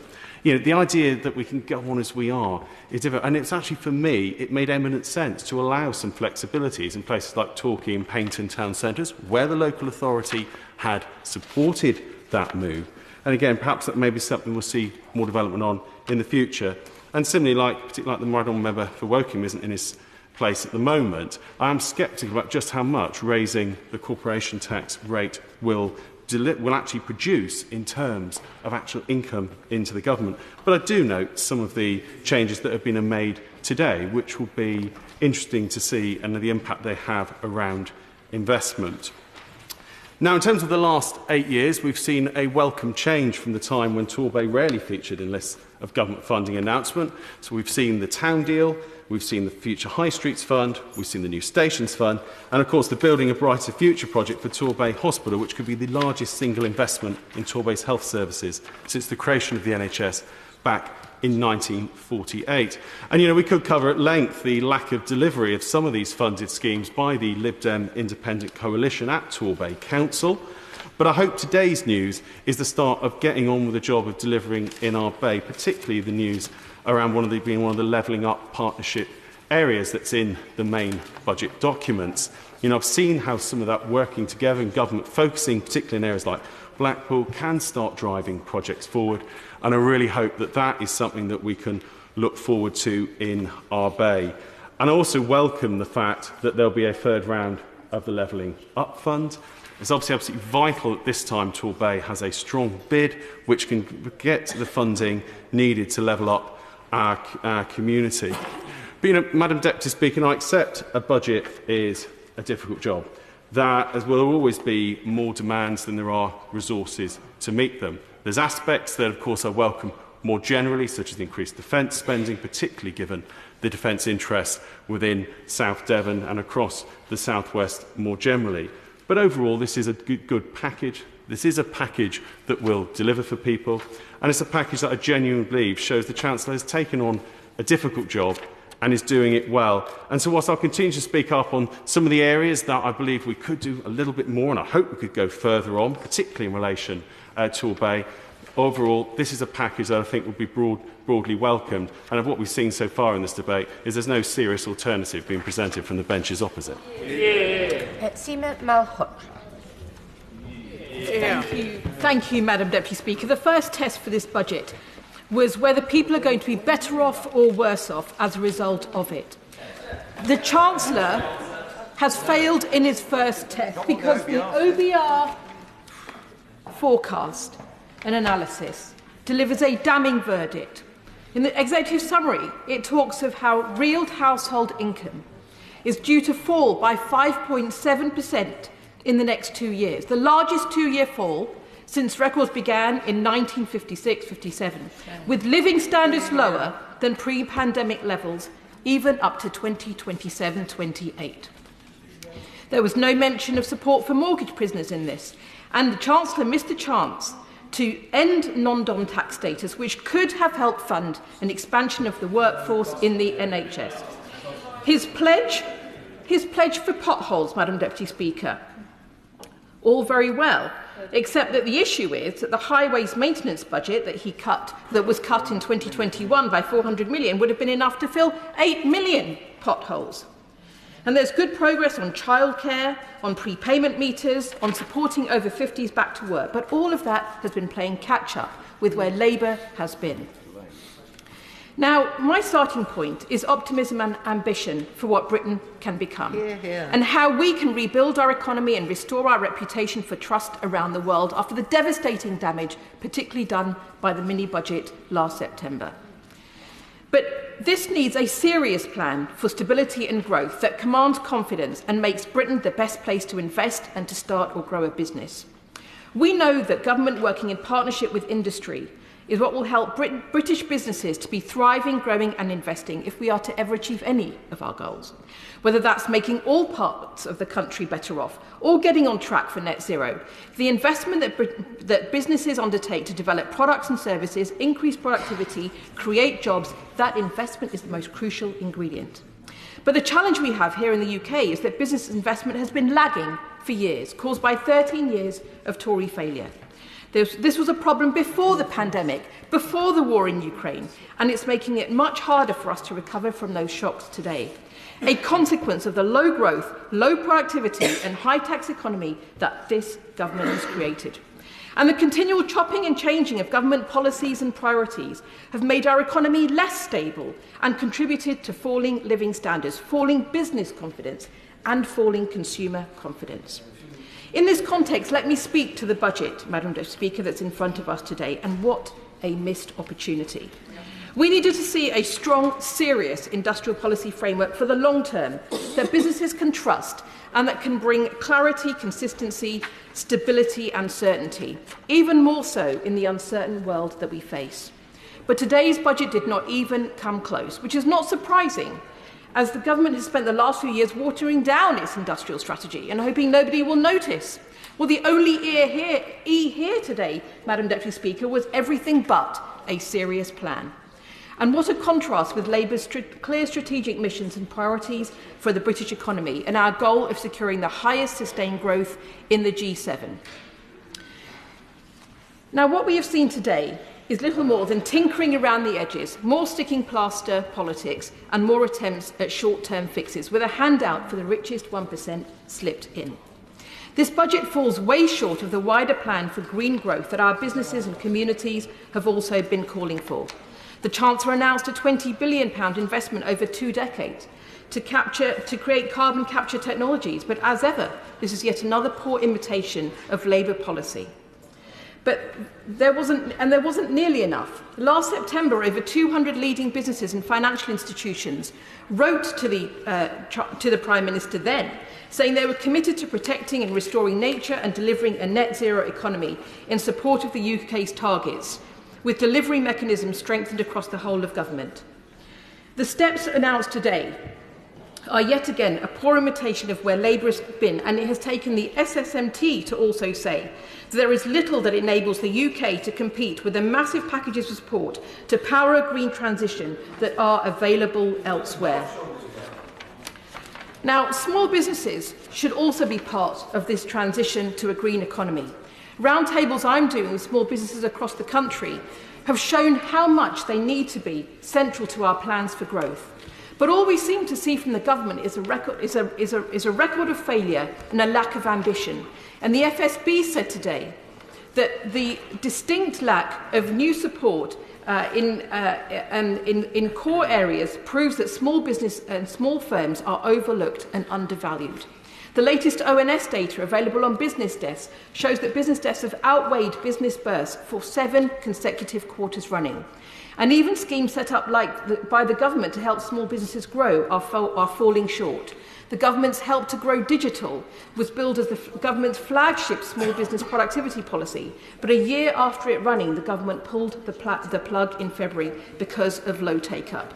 And when I recently asked the Minister what programmes were available to SMEs looking to transition to net zero, he cited the boiler upgrade programme. But the scheme's own impact assessment says that the impact of this scheme for small businesses is negligible. The latest data released from the scheme shows that 0.4% of all installations in the scheme have been for SMEs. So the evidence is clear. The government is simply not serious about helping SMEs transition to net zero or supporting them at all. So in conclusion, Madam Deputy Speaker, if the government was serious about supporting small businesses as well, they would back Labour's plan to help Britain become a clean energy superpower by 2030 and provide 0.7 billion in help to green grants for SMEs. The lack of long-term shift in the Chancellor's statement today has left us with the usual sticking plaster politics. This is the natural end result of what happens when you spend 13 years hollowing out public services and not investing in workers and businesses, and having a tired government that's run out of ideas. Vice Elwood. Thank you very much, Madam Deputy Speaker. So much to digest from this Red Book in such a short space of time. Let me begin by welcoming the budget statement today that not just reflects a return to economic stability, but also a viable plan to energise UK growth. It has been a busy year since the last spring event. The Russian invasion continues afoot in Ukraine, causing geopolitical and economic ramifications, impacting on energy and fuel prices. There's the aftermath, of course, of COVID, which cost the government intervention £400 billion from the Treasury's coffers. And let's also put our hand up that the political turmoil moving through 3 prime ministers was a testing for the markets and was not our finest hour. Certainly, stagnation summarises 2022. Slow economic growth, inhibiting economic development or expansion, and inflation with rising prices but falling GDP. So it's good to see a return to fiscal responsibility, as efforts are made to bring inflation under control and restore confidence with the markets and secure new, reliable sources of energy imports and become more energy self-sufficient, including, I'm pleased to say, investment in modular nuclear reactors. Now, as the Chancellor stated, the forecast looks more optimistic as our economy begins to strengthen. Growth is forecast to return. The government's key objectives of halving inflation, of growing the economy and reducing debt are all on track. But significant challenges remain, as we've heard today. Many are still impacted by the cost of living crisis. There's still not enough investment in business to make our economy grow faster. And our labour market needs invigorating to entice many of the economically inactive back into work. So the actions announced today address these very issues and would be welcome in Bournemouth East and indeed across the country. Extending the energy price guarantee, for example, to help keep fuel bills low, and freezing fuel duty. Extending childcare to include 1- and 2-year-olds, and additional funding to support nurseries, so more parents can return to work after building a family. And, of course, increasing the annual pension allowance to £60,000, which I hope will encourage doctors in Bournemouth and indeed across the country from delaying their thought of retiring. What I did not see in the Red Book, and I look to the front page now, were any plans to reduce VAT for the hospitality industry from 20% to 10%. Now, tourism destinations were affected, such as Bournemouth, because of the pandemic. Grateful, of course, for that government intervention then. But as hospitality recovers today, it's hit by the perfect storm of inflation, driving up wages, higher fuel prices and, of course, increased utility costs.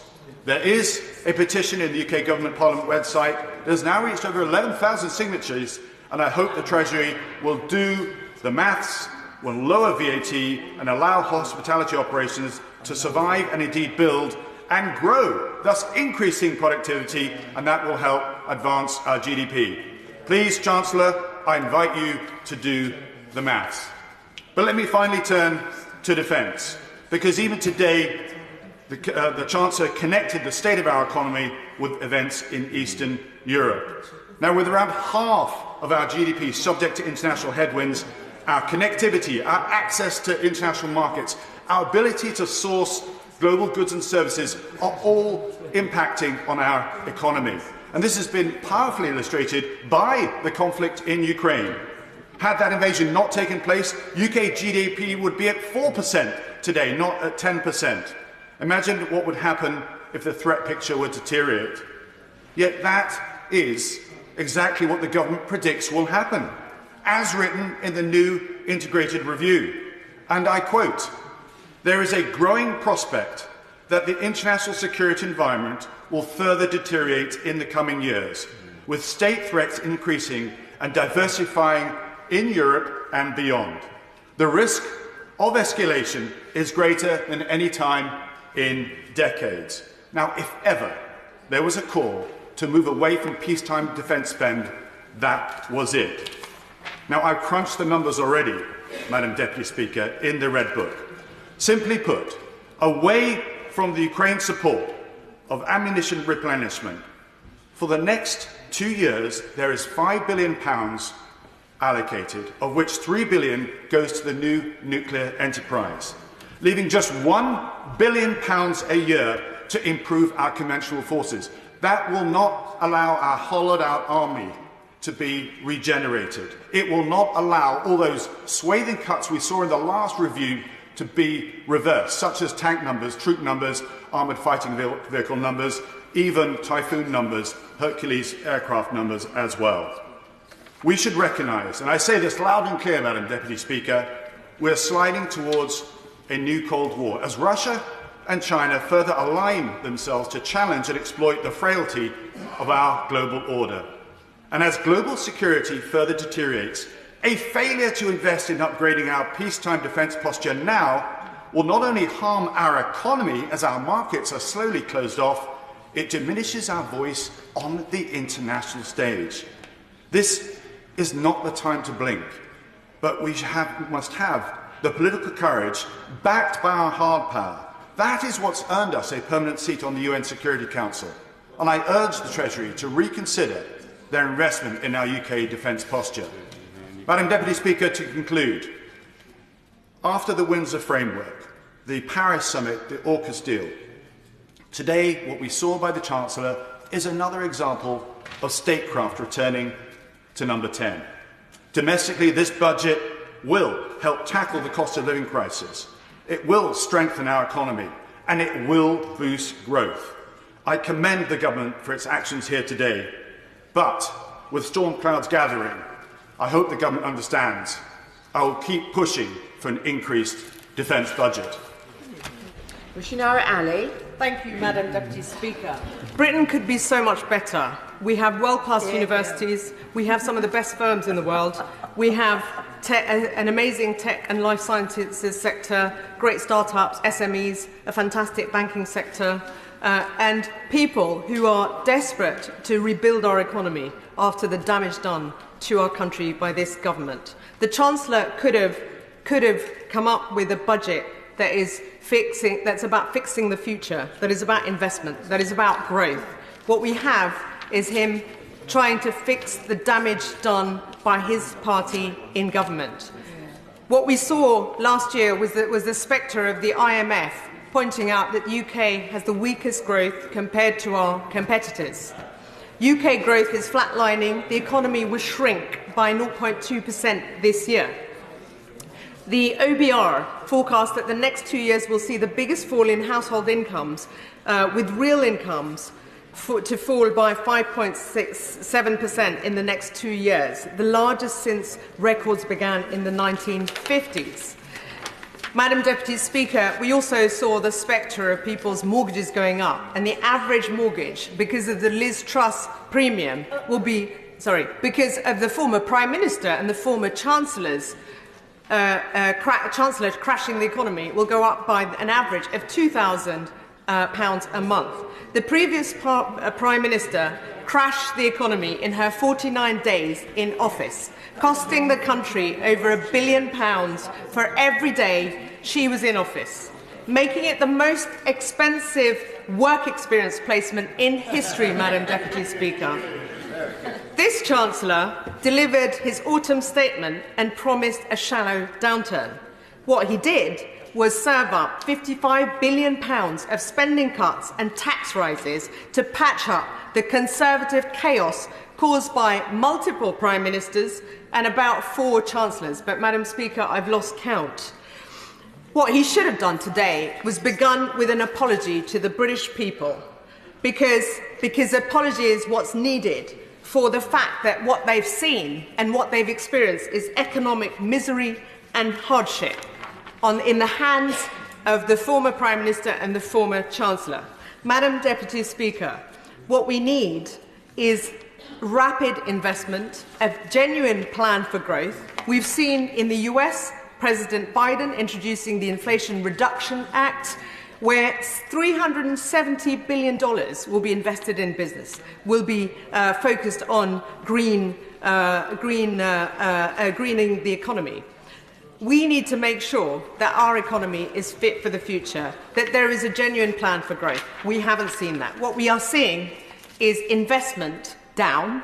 What we are seeing is lowest business investment in the G7 for this country, mortgages going up. What we've seen is wages at the lowest in real terms over the last 13 years. The tax burden among the highest since records began, since the Second World War. And the Chancellor has done nothing to improve the plight of the British people. What we've seen is him trying to pretend that the mess that's been made is not the mess made by his party in government. Labour will deliver a green growth, supporting 400,000 jobs in green businesses. We will retain workers with the skills in the green economy in every corner of the UK. There will be genuine levelling up. We will rebuild our business, business with a national investment bank that supports the drive for a net zero economy. And I could say much more, but I'm limited in time. We have a plan for growth. We have a plan for a high-skilled, high-wage economy. The Conservatives had 13 years in government. What we've seen is 13 years of austerity, the destruction of vital public services, and the destruction of our economy.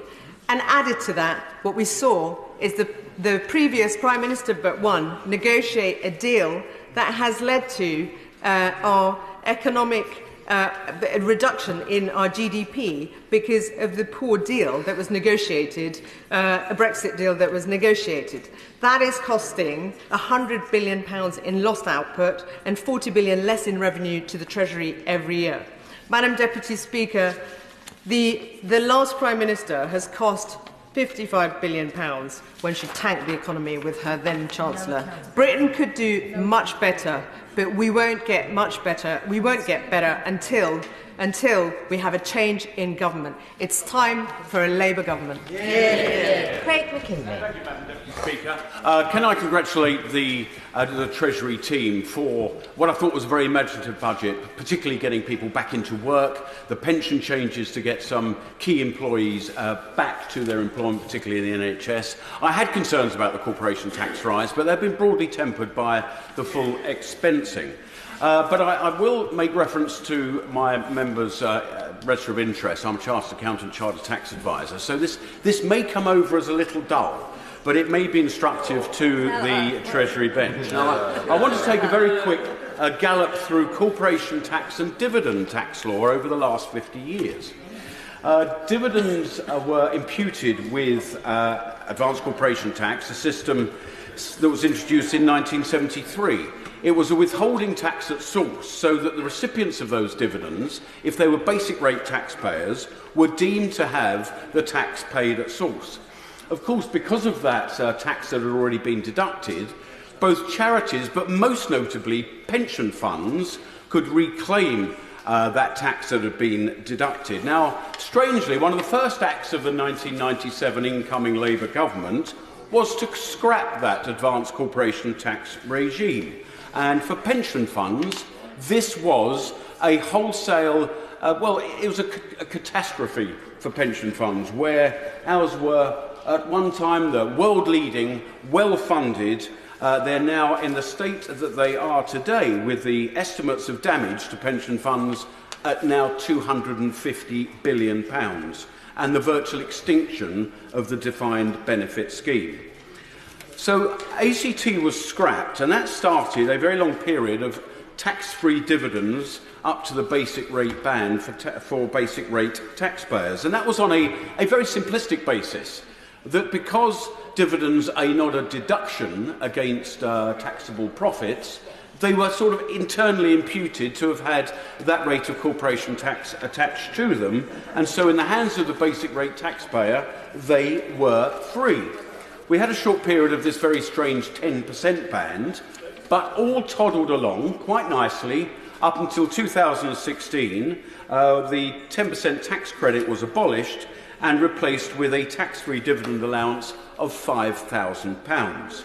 And I feel the Treasurer's assessment at the time were that owner-managed businesses particularly were using dividends rather too extensively, and there was an avoidance of both ER and EE national insurance. Well, so be it.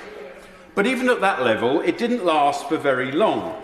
I think it was deemed, even at the 5,000 level, to have been a little overexploited.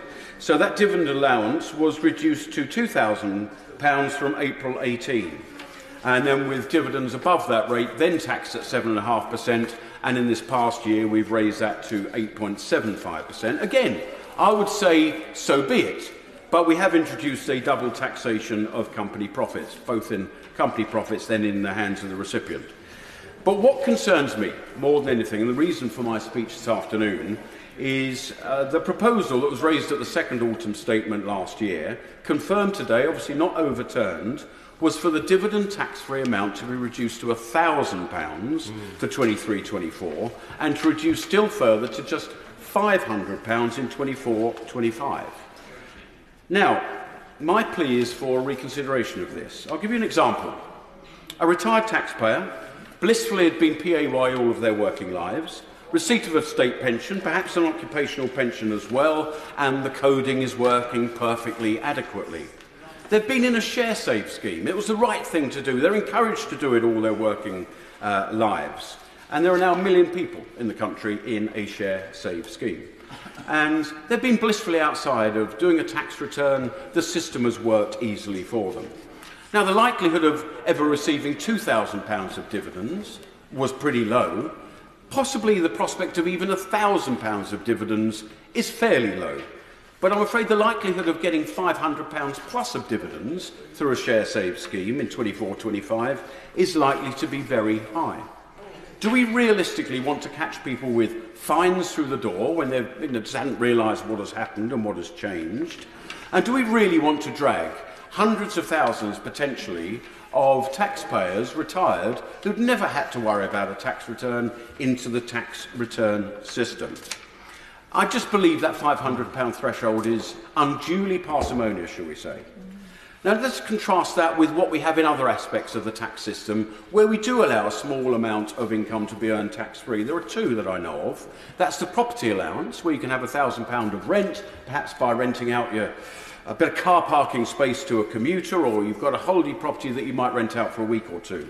And of course the trading allowance, where you can earn £1,000 and that effectively falls out of tax as well. So we're allowing £2,000 of tax-free income, even available to the 60% taxpayer. So we're allowing potentially £1,200 of tax not to be paid because it makes it administratively easy, not worth the hassle, and the very small tax loss is worthwhile. So my plea to the front bench, it may be too late to stop the £1,000 threshold from coming into play for 23-24, but it's certainly not too late to give some consideration to the £500 threshold. As I say, we've allowed 2,000 of other earnings for other things to fall out of tax. I think the £500 limit is far too low, will drag innocent taxpayers into the tax system who perhaps have never been in the tax system before. So that is my recommendation to the Treasury bench and my contribution this afternoon. Thank you. Sammy Wills. Thank you, Madam Speaker. First of all, there's much to be welcomed in this budget, but I think that, as we have found time and time again, sometimes when you look at the rosary, or listen to the rosary rhetoric from the dispatch box, and then delve into the detail, the gloss comes off some of the picture which has been painted. And if we look at some of the detail of this budget, on one hand, the government has said, and quite rightly, and I welcome many of the measures which have indicated, we want to give people an incentive to get back into work. And yet, when we look at what is happening with personal income tax, we find that over the next 2 years, personal income tax, the take is going to go up by nearly 20%. Now, that is because many people are being dragged into the tax regime as a result of allowances not being changed and as a result of people then going into higher tax brackets. Hardly an incentive for people to work. We're told that the government wants to help businesses invest. So £9 billion is going to be given in tax allowances for investment. But when we look at the OBR forecast, at the same time, the increase in corporation tax is going to take off twice as much as the allowance which is given to attract investment. Government wants to help small businesses, and we had announcements for various members' high street schemes. Yet when we look at the figure for business rates over the next 2 years, 25% increase in the take from business rates. And overall, during the next 2 years, we're going to see tax receipts across the economy going up by 10% at a time, and it's not due to economic growth, at a time when we're actually finding that there's going to be negative growth in one of those years and 2 or 1.8% in the second year. So the real tax burden on households and on businesses and on the economy is increasing. The government says, and the Minister made much of the Chancellor made much of the fact that he wanted to help firms with and help with energy costs. Yet we find that since the emissions trading scheme, which is really directed towards putting costs on high energy users, is going up from £1 billion to £6 billion. And we already know the result of that. Many of those businesses, energy-intensive industries, are simply going overseas. So when we look at the rhetoric and then look at the detail, we find that rather than being a budget for growth, because you can't tax your way to growth, this is a budget which is going to impede growth. And yet we know that if we're going to finance public services, if we're going to get our debt down, if we're going to be able to finance our debt, then we have to grow the economy. If we're going to make people better off, we've got to. And so, Madam Deputy Speaker, the first point I want to make is that let's look at the detail before we give a blanket welcome to this budget. I happen to belong to a party which believes that low taxation is the best way of growing an economy. It's right to allow people and businesses to spend their money as they see fit, make the wise decisions which they believe will suit them, rather than the state doing it, where that can be avoided. Of course, we've got to spend money on essential services, and I support the increase. For example, at this time of turbulence in the geopolitics and in Ukraine and in other parts of the world, I support the increase in defence spending. I think it's right that a country is prepared to defend itself and has got the ability to do so. I wanted to address just a few of the specific measures in the budget. As a supporter of the Fair Fuel Group, I welcome the fact that the Chancellor has taken the wise decision to freeze fuel duty again. It's a way of reducing inflation. It also is a way of helping small businesses.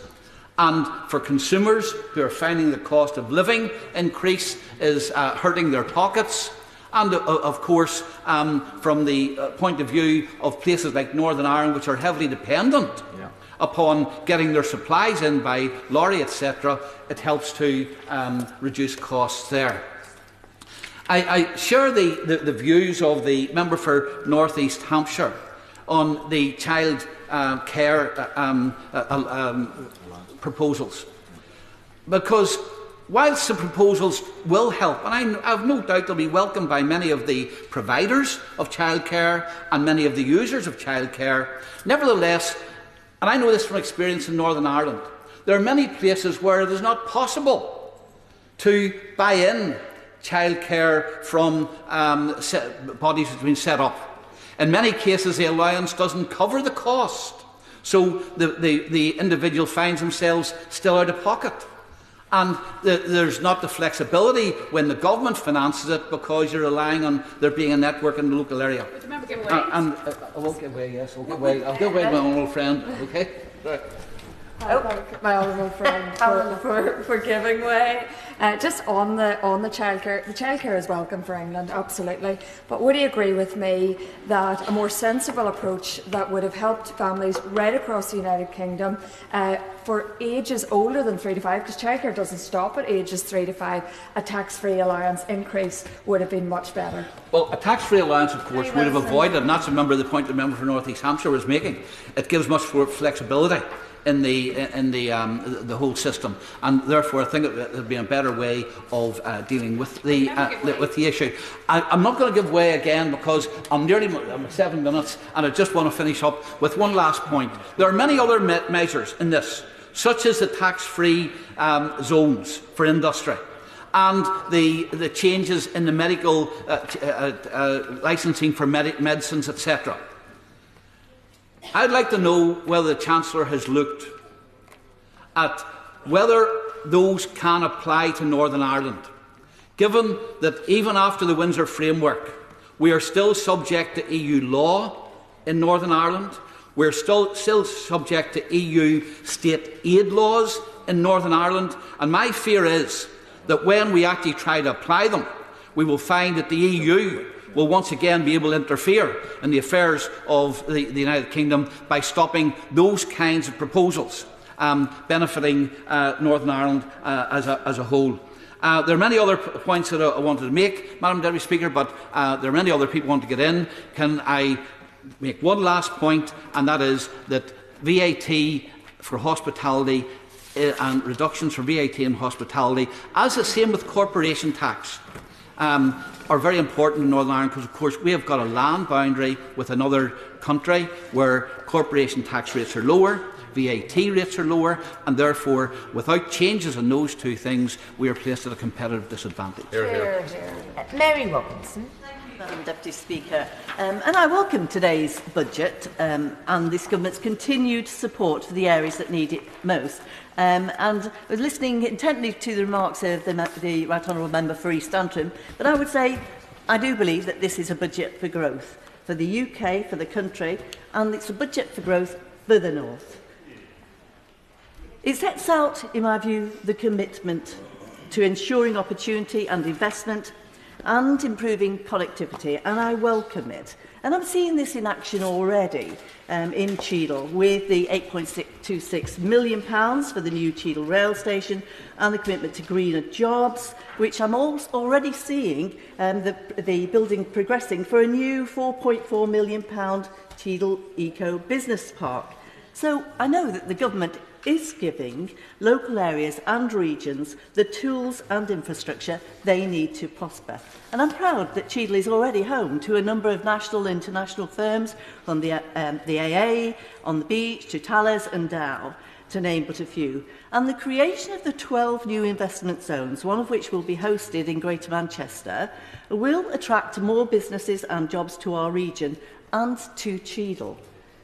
And in addition, I really welcome the new innovation cluster in Greater Manchester, which will accelerate research and development and reinforce our place as a centre of innovation. And we'll see the benefits of this spread out into Cheadle in jobs and investment, and also reinforcing the Cheshire Life Science Corridor right on Cheadle's border. Meanwhile, can I also welcome the announcements around childcare, joining many others. Supporting parents and families is vital to ensuring that our communities prosper. By providing more childcare support for those on universal credit and extending the 30 hours free childcare provision to 1- and 2-year-olds, more parents will have the flexibility to take up employment and pursue their careers. I hear the Chancellor's intention to revise the staff-to-child ratios to mirror those in Scotland. But could I also suggest that funding is also found to ensure that safety is never compromised and nursery staff can feel confident that when they are working with these new ratios, that they have got the skills that they need to do so. I believe that helping people getting into well-paid skills employments is the best way to combat regional inequalities and is key to levelling up. So measures to not only create jobs but make it easier for people to take them up is hugely important. Further to these job-creating, job-supporting moves, I welcome the announcement of investment in carbon capture usage and storage off our coast to the northwest and the northeast. Not only does this signal our commitment to net zero, but also lays the foundation for high-quality, long-term jobs and investment in the north. And in order for these jobs to get the maximum boost to the northern economy, the skills and training also needs to be based locally in the north and running side by side these new opportunities. And I welcome the initiatives to improve training and skills and bring people back into the workforce. We know that for investment across the north to boost growth and fulfil its potential, it's vital that our infrastructure matches these new opportunities. And so what I urge government to fully deliver and fast-track Northern Powerhouse Rail, join up these northern towns and cities and unite and link the investment opportunities. Turning to local transport announcements, the announcement of integrated ticketing systems is great news for people in Cheadle, but I would also call on the Mayor of Greater Manchester to hear my constituents who are calling for an extension of Metrolink so that we can fully benefit from his newly devolved powers. It's clear that Greater Manchester will play a key part in the government's levelling up agenda, with a rollout of more powers to the devolved area. The Trailblazer deals, due to be signed off with Greater Manchester and Birmingham, show the confidence of the government in local decision-making. However, greater powers and devolved authority must be accompanied by improved scrutiny and accountability. The suite of departmental powers which will be held by the Greater Manchester Mayor will be extensive, covering and already including health and social care, transport functions and skills, to name but a few. And I see these are to be expanded with a deepened devolution to include, as we said, a simplified and integrated ticketing system in local transport systems, devolution of the majority of 19-plus adult skills funding to mayors, a long-term commitment to local authorities, retaining 100% of their business rates, and for the first time outside London, local leaders will now be able to set the strategic direction over the affordable housing programme in their areas. If the Mayor of Greater Manchester is to set up a Whitehall on Oxford Street, then the scrutiny of these powers must be at least as robust as the scrutiny which gets given to ministers in this place. Trailblazer powers need trailblazer scrutiny, trailblazer accountability and trailblazer governance. Madam Deputy Speaker, I welcome this budget for growth and the measures to invest in and innovate in the North. This budget will grow the UK economy, and I will continue to make the case that only by continuing to level up the North and close the regional productivity gap will our country truly reach its full potential. Dame Margaret Hodge. Thank you very much, Madam Deputy Speaker, and it's a pleasure to follow the Right Honourable Member for Cheadle. I have to say I do disagree with her. I don't think that the budget of 2023 will go down in history as a moment when the UK government finally got to grips with 13 years of pitiful growth rates. I don't think the budget will go down as the year when the government honestly confronted the dire state of our public services, much valued by my constituents, much neglected by this government. And I don't think this will be the moment when the government admitted that child poverty has reached the highest levels for a generation, and that they have recognised that we need urgent action to tackle the inequality that brings. For me, Madam Deputy Speaker, the budget is a tragically missed opportunity. I'm afraid it's a failure of political leadership and a woeful lack of responsible stewardship over the nation's finances and taxpayers' money. Indeed, during the budget, we heard that, and during a cost of living crisis, we heard that the people who are probably going to benefit most from proposals in the budget are those who will benefit from the lifting of the lifetime allowance. And I wonder if ministers at the end will tell us who is it who's going to benefit from that. It's not just going to be the doctors, it's going to be the bankers, it's going to be the millionaires. And is it really right to prioritise them as we are in the middle of the cost of living crisis? My constituents are desperate to feel real hope for their future,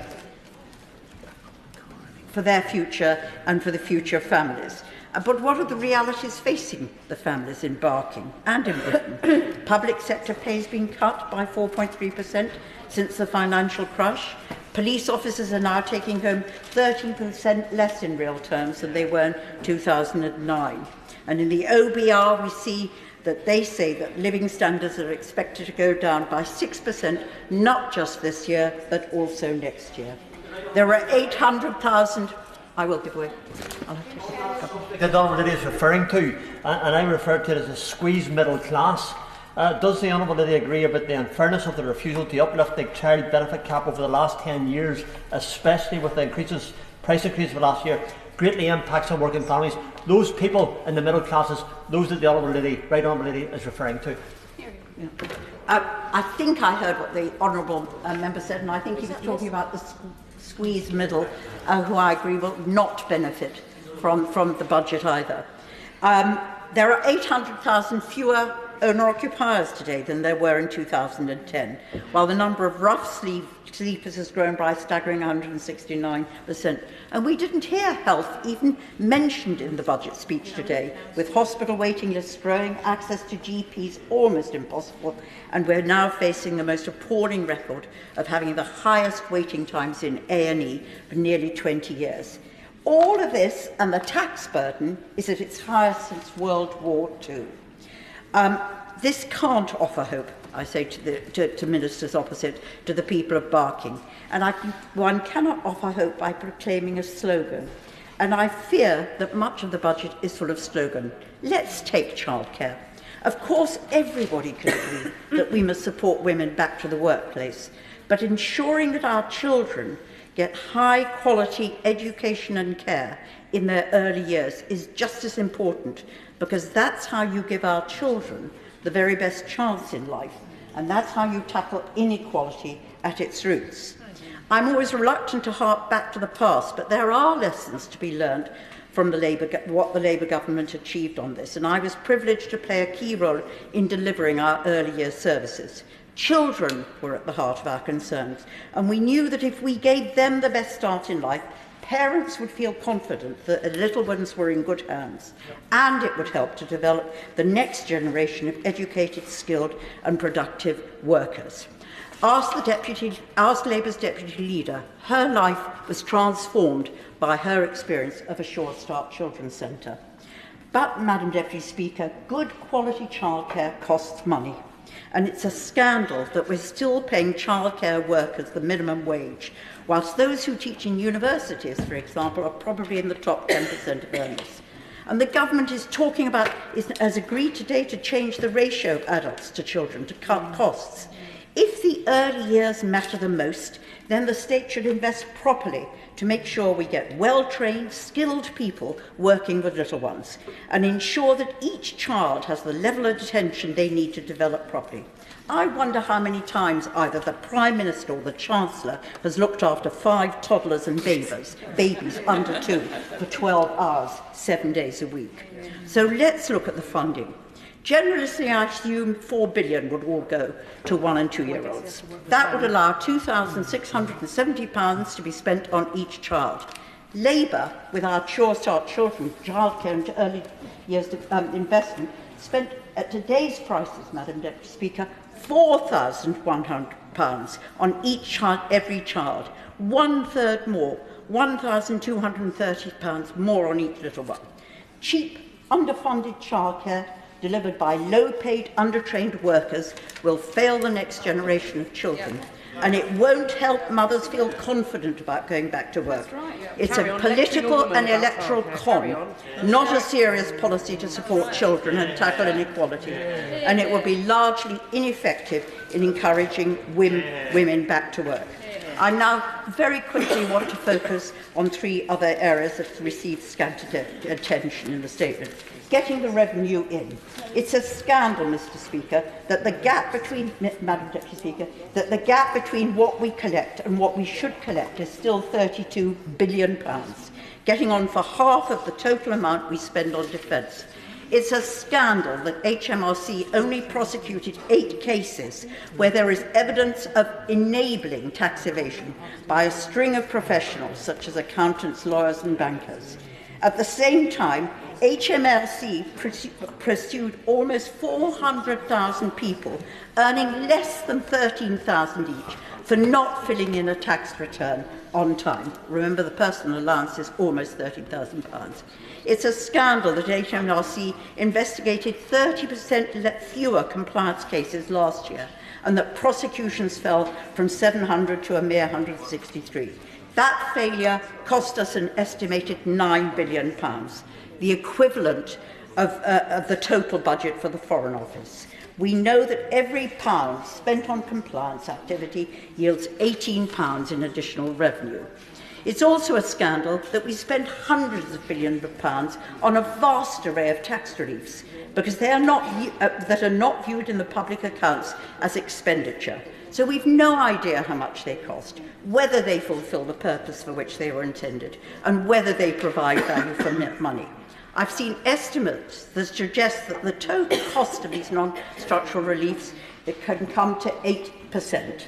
The Chancellor's only response to this particular scandal is to abolish the Office for Tax Simplification, which examined tax reliefs. R&D tax relief is one, agricultural property relief, business property reliefs, all used to avoid inheritance tax. Finally, let me talk about government waste. Can I do 1 minute on? I was 1 minute on government waste. 15 billion lost to fraud and error on COVID schemes. 8 sites for nuclear power station, approved in 2010, not one built, and the costs for Hinkley Point increased so far from 18 billion to nearly 30 billion, not to mention the white elephant that is HS2.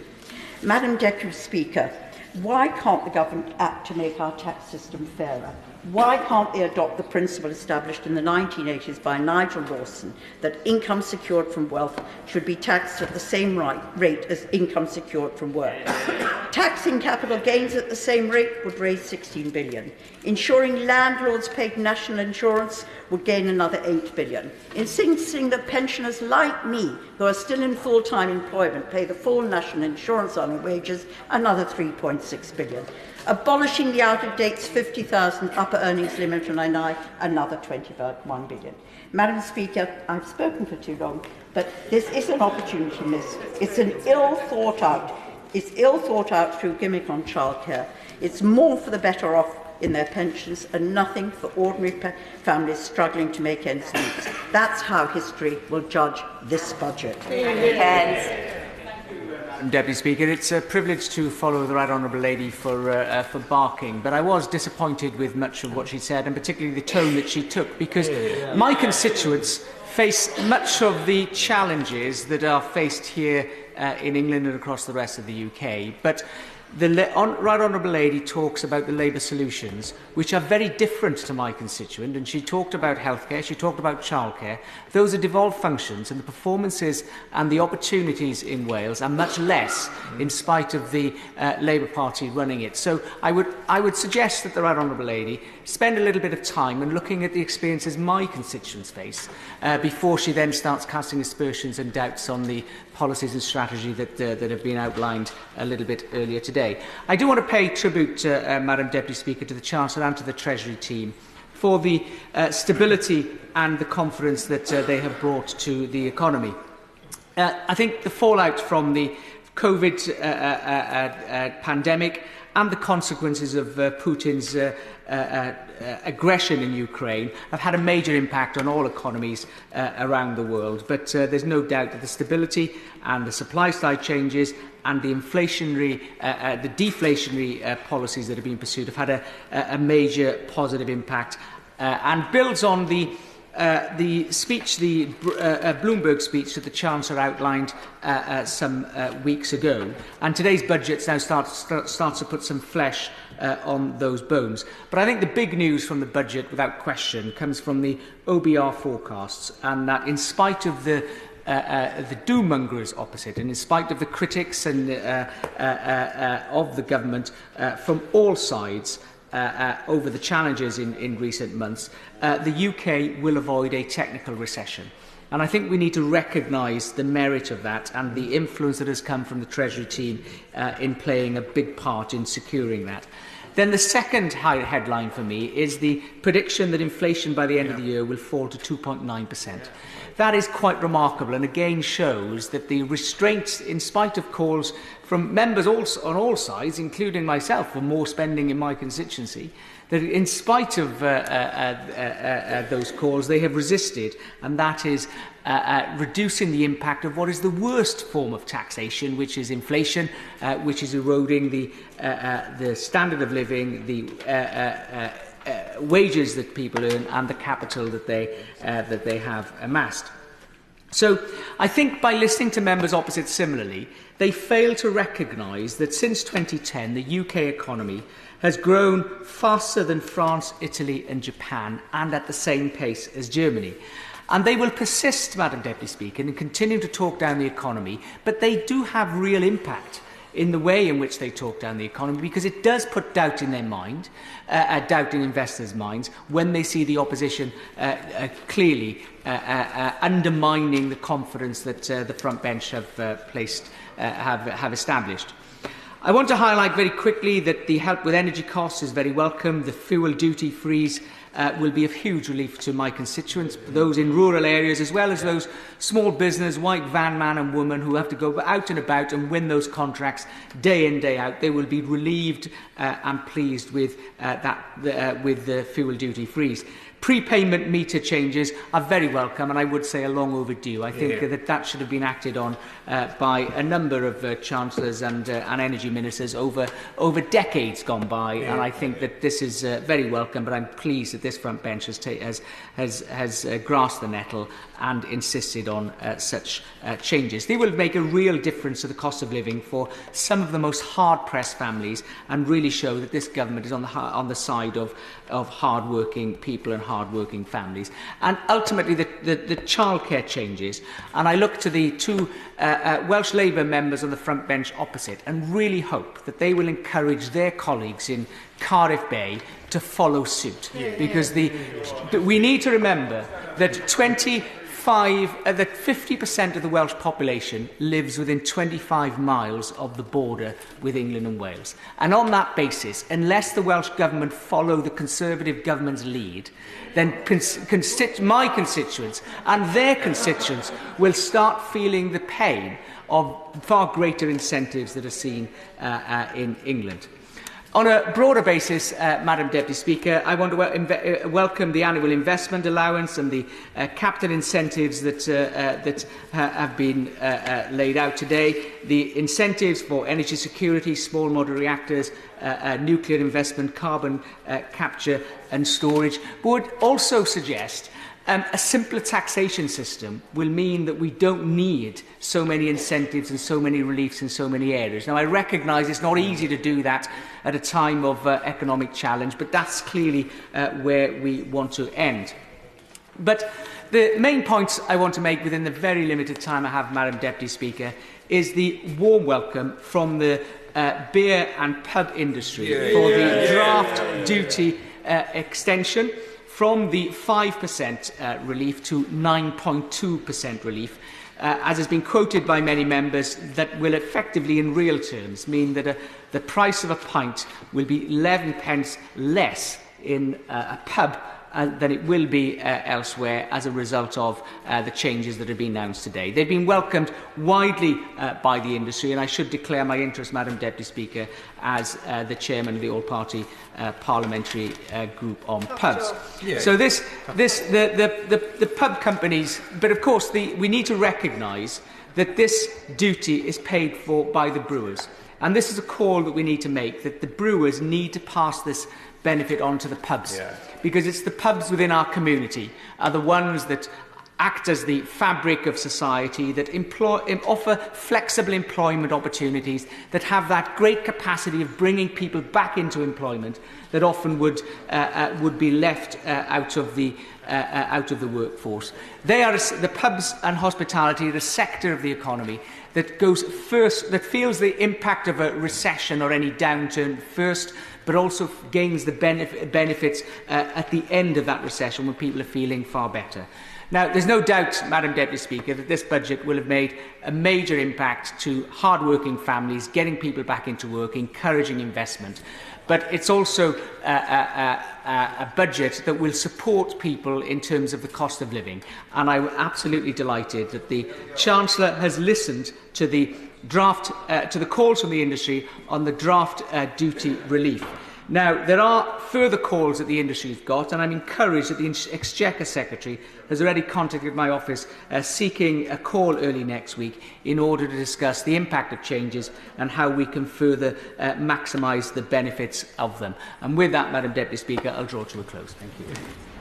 Stephen McKay. Thank you, Madam Deputy Speaker. I thought that was a rather smug performance from the Chancellor, who seems to have forgotten that he only inherited his job because of the economic chaos caused by the reckless stupidity of his predecessor and the woman who appointed him. He asks to be congratulated for his magnificent achievement of avoiding a recession. Well, after 13 years of the Tories destroying people's living standards, that's some achievement. On investment, he promises us yet another competition, more of the begging bowl culture which West Midlands Tory Mayor Andy Street wants abolished. The people of the West Midlands say, don't make us beg, don't foist any more of your rigged competitions on us. Just give us our rightful entitlement and let us get on with the job. And the problem with the super deduction scheme is that it rewards businesses, including those who avoid paying taxes in this country, like Amazon, for investments they were going to make anyway. What safeguards will there be to ensure that his capital expenses scheme doesn't repeat the same error, with the taxpayer again footing the bill? There seems to be very little, Madam Deputy Speaker, to support small high street businesses, cafes, restaurants, hairdressers, people who don't matter to this side of the House, apparently. And of course, there's no action on business rates. And I think he could have added a fifth E to his 4 pillars eventually, because most of the worthwhile announcements could and should have been introduced a long time ago. They've been told about them from this side of the House often enough. Universal support is a good idea, although it's not quite what the Right Honourable Gentleman for Chingford and Woodford had in mind when he introduced universal credit. And I want to know, how will the Chancellor pay for universal support? I hope it won't mean siphoning money from the existing access to work budget. And relaxing staff-child ratios for childcare will increase capacity, but not necessarily reduce costs. I'll be sure to consult with providers and parents in my Selly constituency on how easy it will be to deliver on today's promises.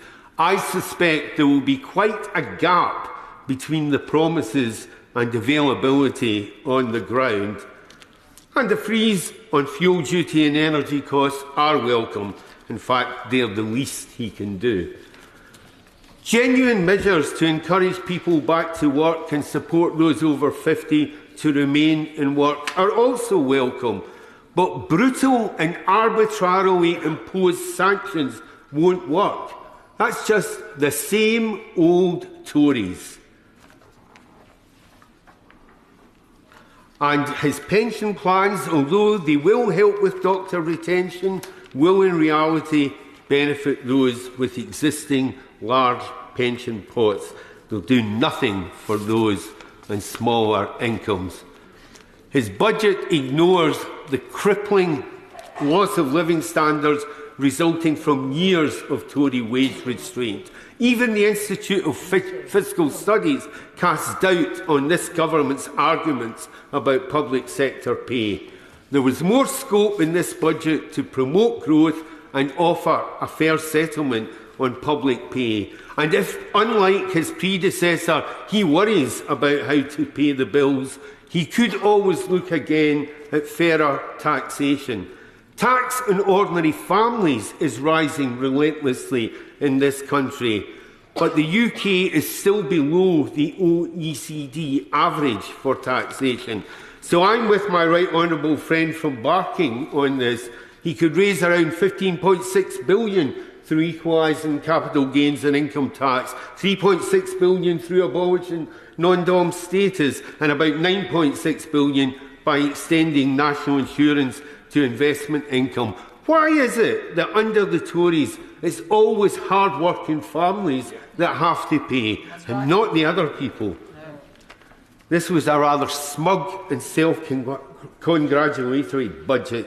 It ignores the problems created by 13 years of Tory misrule. Homelessness, crime out of control, school buildings crumbling, record NHS waiting lists, and a public that no longer believes a word they say.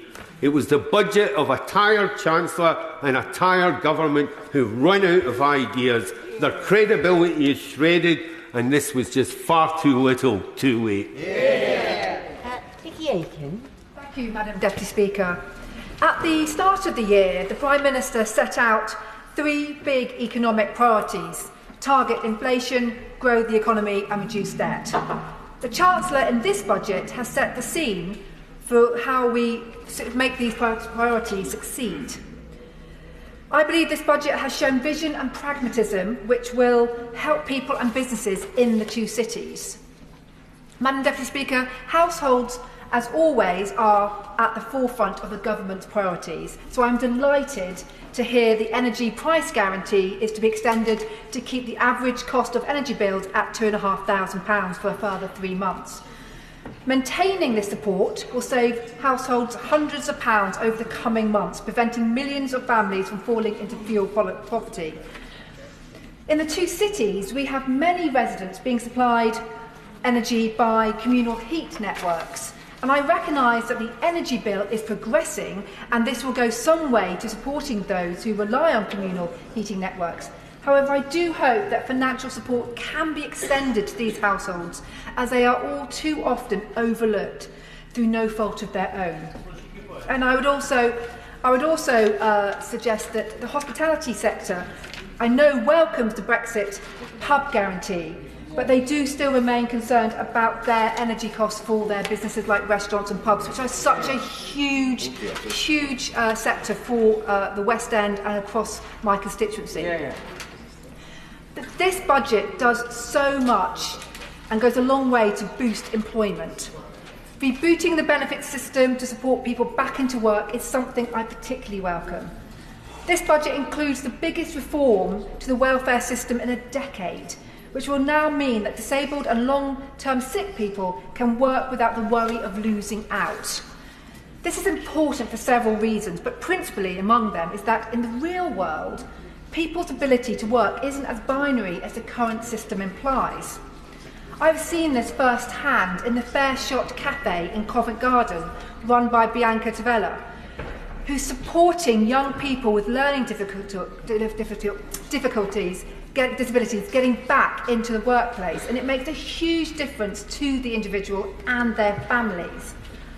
I also welcome the measures to support for children in care and as they enter working age, as well as helping job seekers into decent jobs with decent wages.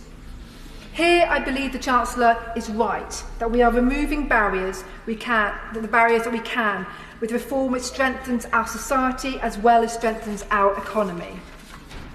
And building on this point, changes to childcare is something which will have a real impact on people's lives in the two cities. And I'd like to take this opportunity to congratulate my honourable friend, the member for Stroud, and also my honourable friend, the member for East Surrey, who have really driven this through and got it over the line.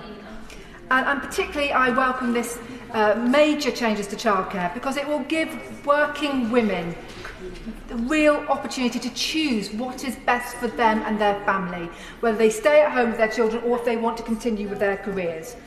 And not least because now parents will be afforded 30 hours of free childcare from as early as 9 months until their child's 4th birthday. And also the help for wraparound childcare through schools is most welcome.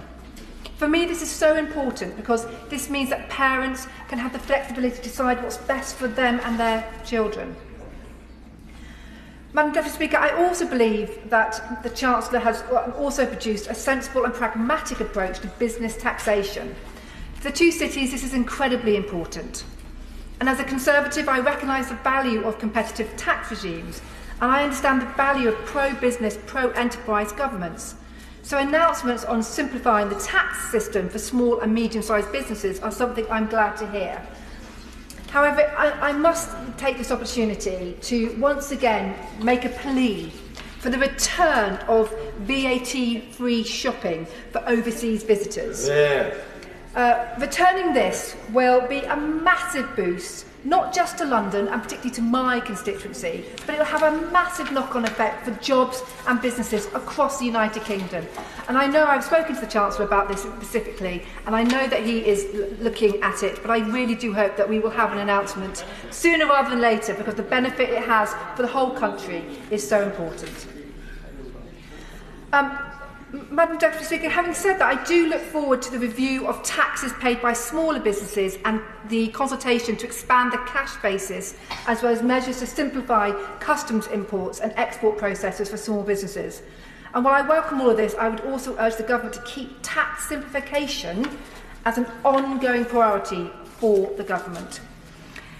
But in conclusion, Madam Deputy Speaker, despite enormous global challenges, the UK economy is proving the doubters wrong. Far from entering a technical recession this year, this government is stimulating growth, supporting hard-working families and looking forward with a powerful vision for this country. Dawn Butler.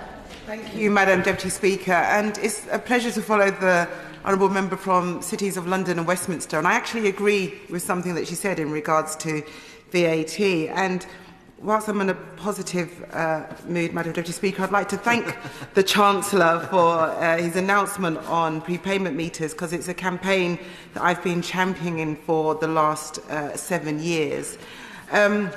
But Madam Deputy Speaker, I feel like there's a lot missed in this budget. At the moment, we are facing a profit crisis while other people are struggling.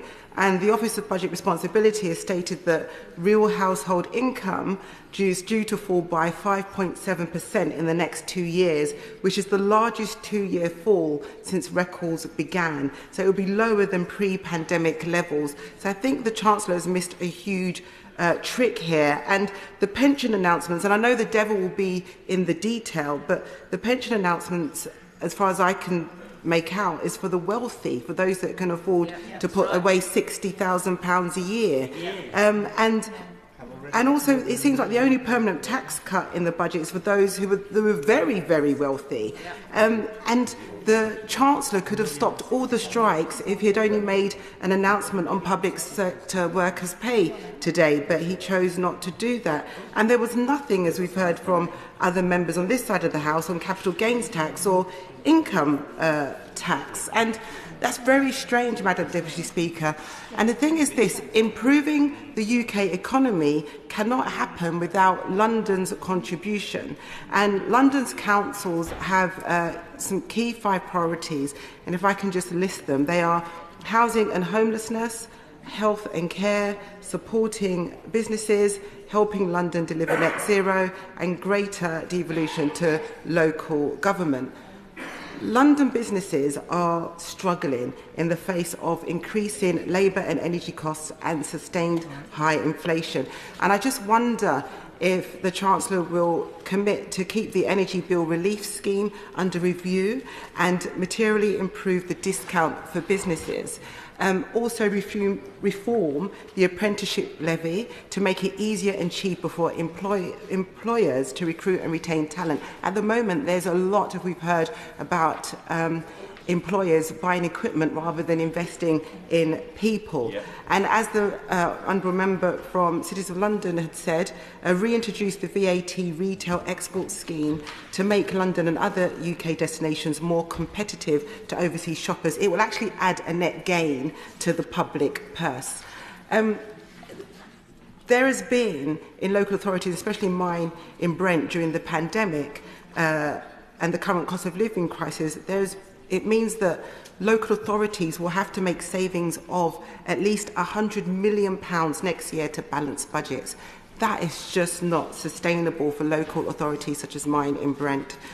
And we have a problem with homelessness. Shelter recently reported that 1 in 58 Londoners are homeless. So will the Chancellor increase the local housing allowance rates, which have been frozen since 2020, to help homelessness? And also increase discretionary housing payments. I mean, all of these things are things that the Chancellor could have done if he was really interested in investing in growth in our countries, because local authorities can only do so much.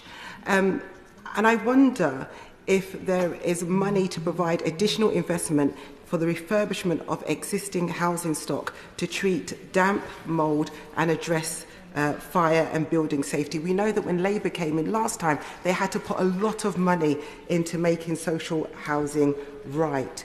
And something that's very important, especially, as I say, in London, is to remove all restrictions on how councils can use right-to-buy receipts to sustain affordable housing delivery without placing additional demands on the public purse. These are all things that can be done if we had a bit of imagination from the government. And let me not forget that London's devolution settlement is over 20 years old. The government's commitment to deepen devolution should apply equally to London to enable London boroughs and the Mayor of London to tackle 21st century problems facing the capital today. And I just wonder, as I conclude, Madam Deputy Speaker, if the Chancellor will work closely with London councils, myself as Chair of the London PLP, and to ensure that the burden, that we broaden the balance of revenue-raising powers available to councils in the longer term to improve financial resilience and reduce reliance on any single funding stream. We've heard today that members opposite have said, Madam Deputy Speaker, that they're sometimes confused what we stand for on this side of the House, and I just want to reassure and reaffirm that London stands and Labour Party stands for a moral crusade for making our country better, and I do hope the government will take some of these points on board. Jacob Rees-Mogg. Thank you, Madam Deputy Speaker, and it's a pleasure to follow the Honourable Lady from Brent Central, and I agree with her and my honourable friend, the member for the City of London, Westminster. It would be a very good thing to sort out the VAT issue for goods that are going to be exported. But, Madam Deputy Speaker, listening to this debate and looking at the documents, I've been struck that I've made a mistake. I used to think that a phantasmagoria was a forerunner of a moving picture, the sort of machine I might go home and watch on a quiet Wednesday evening. But it turns out that a phantasmagoria is in fact our current approach to economic policy making. And I refer honourable and right honourable members to page 131 of the ABR's report, which says, since the ABR was established in 2010, the government has had 6 different fiscal mandates. So what actually happens is that the ABR comes up with forecasts that are wrong to meet a government mandate that will change. And it means the value of the exercise on which we are basing our economic policy isn't actually right. It doesn't serve the purpose of what we're trying to do, which is to achieve economic growth, to increase the standard of living of our constituents generation by generation. And instead we're taking a very theoretical approach which doesn't work in practice. And that's why we haven't been achieving growth, because we haven't been willing to make the decisions that are necessary to do it. So what do we have today? Well, today we have some things that are very welcome, but they're slightly picked out of a jar of sweeties, and we've taken to pick out the one on pension reform. This is a great sweetie, as it happens. It's a Toblerone with a Swiss marker on it of sweeties, I suppose, because it could really encourage investment. It could make people think that pension investing is a long-term opportunity, which it hasn't been in recent years, as long as this reform remains and we don't next year find that there's a new limit brought back or the £60,000 investment limit annually is tweaked a little bit. Because what we've had in pension investing is such confusion that you wonder why anyone has bothered in recent years. And it was only brought into the sharp light of day by the fact that people were retiring from the public sector because the pension system had become so lunatically punitive in the high marginal rates it charged. So, look, that's a very welcome aspect as long as it's stuck to. Deregulation of childcare, again, is a good thing to be doing. I pointed out to others that if somebody like me is allowed to be left in charge of 6 children, and that is perfectly legal, even without any government intervention or Ofsted inquiry or anything like that, it seemed a little surprising that people much more capable and better trained than me could only look after 4. So I'm glad that the number is being increased, and I'm delighted that fuel duty is being frozen, as the Mayor of London wishes to savage the motorist and wishes to put them into penury. I am reassured that the Conservatives continue to be on the side of the motorist. So those are some of the sweeties that we've been able to pick out. But it's not all sweeties, is it? Because there is the continuation of a number of things that weren't actually mentioned in the budget that are going to happen.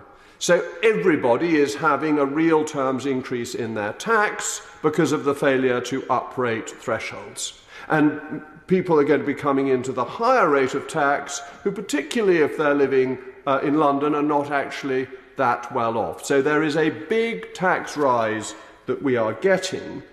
And that's where I go back to the phantasmagoria, because by failing to think through economic policy in a way that will actually work, but thinking of it in this theoretical basis, we have seen the tax take rise. Look what happened in the Thatcher era, and this is page 80 of the ABR. I think the ABR is useless, for the record. I think it is a body that gives bad forecasts that are consistently wrong, but some of the data that are in the document, the historic data, are perfectly respectable. But this is important. Between 1981 and 1995, what you might call the Thatcher era, tax as a percentage of GDP fell from 33.9% to 27.4%. Once the socialists got in, it started rising. And you'd have thought that when the Conservatives got in again in 2010, it might have come down a bit. Not a bit of it. It's gone on rising. And that seems to me to be the problem that we're facing. So we have a rise now in corporation tax, but we then sort of salami slice it a bit with some capital allowances to pretend it's not much of a rise. This is not a good approach to tax policy. The best approach to tax policy is low tax rates with few exclusions. We hear powerful arguments from the other side against tax avoidance. But this is setting up a tax avoidance scheme that companies are being asked to carry out because the government thinks it may be a way businesses will spend money that's approved of by the government. But actually, who knows best how to spend their money? Businesses or the government? Businesses. So what you want is low rates rather than distorting investment to make it go in the way that the government currently thinks is fashionable. And that's why I think we should be cutting corporation tax and looking at what has happened in the Republic of Ireland, which has been mentioned before. But the figures are stark. I wonder if the Treasury bench is aware that in the Republic of Ireland, corporation tax raises more money than value-added tax. And it's a very similar VAT base to the one in the UK. The figures are 22.6 billion in corporation tax to 18.6 billion in VAT, euros, compared in the UK to 82 billion in corporation tax to 162 billion of VAT. Lower taxes raise more money. Let us for once move away from the old-fashioned, from the phantasmagoria, and update ourselves to a modern age of tax cuts and economic growth. Bill Esterson. Short-term giveaways to placate Conservative backbenchers. A potholes hotline after £400 million of cuts to highways budgets, apparently their favourite, in this sticking plaster budget after 13 years of failure. And the bleak OBR analysis shows living standards 6% lower in 2 years' time and still below pre-pandemic levels by 2028. And what was the Chancellor's flagship announcement? To prioritise those already the wealthiest during a cost of living crisis. Other countries have recovered strongly since the pandemic, but not the UK. So how absurd that the Chancellor should crow about avoiding recession when the UK will still be the only country where GDP will not have recovered to pre-pandemic levels by the end of this year. Our low growth since 2010 has seen households £8,800 per year worse off on average when compared to the average growth in the OECD, and a £40 billion gap in the tax revenues as well. The party which presided over low growth since 2010 and crashed the economy was never going to have the answers to the deep-seated problems they've created. And so it was with the budget that the Chancellor announced. And whatever today was, it wasn't a long-term plan for business. Investment is at a record low level. Firms like AstraZeneca are moving overseas. Small business forced to close through high energy bills, high business rates, shortages of supplies. and the lack of skilled workers? And what of our international competitiveness when the United States is attracting investment through the Inflation Reduction Act and the European Union is implementing its own equivalent plan? Let's look at what business says. Here's what Mike Hawes of the SMMT said today. There is little that enables the UK to compete with the massive packages of support to power a green transition that are available elsewhere. And let's look at what Make UK says. This does little to tackle the real and immediate threat manufacturers face with rocketing energy bills. And that's a point reiterated by the British Chambers of Commerce, who also criticised the failure to reform business rates. Or take Martin McTague of the Federation of Small Business. Today's budget will leave many feeling short-changed. The government's lack of support for small firms in critical areas is glaring, he said. Businesses want long-term help with their energy costs. They want the abolition of business rates. They want reform of the apprenticeship levy so they can all use it for what they need. And they want greater access to procurement for businesses of all sizes. Labour is committed to all of these as part of our industrial strategy. Businesses agree with our plans for self-sufficiency and renewable electricity generation, to cut bills and guarantee supply whilst playing our part in meeting our climate obligations. Insulation of 19 million homes too. And they agree with our plans for 8 gigafactories and a rollout of EV charging points, using grants and low-interest loans for consumers, absolutely critical in the transition to electric, especially when new car sales are at a 70% low. They agree with our plans because the plans have been drawn up in partnership with industry. Labour's Green Prosperity Plan is a response to the massive attraction of the Biden plan. Investors and businesses support us. It's the Labour Party that recognises that the party of the worker has to be the party of business. That's why we will be partners of business and trade unions when we are in government. It's how modern, industrialised economies thrive.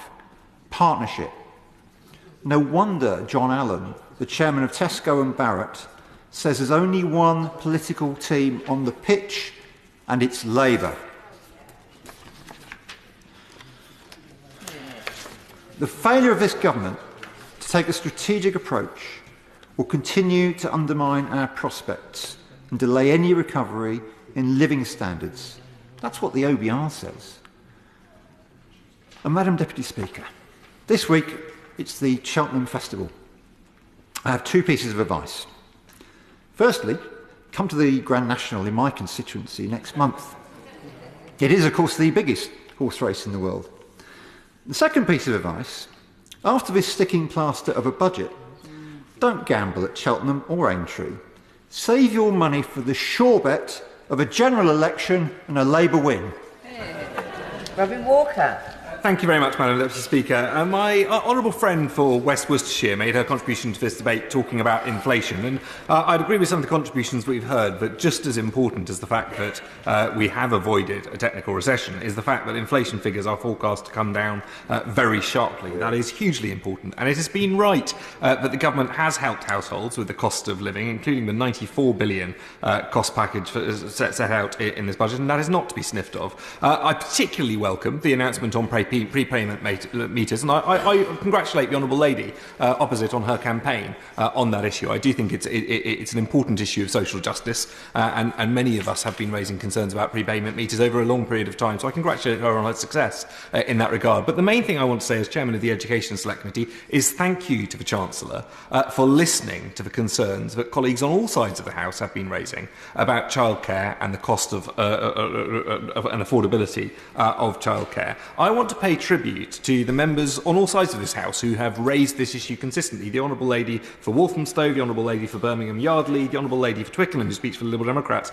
but also my honourable friends for Stroud, for Northamptonshire South, for Eddisbury, Newbury and Ruislip Northwood and Pinner, all of them have spoken up about the need for reform in childcare and the need for properly funding the so-called free, but I think more correctly subsidised hours of childcare that we provide. And there are some really welcome decisions in this budget to go further on that. The decision, first of all, to invest. I spoke recently in the Estimates Day debate for the Department of Education. I described investing in childcare at the early years as a win to the power of 4. And I think the decision that the Chancellor has taken here, after defence, investing in childcare in the early years is the next big spending commitment in this budget. I welcome both of those, and I think they are both key investments for the long run.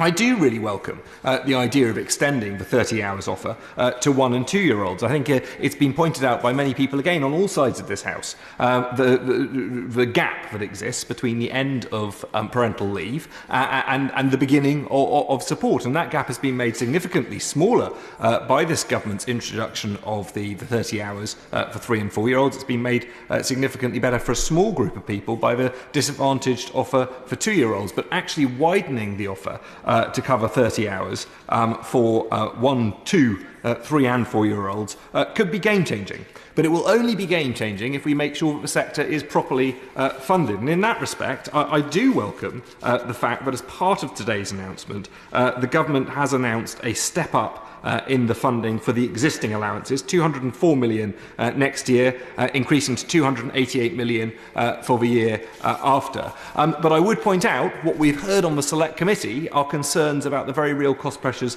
that the sector is facing right now. And those include very substantial increases in business rates. It is a real problem. It is a very real problem affecting this sector for the voluntary and independent sector, which is such a key part of the childcare sector. And actually, I would join some of the calls we've heard opposite from and from members on this side for further consideration of business rates reform. One other concern I have about the announcements on childcare is around the ratios. What we've heard on the Select Committee and what we've heard very clearly from the sector is that if this is voluntary, it's not one that many in the sector will be taking up, and it's certainly not what they hear from parents that they want. But I welcome the fact that the government has listened to the consultation and has at least made this optional. I think that I listened very carefully to some of the arguments being made by my honourable friend for North East Hampshire about family taxation. I think there is great sympathy on the Select Committee for going further on providing genuine tax-free childcare, and I hope that's something we'll be able to pick up as we move forward with our inquiry. I also very much welcome the emphasis on expanding provision of childminding and the reforms to universal credit.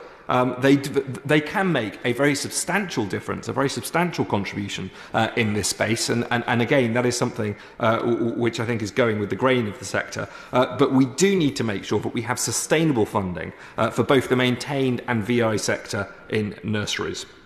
Investing in childcare and the early years is the right thing to do, but of course there are other pressures within the Department for Education's remit. We heard from the IFS how under a Conservative government investment in the early years had grown faster than almost any other area of education spending, but we also heard from the IFS in their summary of education spending over the last decade that the post-16 FE provision, what my predecessor as Select Committee Chair often described as a Cinderella sector, is one of the most tightly squeezed. Now, I hope as we move forward from this budget towards the autumn statement, the Treasury will look very carefully at the needs for more investment in that sector. And schools, whilst welcoming the 2.3 billion extra at the spending review, do still face a real squeeze from the combination of inflationary pressures and pay rises for both teaching and non-teaching staff. Now, there are some smaller announcements as part of this budget, which I do really want to welcome. The £3 million for supported internships. Buried away in the Red Book, I don't think it was in the Chancellor's speech, there's £11.5 million for Ukrainians to access language programmes. That's extremely welcome,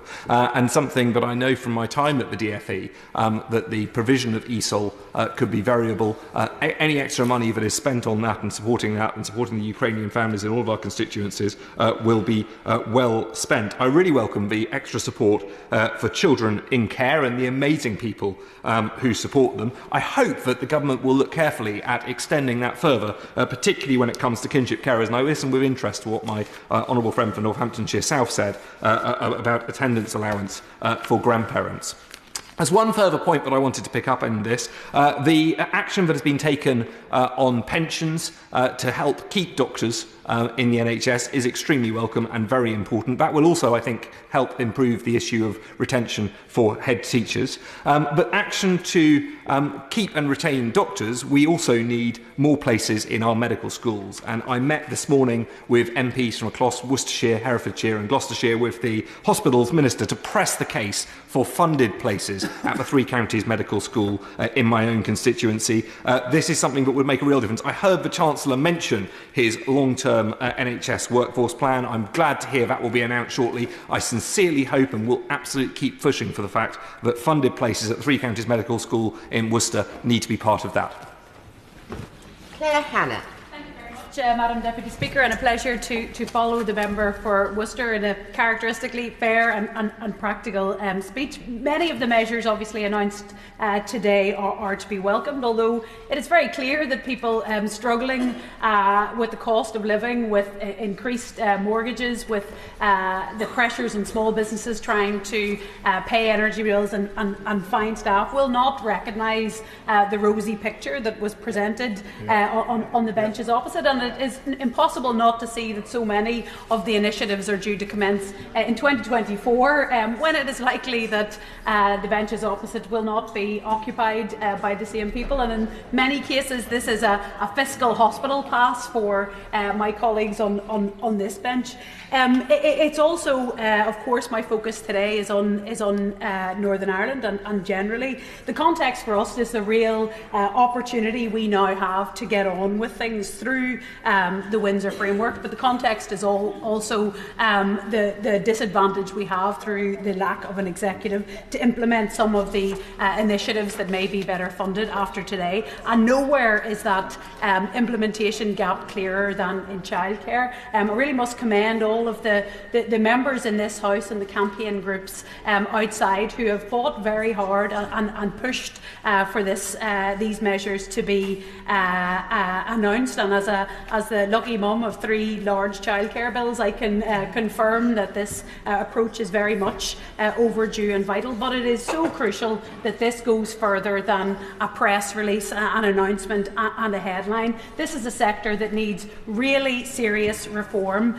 to support families, that is focused on children's development, that finally begins to tackle the educational inequality that we know is set in the first 1,000 days of a child's life, and which childcare can play such a role in. That we make sure that the funding is there for this, not just to be minding of young people, but to really get in there and change some of those stubborn fixed outcomes. The changes must also not leave behind the workforce of this vital sector, whose wages have never matched the skill and care and increasingly the qualifications that they need.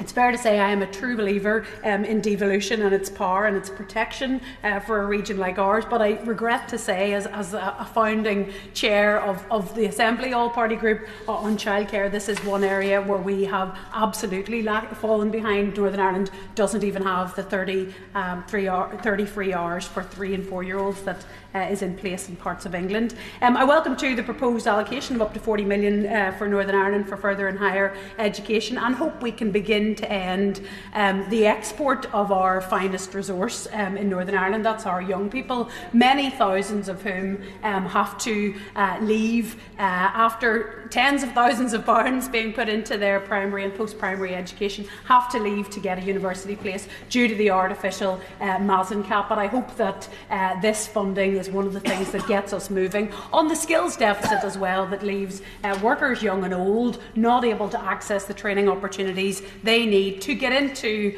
the labour market of today and of the future. And there's often a real mismatch in what we're providing for skills. I'm disappointed that there isn't as yet specific proposals to address the really alarming cliff edge facing many charities and third sector organisations in Northern Ireland Ireland who specialise in employability due to the loss of the ESF, which is European Social Fund, which is reckoning on a loss of tens of millions of pounds per year in Northern Ireland. The Chancellor spoke directly about the so-called economically inactive, so it is penny wise and pound foolish to allow to fail many of the schemes that are tried and tested in getting into the labour market. Some people who do need a little bit of extra support due to additional needs or for other reasons. There are opportunities now, and we cannot let fail the organisations that support them.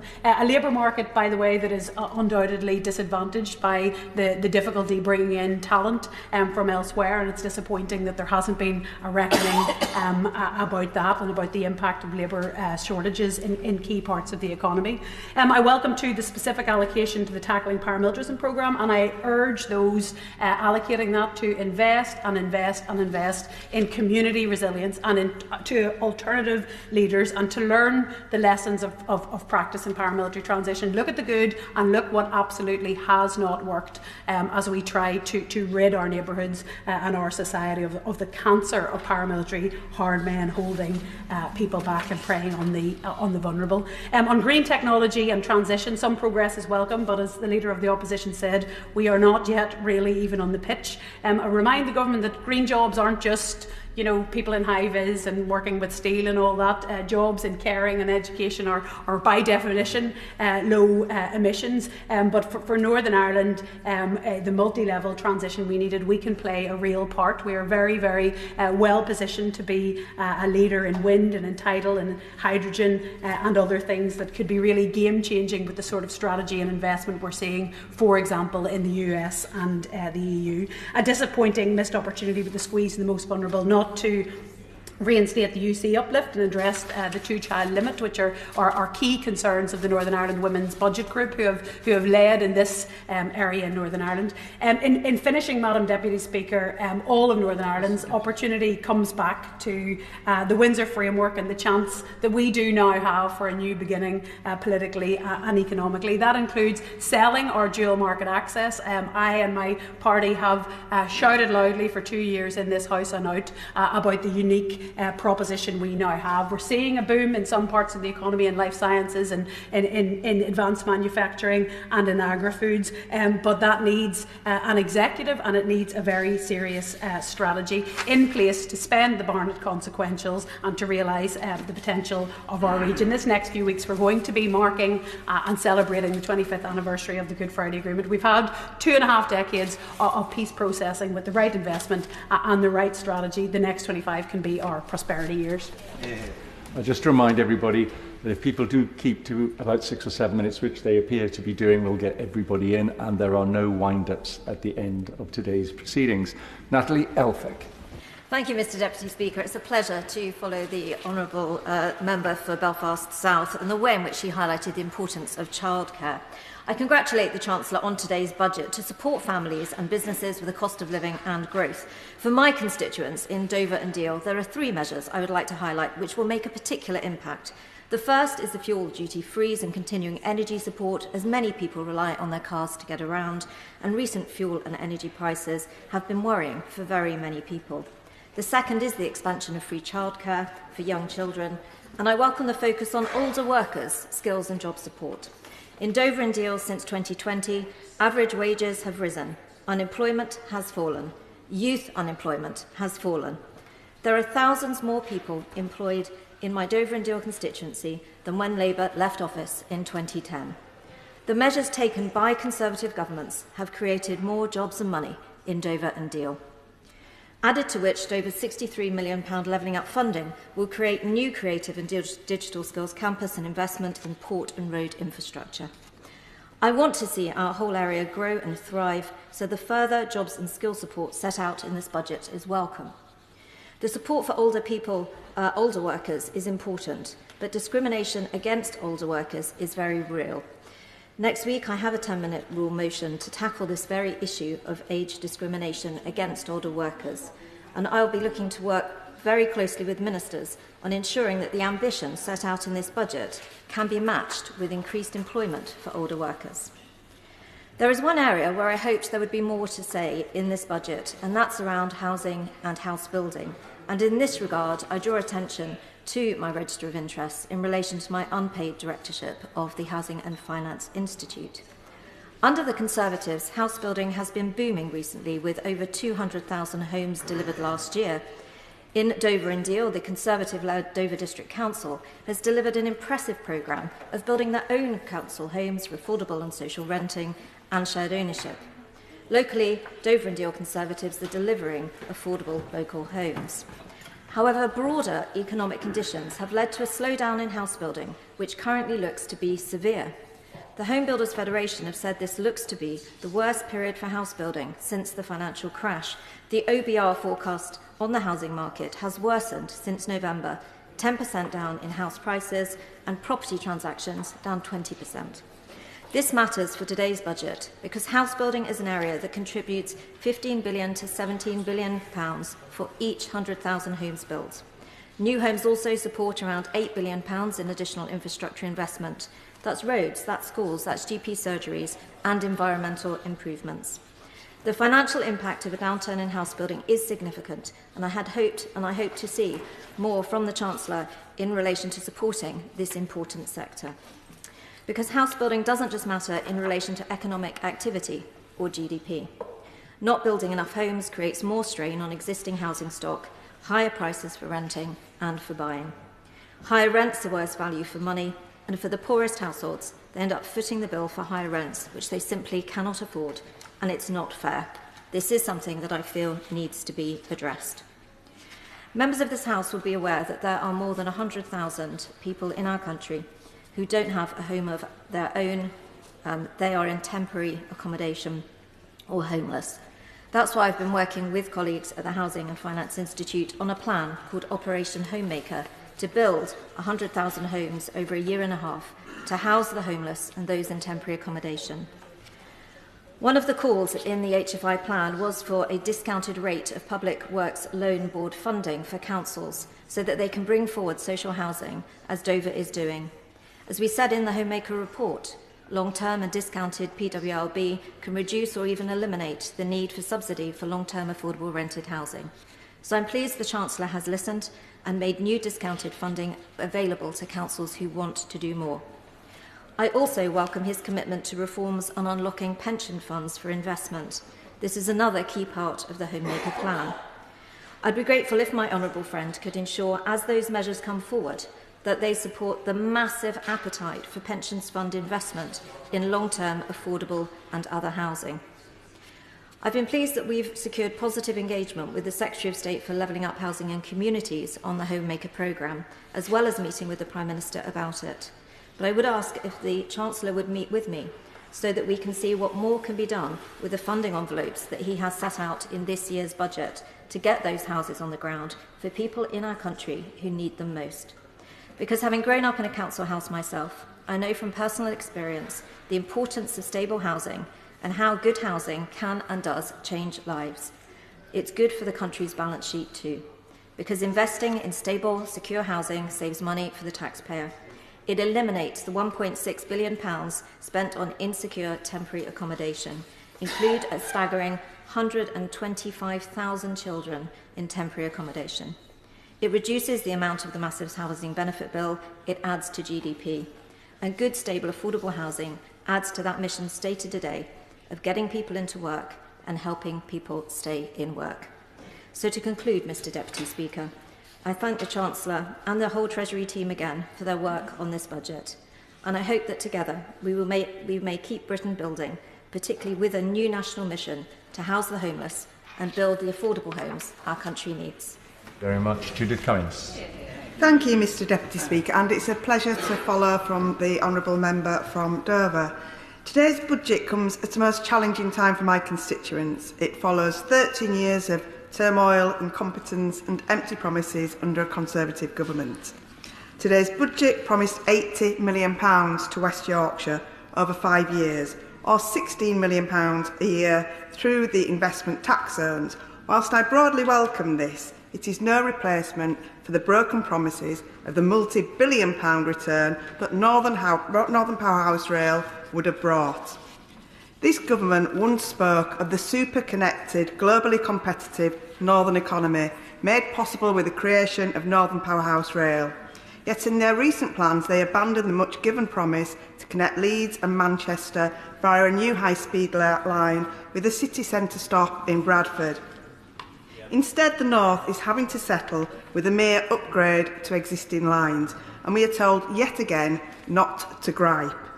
Because done properly, Northern Powerhouse Rail would have supported an integrated urban area larger than Birmingham, linking Bradford and Leeds to form a coherent economic unit with a labour market of more than 1.3 million people and creating more than 600,000 jobs.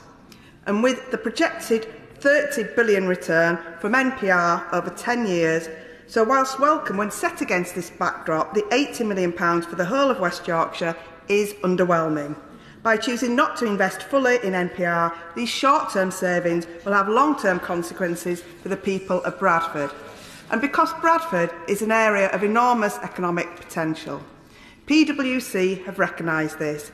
I was there when PwC opened their Bradford office in 2019 during the pandemic with just 80 staff members. The office has now rapidly grown to employ over 200 people. Because PwC had the vision to tap into the underused talent pool in Bradford. In a market where skills are in short supply, I urge other employers to follow PwC's example. And I only wish that the government would do the same and invest in Bradford. And because growth requires a skilled workforce, during the past 5 years of this Conservative government, the education attainment gap between the richest and the poorest has been growing at an alarming rate. Recently, I met with the Chief Executive of School Home Support, who are doing tremendous work with primary schools in my constituency. By working with families in both home and school settings, they are helping them to overcome obstacles that limit their children's educational opportunities and life chances. And this is working. Attendance is improvement and attainment is rising. And because tackling inequality always requires a creative approach, one which fosters positive outcomes for health, education and community cohesion. There was a real possibility in my own constituency, through a strong levelling up bid, to use the redevelopment of Odsal Stadium as a catalyst for regeneration. But despite Bradford being independently identified as the UK's #1 levelling up opportunity, the government decided against investing in Bradford. With the right investment and with faith in areas such as Bradford, Britain's economy could be on the verge of a new era of sustained long-term economic growth. But, Mr Deputy Speaker, my constituents need a government that is on their side and a budget that supports their ambitions. They've received neither from the party of gimmicks opposite, not over the last 13 years and currently certainly not today. Thank you very much. Peter Aldous. Thank you very much, Mr Deputy Speaker. It's a pleasure to follow the Honourable Lady from Bradford South. My right honourable friend, the Chancellor, was bequeathed a very difficult immediate inheritance last October, and in his autumn statement delivered on 17th November, he took the first steps to putting the nation's finances back on a secure footing, laying the foundations for sustainable long-term economic growth. He is to be commended for what he has done in the past 4 months, with policies that will significantly reduce inflation and will cut government spending on debt interest. His initiatives announced today with regard to childcare, the abolition of lifetime allowances, universal credit reform and supporting the disabled into work are to be welcomed, as are his announcements with regard to investment allowances and tax breaks. However, in the aftermath of COVID, there are ingredients to economic growth that are missing, and it is important that this budget is not the end game and is instead the first instalment of a plan for growth, with parts 2 and 3 being delivered in the autumn and this time next year. Mr Deputy Speaker, I shall highlight 3 themes which I believe that it is important to keep firmly in mind as we hopefully move on from the seismic shock that COVID has delivered and the devastating and heartbreaking ongoing impact of Putin's invasion of the Ukraine. Firstly, it is important to continue to support, albeit hopefully on a reducing scale, those people and businesses who have been most impacted by this cruel double whammy. My right honourable friend is right to extend the energy price guarantee scheme for 3 months and to introduce the energy bill discount scheme for businesses. He is also right to support local councils with their leisure centre costs, and also very welcome the support for the charitable and the third sector.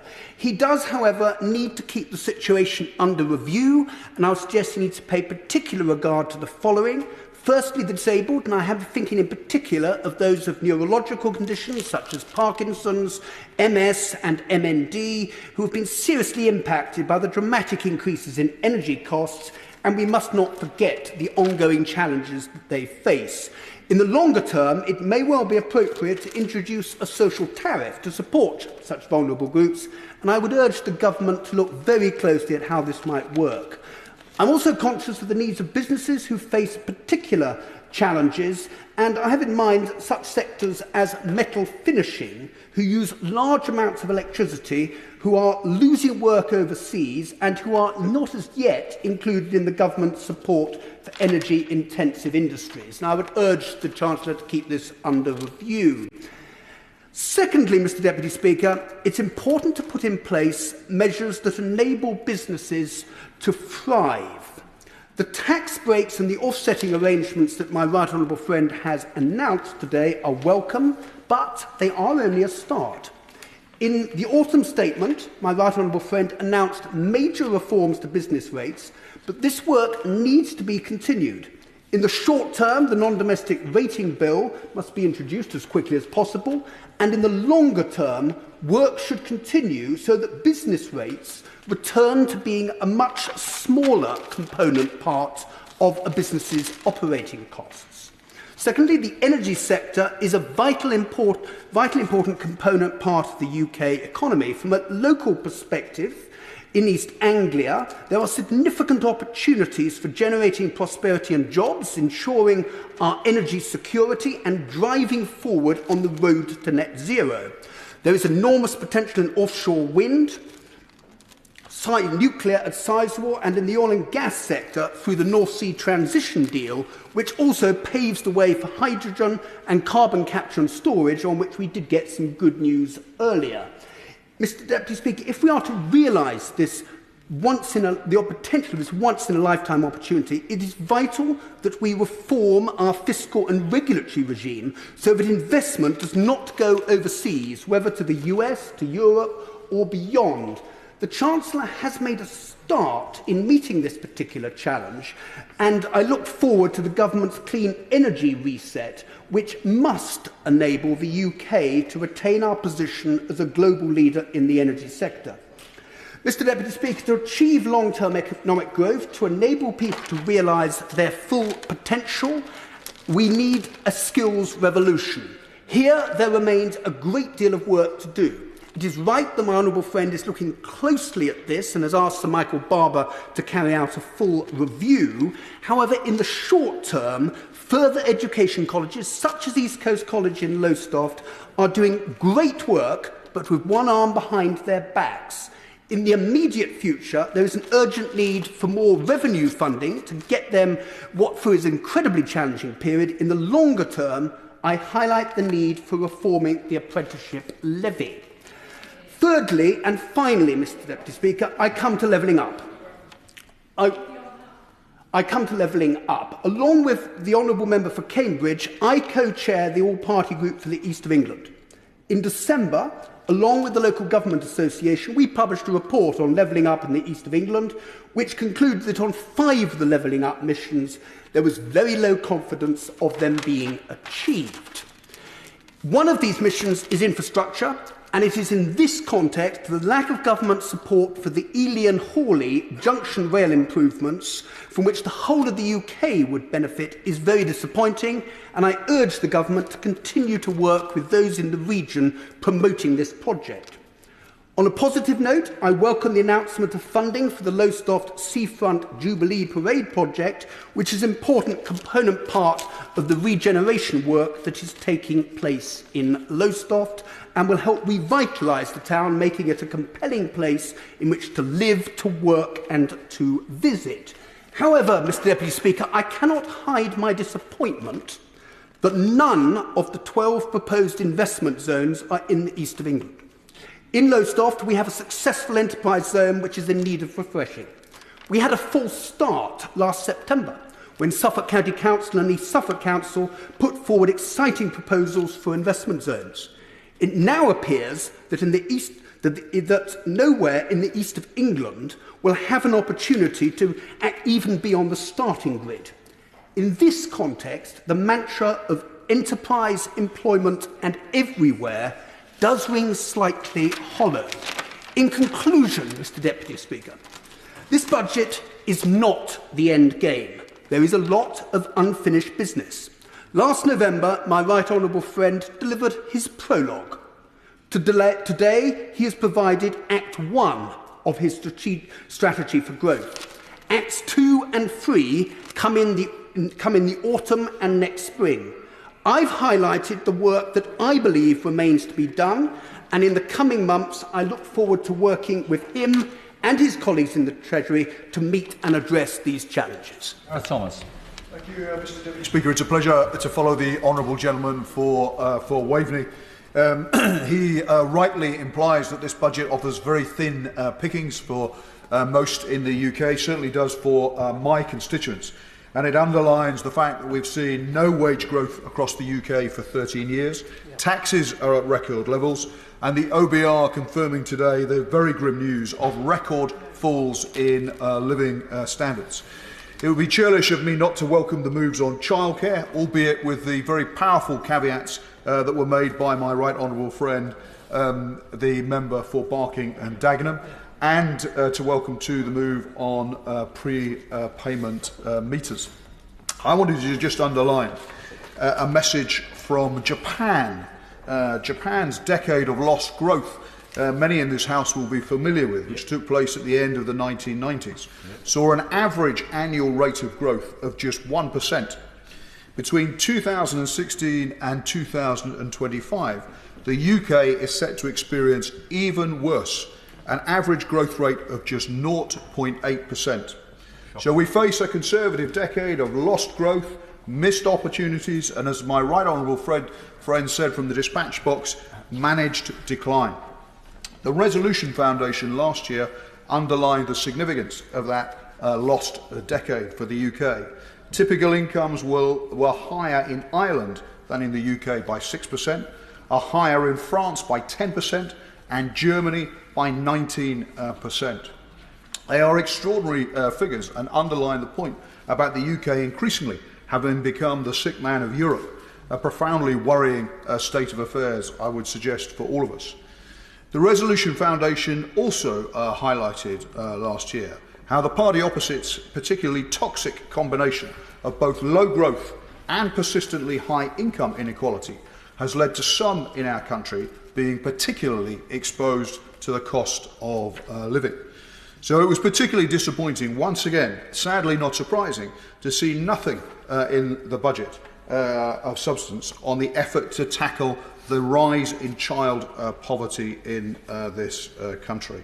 Up to now nearly 20% of children living in poverty, almost 16% in my constituency alone. We can do better as a country, and we must do better for our constituents, although I fear it will fall to a future Labour government to reverse the trends. I was particularly disappointed that the Chancellor didn't bring forward a bolder package to address the slow growth Britain has experienced over the last decade and is likely to see over the next 2 or 3 years too. Other G7 countries have seen faster growth, for example, in exports to the world's largest economies. Germany, America, even Italy and France have seen their exports to the world's fastest growing economies in the G20, racing ahead of Britain in the last decade. Now, the poorly negotiated trade deal with Europe has clearly done considerable damage, and the lack of that much-promised US trade deal hasn't helped either. But cuts in support to British businesses wanting to attend trade shows, a woeful government website for helping exporters, and late decisions by ministers on which markets to prioritise, and then little follow-up from Whitehall when businesses go to those markets, are consistent criticisms from British businesses. The other striking thing about this budget is how little there was for our public services, which, to put it generously, are heavily stretched. Hardly surprising, perhaps, given the attacks on staff in those public services who have the temerity to ask for decent pay. And we all remember only too well that on the Prime Minister's watch, nearly £30 billion has been lost to fraud, to vanity projects, and even crony contracts. That could have been invested in galvanising the green economic renewal that our country so desperately needs, or it could have been invested just in our schools, hospitals and police. In Harrow, our public services are crying out for investment. Huge pressure on our GP surgeries. Over 2,000 people in Harrow had to wait more than a month for a GP appointment in January. 8,000 having to wait between 2 weeks and 4 weeks for an appointment. Now, that's not a criticism of the staff who work at our excellent GP surgeries. It is simply the fact that they are under huge pressure. Similarly, at the hospital which serves my constituents, Northwick Park, almost 50%, over 43% of people attending accident and emergency services are having to wait longer than 4 hours. It isn't that long ago, Mr Deputy Speaker, when we had clinics across the borough of Harrow, 3 clinics across the borough of Harrow, that supported GP surgeries and ensured that no one who needed to see a doctor or a nurse waited more than an hour to get in. Now they face, as I set out, many of them face very long waits to do that. And inevitably, that increases pressure on the rest of the NHS. Now, the Chancellor knows that there are huge shortages in terms of staff in the NHS, and he also knows that if he backs the abolition of non-dom status, as we on this side of the House have argued for, we could double the number of medical school places, and we could train some 10,000 more nurses every year, which would certainly make a start. But it isn't in addressing the crisis in the NHS. But it's not just staff that we need.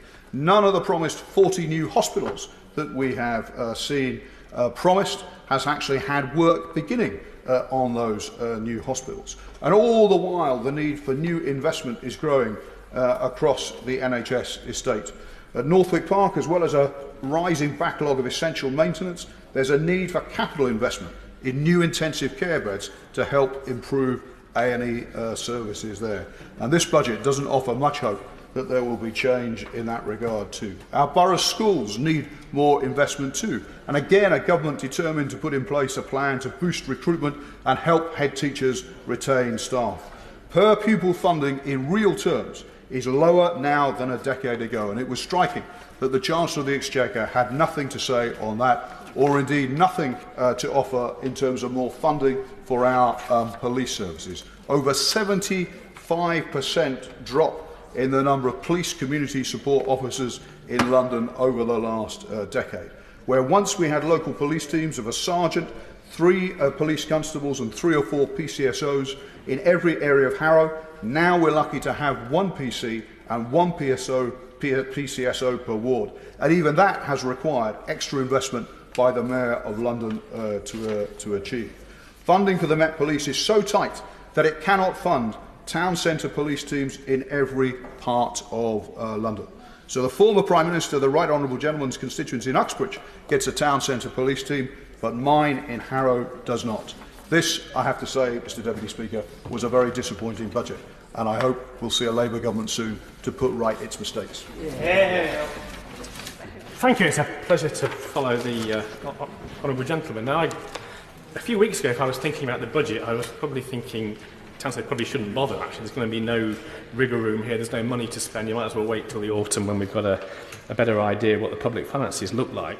But actually what we've seen is really some really quite significant announcements today. I remember being advised a few years ago that when you've got a £2 trillion economy, any intervention of less than £1 billion probably won't touch the sides and isn't worth paying that much excitement to. So I always look through the Red Book to see how many things score at over £1 billion. And we actually have, out of a total of new policy announcements for £20 billion for the next financial year and the one after, we've actually got the childcare changes, the full expensing, the fuel duty, the energy price guarantee and defence spending all over £1 billion. Really actually, there's some really quite significant items there and some quite far-reaching changes. My constituents, I think, will particularly welcome the fuel duty freeze and the retaining of the 5p reduction from last year. That would really help them with their cost of living. I think it's absolutely right to retain the energy price support. I called for that on the cost of living support payments. I actually am not quite sure why we didn't just extend that until after next winter. If we think bills will be below £2,500 on the price cap, there's no cost to having the extension. If we think actually bills will be higher than that, then we need the extension. So I would urge the government actually to keep an eye on this and try and provide people with the certainty for next winter that their bills won't be any higher than they've been this winter.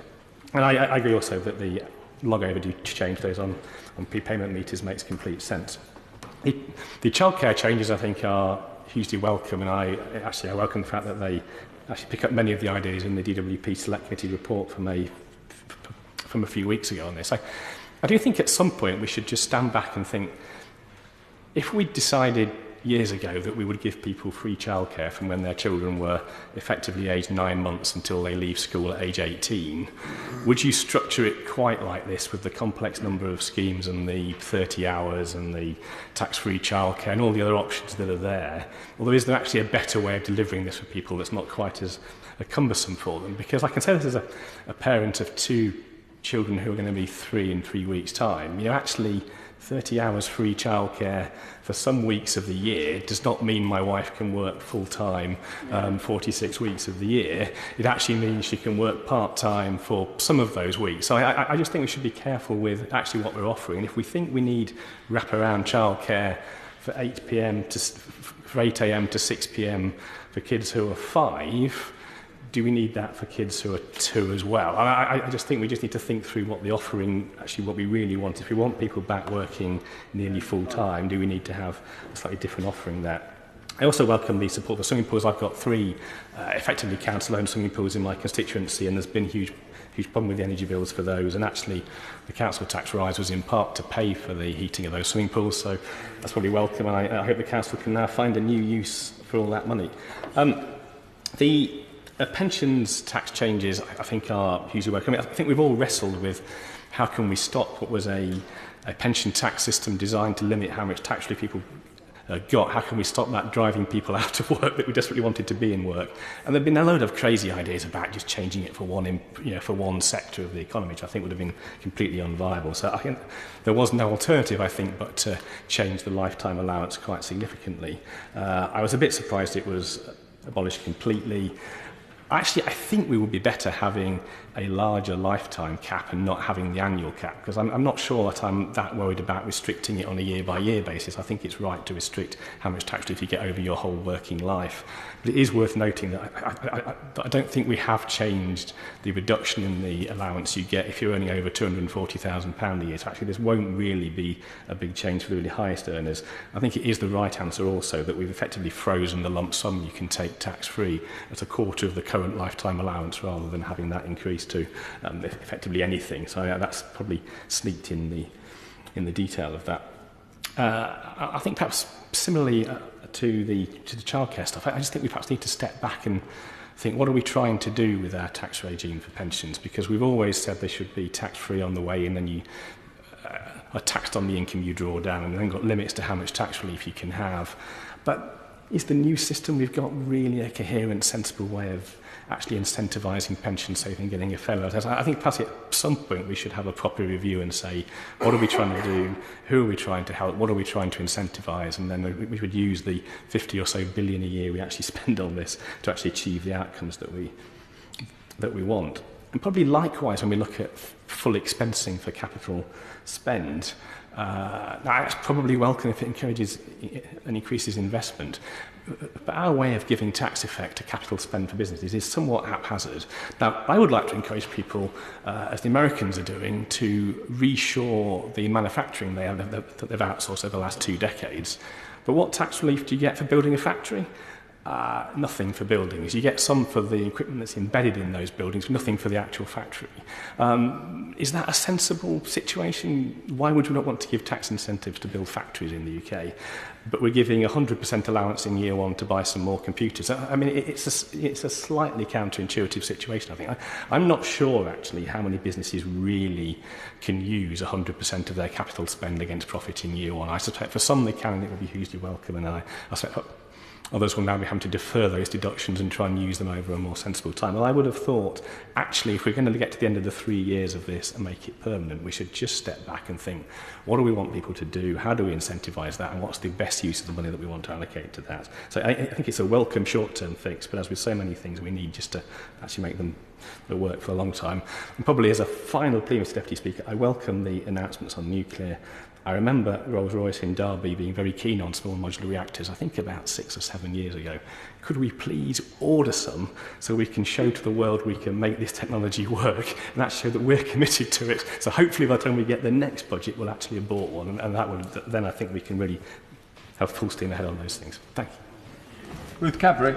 Thank you, Mr Deputy Speaker, and it was a pleasure and intriguing to follow the member for Amber Valley. In fact, he and several members of his side of the House do seem to have some doubts about some elements of this budget. And I'm sure the Chancellor is pleased that he's managed to be in the post long enough to deliver a budget, and I'm sure he's hoping that he doesn't manage to torpedo the economy like his predecessor. But, Mr Deputy Speaker, this is yet another Conservative Conservative budget that's failed to invest in public services, failed to address the cost of living crisis, failed to adequately support businesses, and most of all, failed to plan for the future. Today was the chance to unlock Britain's potential, but it's just been a series of tidbits which have papered over the cracks of their failure after 13 years in government. Their failure to really deliver consistent and green growth. In September, we saw the government deliver a mini-budget that shook our economy and delivered a huge shock to businesses and residents across my constituency. Meanwhile, we're in the middle of a mainly avoidable cost of living crisis. Real household incomes are due to fall 5.7% over the next 2 years, the largest fall of living standards since comparable records began. And Mr Deputy Speaker, on businesses, over the past months I've spoken to so many businesses, locally and nationally, who are struggling or who want to grow but are being let down by government, either because the government's incompetence or because of sky-high energy bills or delays in key decisions. Many are family-owned businesses. One I met last week, well, in a pub, they run a pub in Isleworth. Their previous energy contract ended in October. They have no choice but to be locked into a contract that is 3 times the price. They're going to be paying 3 times their energy costs for the next year. They're locked in a rate that could put them under. The energy bill relief scheme that ends in March will be of no help to them due to the sheer scale of the locked-in rise. And I'm not sure the draft duty extension announced today will be enough to help that pub. And when I visited businesses on Chiswick High Road, they tell me that time and time again just how broken our business rate system is. It's outdated, unfair, and hammering businesses when they most need support. The Federation of Small Businesses Chair Martin McTague today has just posted, today's budget will leave many feeling shortchanged. The government's lack of support for small firms in critical areas is glaring, and not a lot of support extra from what I could see from Make UK and the British Chambers of Commerce. So that's why we need a Labour government that will support businesses and support workers and invest in public services. And between that, we will get our economy growing. Key to how government behaves towards business is collaboration, not short-termism and delay. Whenever I meet with business leaders, I hear example after example about the government's inconsistency. The ban on onshore wind turbines that existed for more than a decade, a ban that meant UK firms were exporting wind turbines rather than building them for our own energy grid. We know the UK is falling behind in ensuring that electric vehicles and batteries are built in the UK. New plants that could provide well-paid and skilled jobs here. But the Conservatives have simply failed to plan or invest. The Chief Executive of the Society of Motor Manufacturers has said after the statement today, there is little here that enables the UK to compete with the massive packages of support to power a green transition that are available elsewhere, unquote. And he is another key business leader who doesn't agree that the Chancellor is removing obstacles that stop business investing, as he promised today. And delays in confirming future standards, such as vehicle safety standards, mean delay in future production decisions. Of course, all this stems from this government lacking an industrial strategy and inconsistency with other policies. Where does pausing HS2 and cutting the budget for walking and cycling sit with reducing congestion on our roads and our rail networks, and net zero, and investing in jobs and manufacturing? The chair of the Infrastructure Commission, Sir John Armitt, said that this lack of planning, especially around HS2, is, and he said, impacting on the confidence and certainty that business needs when making investment decisions.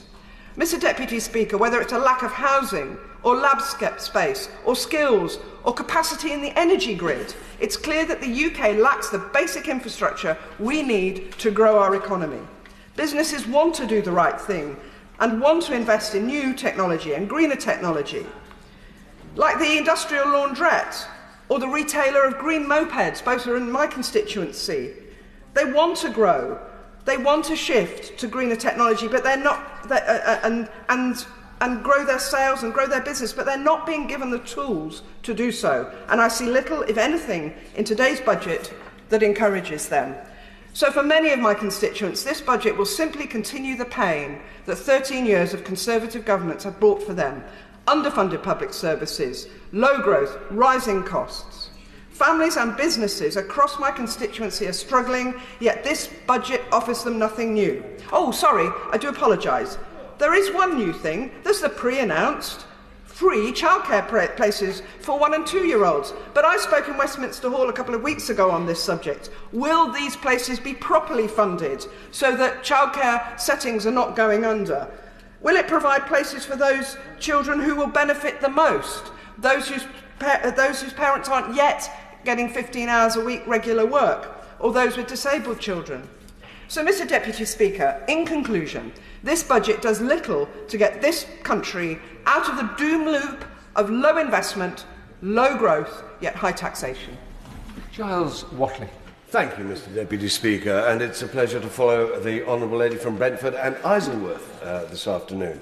I'll start by saying that there are many things in my right honourable friend's budget that I welcome, but I'd like to mention, first of all, just two. I mean, doubling the care relief threshold, giving £450 at average tax cut for qualified carers, that is great news for Clacton. Clacton has an economy that is based on care and tourism, and we need that incentive for care. The £200 million for potholes. They are a hole in our budget, and that'll be an enormous help there too.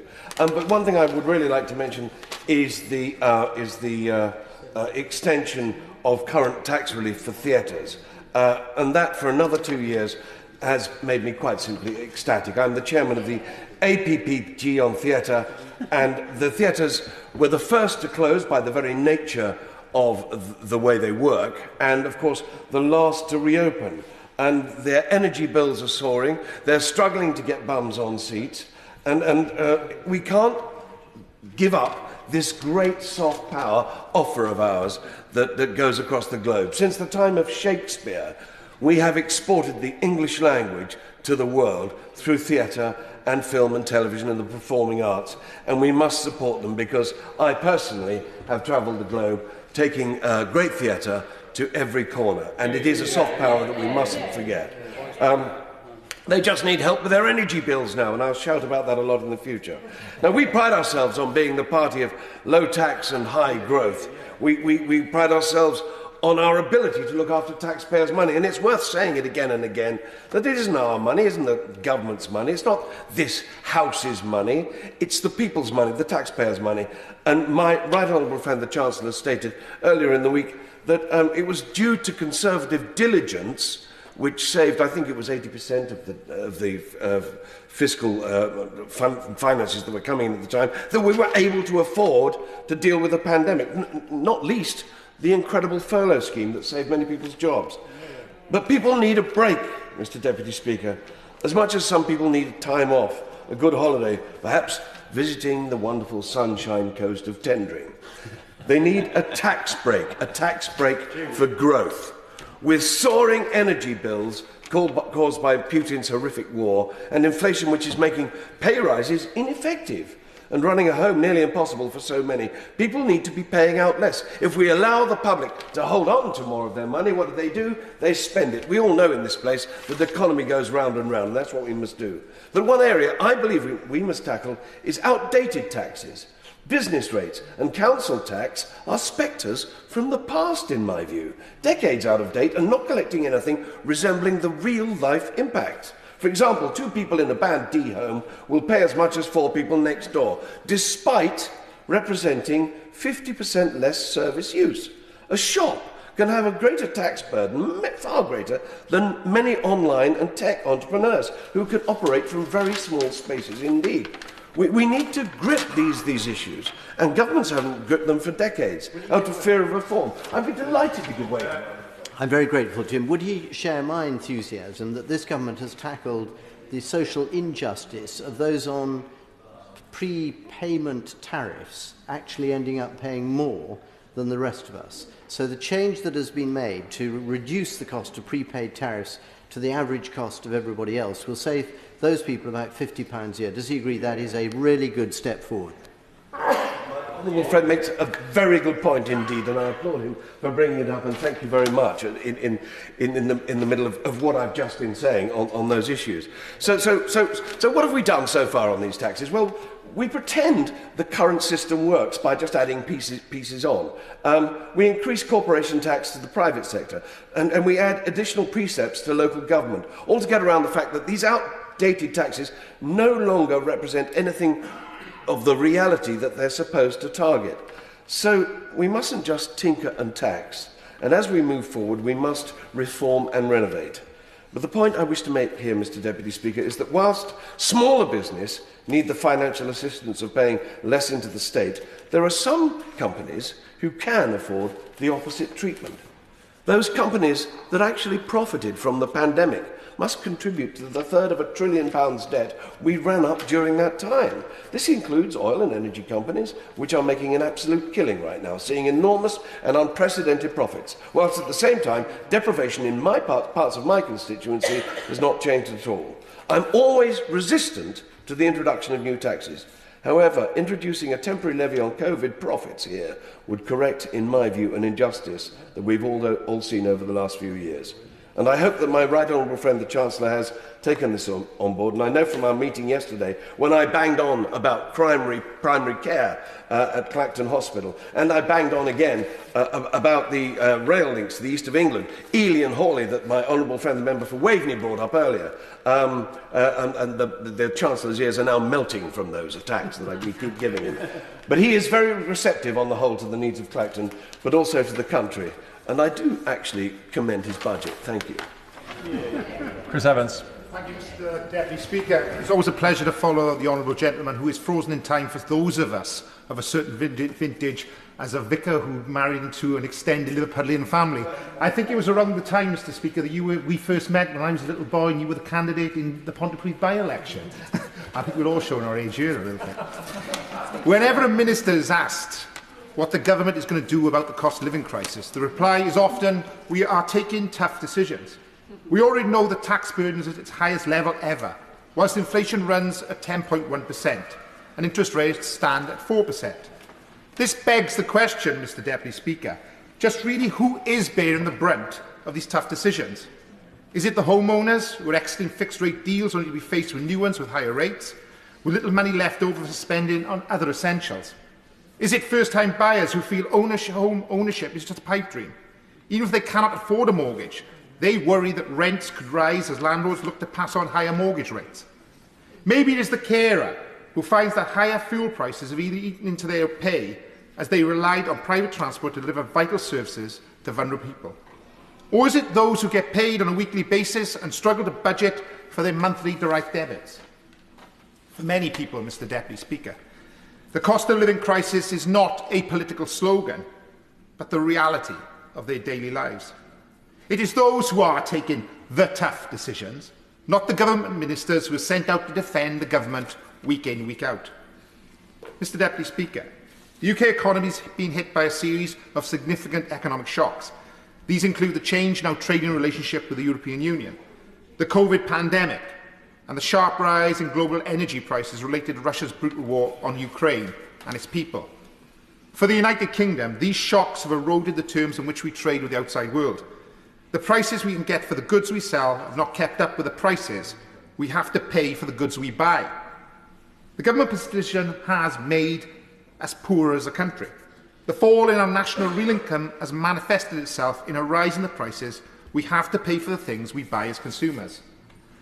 The position was not helped by the infamous fiscal event last September, which saw the biggest programme of tax cuts in half a century, one that benefited the very wealthiest, while adding tens of billions to the national debt. And I see from today's announcement, the party opposite has not learned. What was the result of that fiscal event? The pound dropped to its lowest level against the dollar since 1985, and the UK is now the only country in the G7 to be forecasted negative growth this year. That's right. The new Prime Minister has peddled the myth he will halve inflation in a year, and we heard that from the Chancellor early on, said it will be less than a half. This is in the hope that somehow people believe prices will be halved as well. That goes against economic orthodoxy. When prices stay high, they very rarely come down, and they certainly wouldn't be halved if inflation is halved. Yes, of course. Very grateful to the honourable member.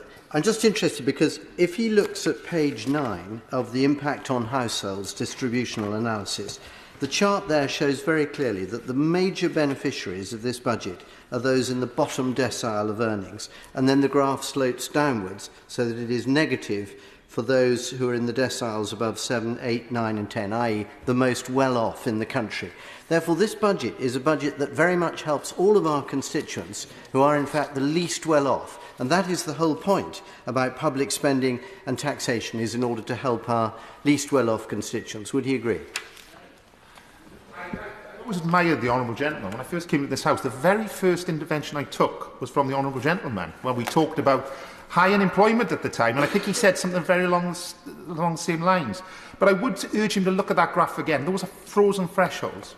And I think there is a real danger that we look into this, look at the fine print of this budget. What's going to happen, as always happens, Mr. Deputy Speaker, with these budgets, and I say this to the Honourable Gentleman, we always have the euphoria of the budget speech by the Chancellor that is usually followed by it being unpicked by the media over Saturday and Sunday. So I hope that we can have a discussion on Monday at some point about the same thing. How is families from this budget? It's families who are paying the price. And that appears to be a theme across all government's economic plans. Just take the development of energy prices, and we are all concerned about energy prices. This has been particularly stark. In October, as the energy price guarantee was put in place to moderate what would have been an even higher increase in Ofgem's price cap, the typical energy price bill was nearly still twice as high as a year earlier. Who knows what the government is going to do after June? Household energy prices will not come down to previous levels anytime soon. And from a cost of living perspective, it is the level of what people must pay that matters. Energy bills will continue to remain a challenge for many people, particularly those on lower incomes. Once again, I'm afraid the evidence suggests the government has not sided with working people and have not made the oil and gas giants pay their fair share. The story is similar for another essential in life: food.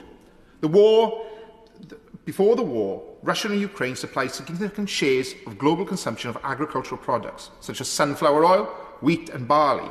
With disruption to these supplies, prices increased sharply over 2022. This has driven up food prices in UK shops and supermarkets. These include the basics that everyone has in their cupboard or fridge. In some supermarkets, a pint of milk increased from 80 pence to 95 pence. Pasta has gone up from 45 pence to 70 pence, and some brands of butter are up to nearly £5. Although these only seem like small increases when added up, the smallest of changes can make a huge difference at the end of a weekly shop. Every day, people see this for themselves and not know how they're going to pay for it. Before this crisis, we knew food bank usage was on the rise. Between April 2021 and March 2023, Trussell Trust UK distributed over 2.1 million emergency food parcels to people in crisis. This is an increase of 14% compared to the same period in 2019-2020. Mr. Deputy Speaker, food is one of life's essentials. We can't get away from that. We need it to live. And the fact that many people across the country can no longer afford to pay for their food is a disgrace in this 21st century. It is an issue I know is affecting my constituents in Isloin deeply. The Trade Union Council found that 1 in 5 people in Isloin have missed a meal or gone without food during this present crisis. According to Action for Children, 4,578 children were living in poverty in my constituency in 2020. We can no longer leave the hard-working people and children of this country to go hungry. And we cannot talk about a budget without talking about housing, or the lack thereof. New mortgage rates are higher than they were a year ago. This means that about 1 in 10 households will see their mortgage rates go up this year. If new mortgage rates rise by 3 percentage points, as market rates currently suggest, the typical monthly interest rate will go up by just under £250 for everyone. However, in this budget, there is no mortgage emergency plan and no plan for affordable housing, like we were promised. The people, Mr. Deputy Speaker, who have been affected are simply playing by the rules, working hard for little reward. The UK economy is suffering because of the global energy price shock and a decade of poor productivity growth, made worse by erecting huge barriers to trade the EU. These circumstances are making everyone poorer, with consequences for low-income households with children, people with disabilities and poor pensions. What is desperately needed is urgent support targeted at the hardest-hit households, plus the investment in skills, infrastructure and business finance to rebalance the economy away from growth based on consumer spending, fuelled by rising housing prices, and towards business investment and exports. This government can be characterised now, after 13 long years, by low growth, low wages, higher prices and government waste. Quite frankly, it is time for a change. This country deserves better. Barry Gardner. Thank you, Mr. Deputy Speaker.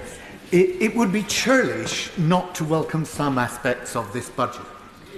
The extra money, yes, absolutely. The extra money for childcare it's not comprehensive. It doesn't recreate the life-changing Sure Start of the last Labour government, but it will make a real difference to parents of young children. But what chutzpah! Oh, what chutzpah of the Chancellor to steal some of the proposals of my honourable friend from Houghton, Sunderland South, to take credit for addressing childcare costs, but then to delay implementation of the policy to the middle of the next year in time for a Labour government to pay for it. I welcome the action taken on prepayment meters, which will make a real difference to some of the poorest families in our country. But again, what chutzpah! My honourable friend and constituency neighbour for Brent Central has been urging every Chancellor since George Osborne to resolve this inequality. And I welcome the action taken to allocate £20 billion over 20 years for carbon capture, use and storage. But again, what chutzpah! 13 years ago, the incoming Tory Liberal government inherited £4 billion already allocated to CCUS, and they cut it. Yeah. Too often, debate in Parliament degenerates into set speeches. The budget debate is one of those occasions where we really can take on each other's speeches and respond to what's been said. And I listened very carefully, Mr. Deputy Speaker, to the former Leader of the House, the Right Honourable Member for North East Somerset. He attacked the Chancellor and pointed out the failures of his party to adopt a consistent economic policy to lower the overall tax take. He said they should have thought through the tax take policy in a way that would actually work. And it's just a pity that he wasn't part of any government that could have done anything about it. But the question my constituents in Brent North would ask is, work for whom?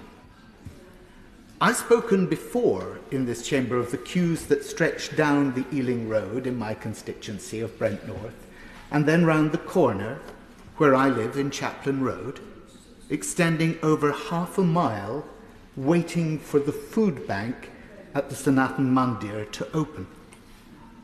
The past 13 years, the economy has not been actually working for them.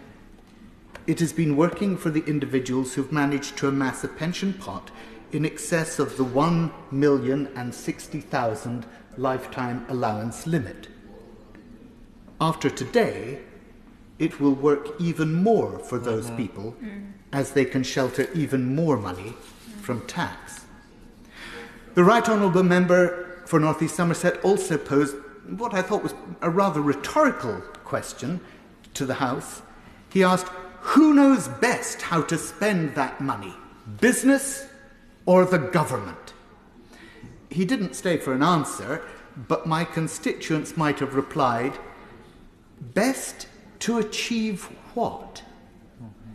If it is to spend that money in such a way as to maximise the return to their shareholders, then the Right Honourable Member for North East Somerset is correct. The answer is business.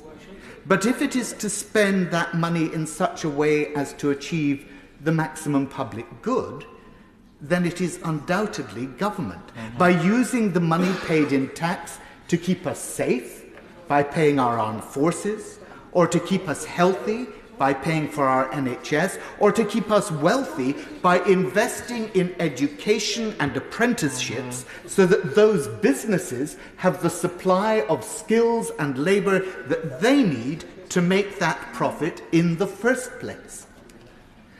I also support the government's desire to boost enterprise and to grow wealth in our country. I understand the case for R&D tax credits, even at the level of 100%. But they shouldn't contradict the government's other objectives. If you pay those credits to international companies like Amazon, and who'll pay no tax in the UK while siphoning their profits out of the country, then it's not our economy that you're growing. Equally, it makes no sense to be paying 100% of the costs of oil and gas companies like BP and Shell for exploitation of new fossil fuel reserves in the North Sea, which will contradict our net zero objectives. These companies are already making record profits on the backs of bill payers in the UK. I would ask the Chancellor to put a green filter on the R&D tax credits. At a time when our household energy bills are the highest in history.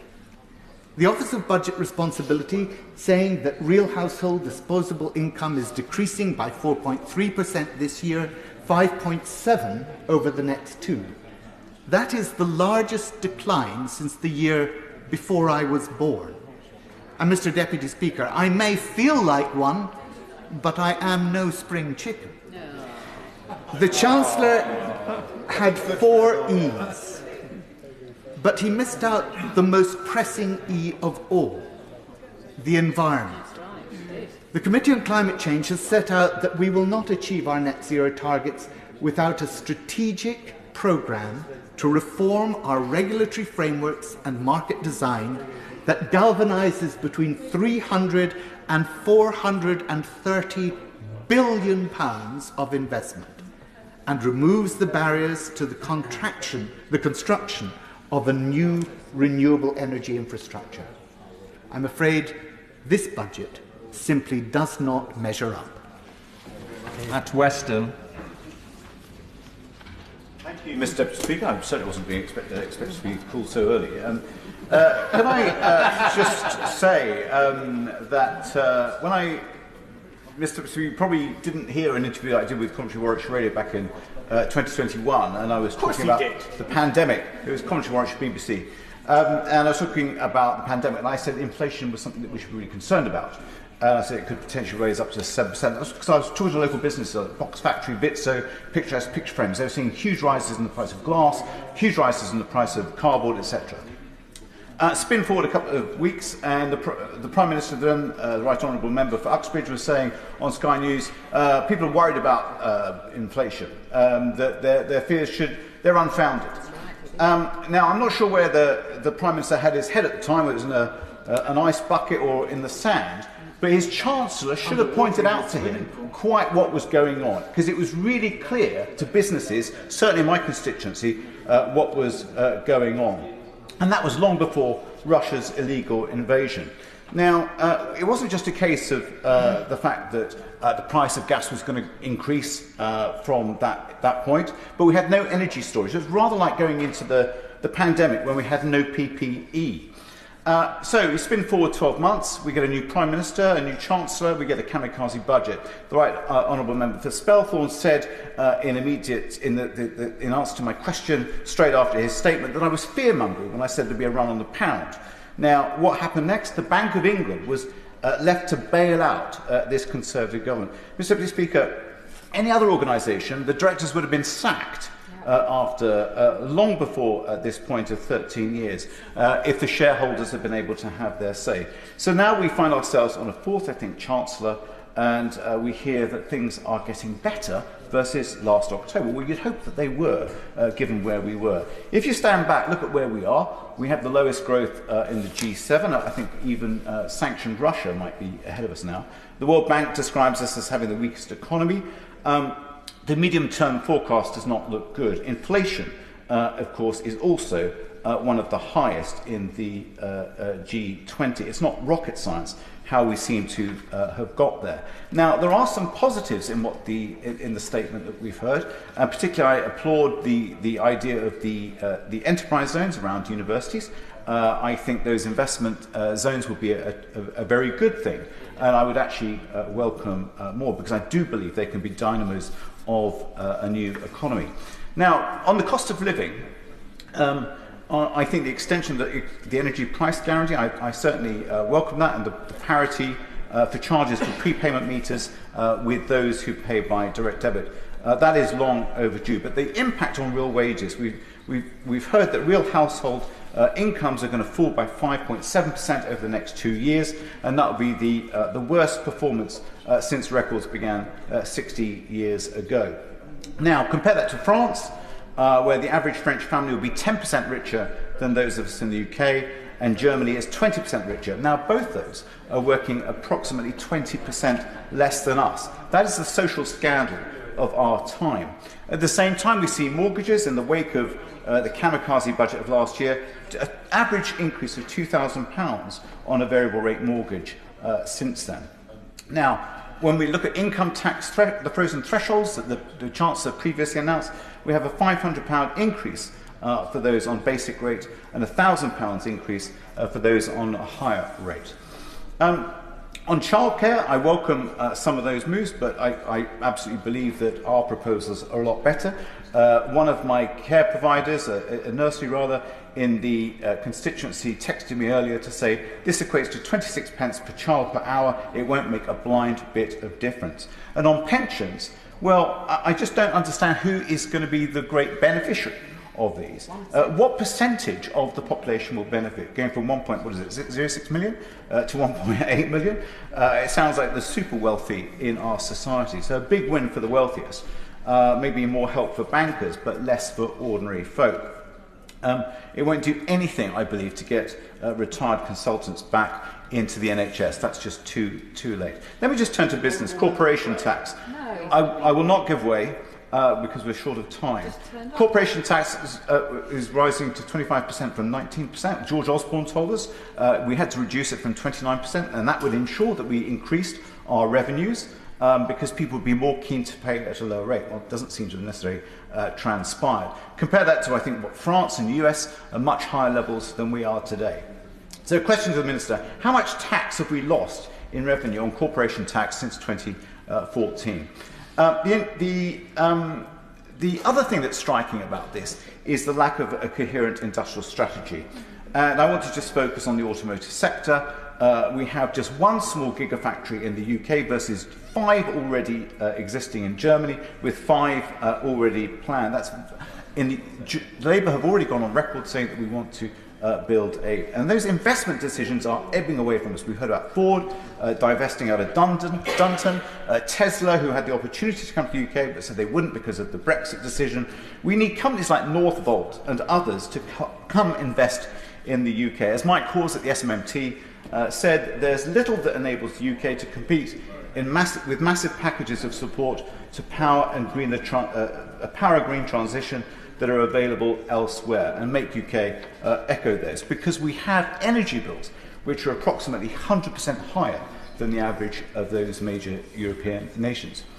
Small businesses, Mr. Deputy Speaker, once again have been ignored. A pub in Warwick has been in touch to say that he would just have to close, he can't afford it. Another one in Leamington has said, well, that's it, we're going to close in April now.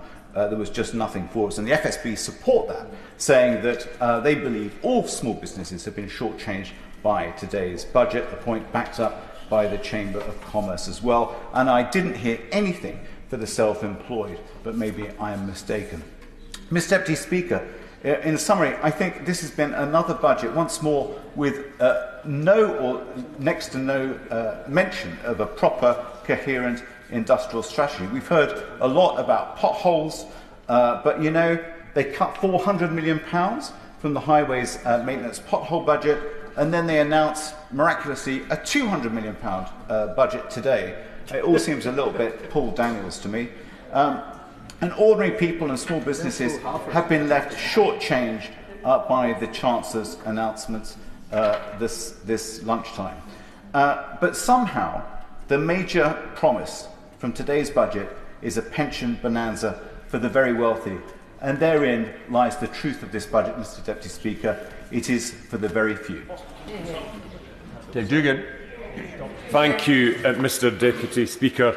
It's the thinnest of gruel in another Westminster budget, one in which the people of Scotland will benefit very little. All the people of Scotland, whether they're self-employed, employed or in need of state support. There was one nugget of truth, one kernel of wisdom in the Chancellor's remarks earlier on today, and that is that independence is better than dependence, something we've known on these benches for quite some time, and I'm glad that the Chancellor is now able to accept that. And we heard later on, Mr. Deputy Speaker, from the member, Right Honourable Member for Wokingham and Berkshire, trumpeting, literally trumpeting, the success of Irish GDP growth, investment, dynamism and entrepreneurialism. Forgetting, of course, that if they were still shackled to the Union of Great Britain and Ireland, they would have the autonomy to do no such thing, to empower their people in no such way, and to develop that growth not one bit. The first thing I'd like to touch on is the absence of any increase or inflation to the public sector mileage rate, which was set in 2011. It would have been very well received by the hundreds of thousands of ordinary working people, and this government never tires of talking about ordinary working people. I assume they've met some at least once or twice. It would be very well received by them to have that increased to something more reasonable. 45p doesn't begin to cover the cost of inflation, much less the cost of motoring, and that should have been put up to around about 60p. This government last year removed the rebate on red diesel for plant and machinery, contributing to an already dire situation with construction inflation and putting a real millstone round the neck of capital investment of the Scottish Government and Scottish councils, and the same in Wales and the same in England. However, the difference is that the Treasury pockets the benefit for it on English capital investment programmes, but they also pocket the benefit of it for Welsh and Northern Irish and Scottish capital investment programmes. Yet another example of giving with one hand and taking away with the Westminster sleight of hand. On defence, Mr. Deputy Speaker, you can see on page 31 the combined resource and capital DEL budgets of £51.7 billion for 24-25. This government, and this Tory government, likes to march around with no shortage of puff in their chest, talking about being the guardians of defence and the vanguards of defence in the European theatre. Well, I've got news for them, Mr. Speaker, because their claiming to want to uplift the budget to 2.25% of GDP. Well, that would give, on 23's projections, a £58 billion budget. They say at some indeterminate point in the future they'll increase it to 2.5%. That would be £65 billion for defence. That would please some of their critics on their own benches. The problem they're going to have, of course, though, is that Germany has committed 2%, and 2% of the German GDP is £72 billion. So this government has consigned the UK's defence force to playing second fiddle on the European stage. I understand the Chancellor's concern, because the waste that the MOD is guilty of is absolutely eye-watering. But the problem that they've now got is that to keep the Secretary of State for Defence in his job, they've had to give him some concession. But it's not enough, and it's quite clear that the Secretary of State is writing rhetorical cheques that the Chancellor won't cash.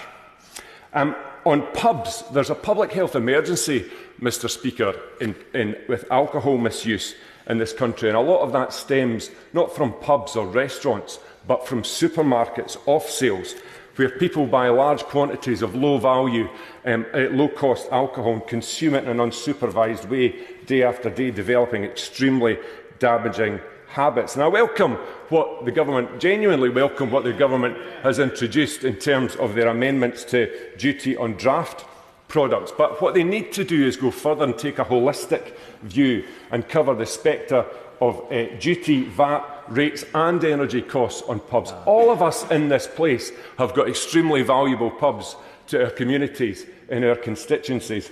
And I think we should all realise that when they are gone, and they're not coming back. So proper fiscal intervention to support pubs is the right thing to do, and failing to do it is penny wise, pound foolish. So I think I and my colleagues are continually harassed in this Parliament. Scotland is habitually derided by the superior patronising forces of unionism. Maybe the honourable gentleman wants to intervene.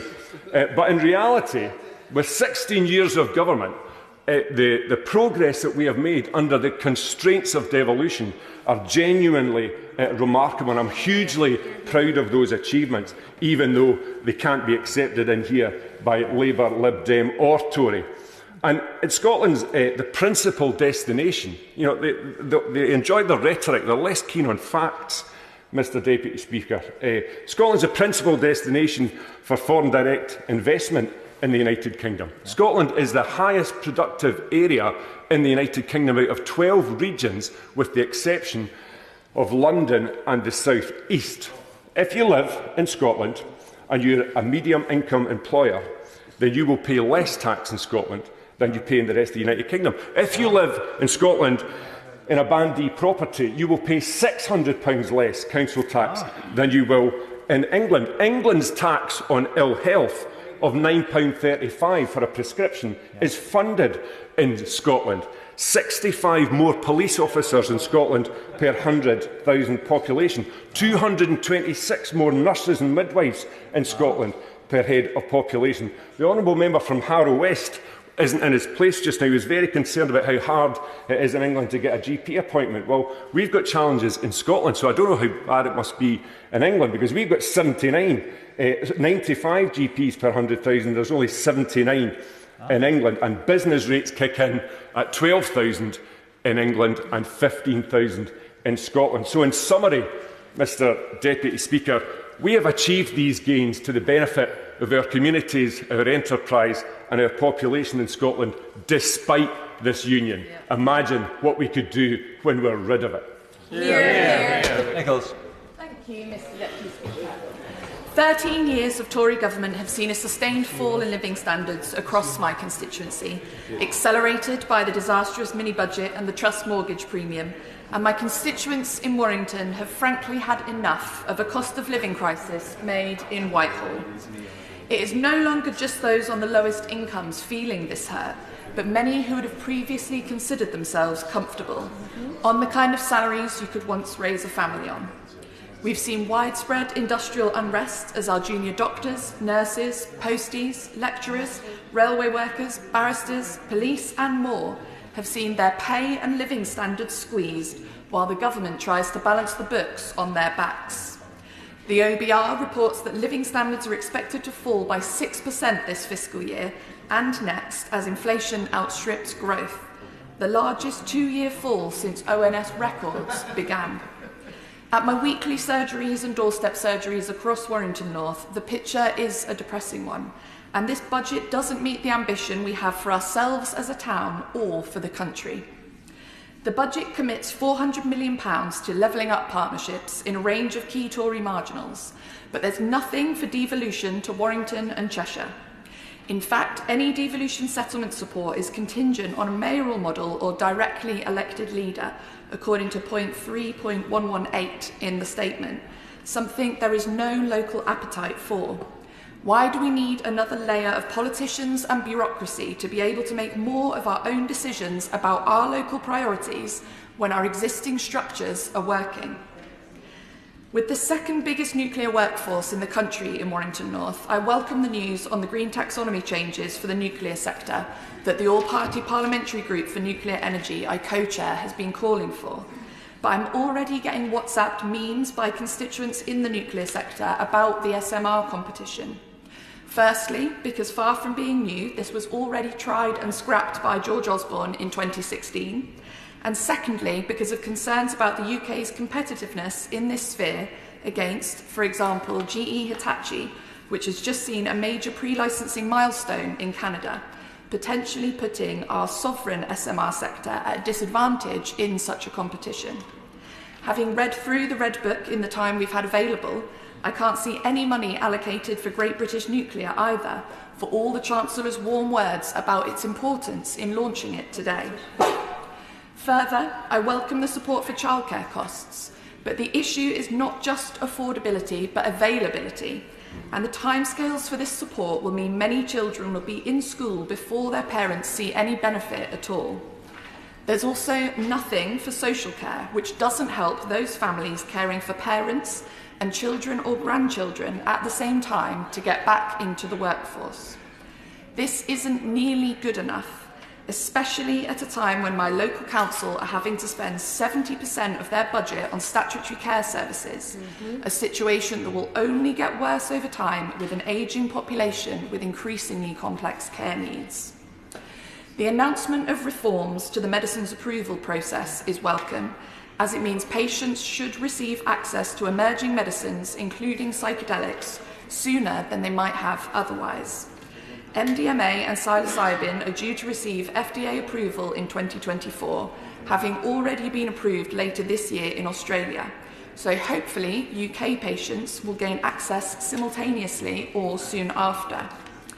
In the meantime, however, we will continue to lose on average 18 people a day to suicide, and our veterans and victims of crime will continue to suffer needlessly with PTSD, meaning the funding the Chancellor committed today to the Office for Veterans Affairs and to the Suicide Prevention Voluntary Community and Social Enterprise Fund could be working a lot harder and going a lot further if we would only commit, as colleagues cross-party have been calling for drug scheduling policy based on evidence rather than stigma, misinformation and political expediency. I also welcome the measures to support leisure centres, which I recently led an adjournment debate on the need for, and the differential for draft beer, which will be very welcomed by the pubs APPG I chair. But while there are aspects I welcome, this budget has been very lacking in big vision ideas to get our country moving. Inflation halving doesn't mean prices coming down, but only rising more slowly.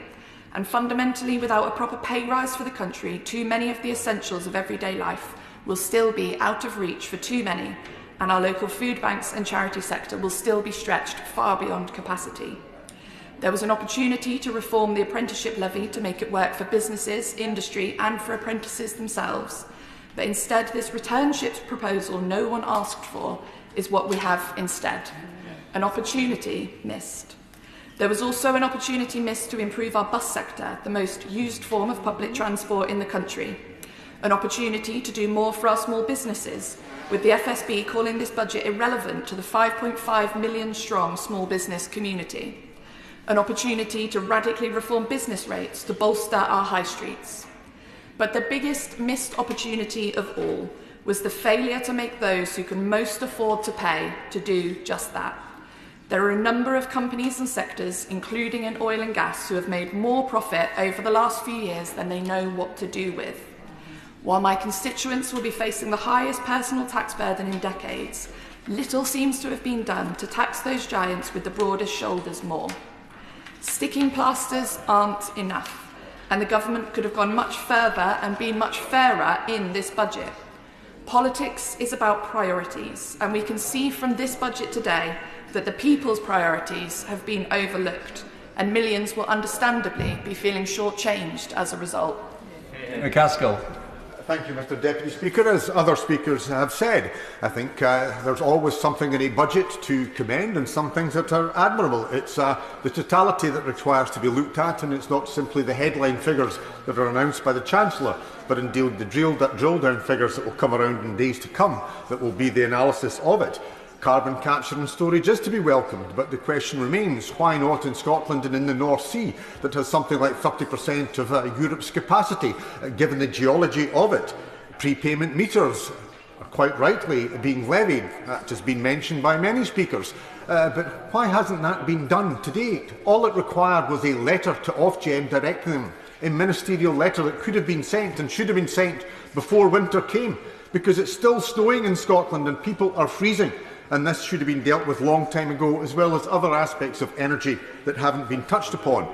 Upon new technology, again there are welcome announcements, but where's the announcements on hydrogen or on long storage battery duration? The situation there is that we have over 17% of our turbine capacity in the UK, not just in Scotland, turned off. Not because the winds aren't turning, but because the national grid doesn't have capacity. There is a solution to that. It is to store it, it is to use it, and that's why you need battery storage, that's why you need hydrogen. And as we see with the conflict in ammonia, you can also get ammonia from it, the conflict in Ukraine. So those aspects should have been considered. But as I say, this has to be looked in the round. And I think what the budget does show is that there is wealth in this society. What I want to consider is where that wealth is coming from and to whom it is largely going, because the situation remains that Scotland is energy rich, and yet the majority of Scots are going to find themselves fuel poor. The oil and gas wealth that we were told in 2014 was all but gone and simply a burden upon poor Scotland if we went independent is now crux and being used with great effect by the Chancellor of the Exchequer. Being added to that is the situation of offshore wind, and yet at the same time fuel poverty still continues to scar Scotland, not just rural but urban areas. There was no mention of unregulated fuels, and yet the situation remains that some 8% of people in Scotland are dependent upon unregulated fuels, where the cost has been even greater than that of gas and electricity, and no steps have been taken to address it. There has been no steps taken to address those who live off the gas grid and where poverty is worsened in terms of fuel poverty, because they either require to depend upon unregulated fuels, or in urban areas because they are often in 1960s multi-storey flats or other tenements where gas cannot be provided. They're dependent upon all electric supplies that are usually most costly and indeed ineffective in terms of providing warmth. What arrangements have been made for them? Why couldn't the alternative fuel funding be made available for them? Because they are in clear need, and that should have been extended. So we needed support for those unregulated fuels and indeed for those who are all electric and living in urban and indeed rural deprived areas. And there remains the question of the social tariff that has been trailed by the government, but we still not have seen an announcement. That is something that's provided by other countries across the world, especially in the European continent, and it's about time that we actually saw a social tariff delivered here for those who are most vulnerable. In terms of support for the poorest, we aren't seeing that. We are seeing very wealthy pensioners provided for. But just earlier this week, there was a meeting at which research was provided by the Joseph Russell Roundtree Trust and indeed the Trussell Trust, pointing out that in this country we have always had, since the inception of the welfare state, the belief that there should be a safety net below which nobody should go. It was initially supplementary benefit. It's now meant to be provided by universal credit, whether you're in work or in receipt of a pension. And yet the situation that we face now in our society is that it is not providing the basic essentials for humans to survive. The basic essentials, leaving aside the need for people to deal with emergencies, the deal to deal with a debt crisis that might arrive, it just simply doesn't allow for day-to-day living. The shortfall is £35 per week for a single person, £66 for a married couple. The fact of the matter is people in this country are going under, and yet the only people being rewarded out of this budget are those who have the greatest wealth, whether to invest further in pensions or pass it on to those who will benefit from the wealth that they've accrued. The society has to be judged by how it looks after its poorest and most vulnerable. And all of this, of course, occurs in a country that is energy rich. We are talking about Scots, probably the majority of Scots, over half of our population, being in fuel poverty. Whole areas are going to be existing in fuel poverty. And yet Scotland's energy wealth is being used by the UK to make the rich richer. Scotland's wealth is being extracted and our people are being left bereft. It's not just the oil and gas that I mentioned earlier. Let's look at what's anticipated to come from the renewable energy, because I did ask Base a question about what energy was going to be provided from Scotland south of the border. I'm told that at the present moment what's going south is 35 terawatts. Now, I had to say and confess that I had to investigate what a terawatt was, because I've heard of a kilowatt, I've heard of a megawatt, and I've heard of a gigawatt. I didn't know what a terawatt was. A terawatt is 1 billion kilowatts. The average household in Scotland uses 4,000 kilowatts per annum. Scotland is sending 35 terawatts south, and by 2030, Base anticipate that Scotland will be providing 124 terawatts. That's 124 billion kilowatts of electricity. And our people are freezing as I speak. People are unable to power their homes. Our energy is being taken. You took our oil and gas, you're seeking to take our offshore and onshore wind. It is simply unacceptable. This budget enriches those who are already rich in England. It is exploiting the natural benefit and bounty that Scotland has, and it is further impoverishing the poor people in Scotland, as it is the poor people across the United Kingdom. Thank you very much. Karen Smith. Thank you, Mr Deputy Speaker. I am on the optimistic side of the spectrum that the Chancellor was talking about today. I would welcome the prepayment meters and some support for suicide prevention, but the most sensible thing he said today was the contribution that those of us in our mid-50s can make to the economy. But overall, frankly, it's truly astonishing that knowing how many thousands of pounds people are worse off after 13 years of this government, that with the low growth that we are now further anticipating, that will continue now for another 2 years. This government completely lacks ambition for the country, but particularly lacks ambition for young people. There was nothing in this budget for young people, particularly nothing around housing help. There was failure to reform the apprenticeship levy as promised, and it's still not doing enough for people, particularly from disadvantaged backgrounds. They have broken their promise to fix social care. The stark reality is that over 150,000 people have died waiting for state social care. 57,000 people would have received support, and they now will not. The Chancellor himself has promised far less funding for adult social care than he himself recommended as chair of the Select Committee. I welcome that people who are facing the cost of living crisis will have that fuel duty cut, but he has made some very clear choices. At £6 billion to that particular initiative, plus the additional billion for the pension rise, that £7 billion would have gone some way towards meeting that social care commitment that he himself wants to see. And what happened to the health and care workforce plan that was so widely trailed? Yes. Clearly, that didn't get past himself in the Treasury for the thing that he's already committed. We're expecting it sometime soon. Now, childcare providers are at risk of collapse, leaving parents struggling not only with the cost of childcare, but unable to find childcare in the first place. Extending hours is simply not enough. Childcare provision is not just about babysitting services, it is about the wider education of those children.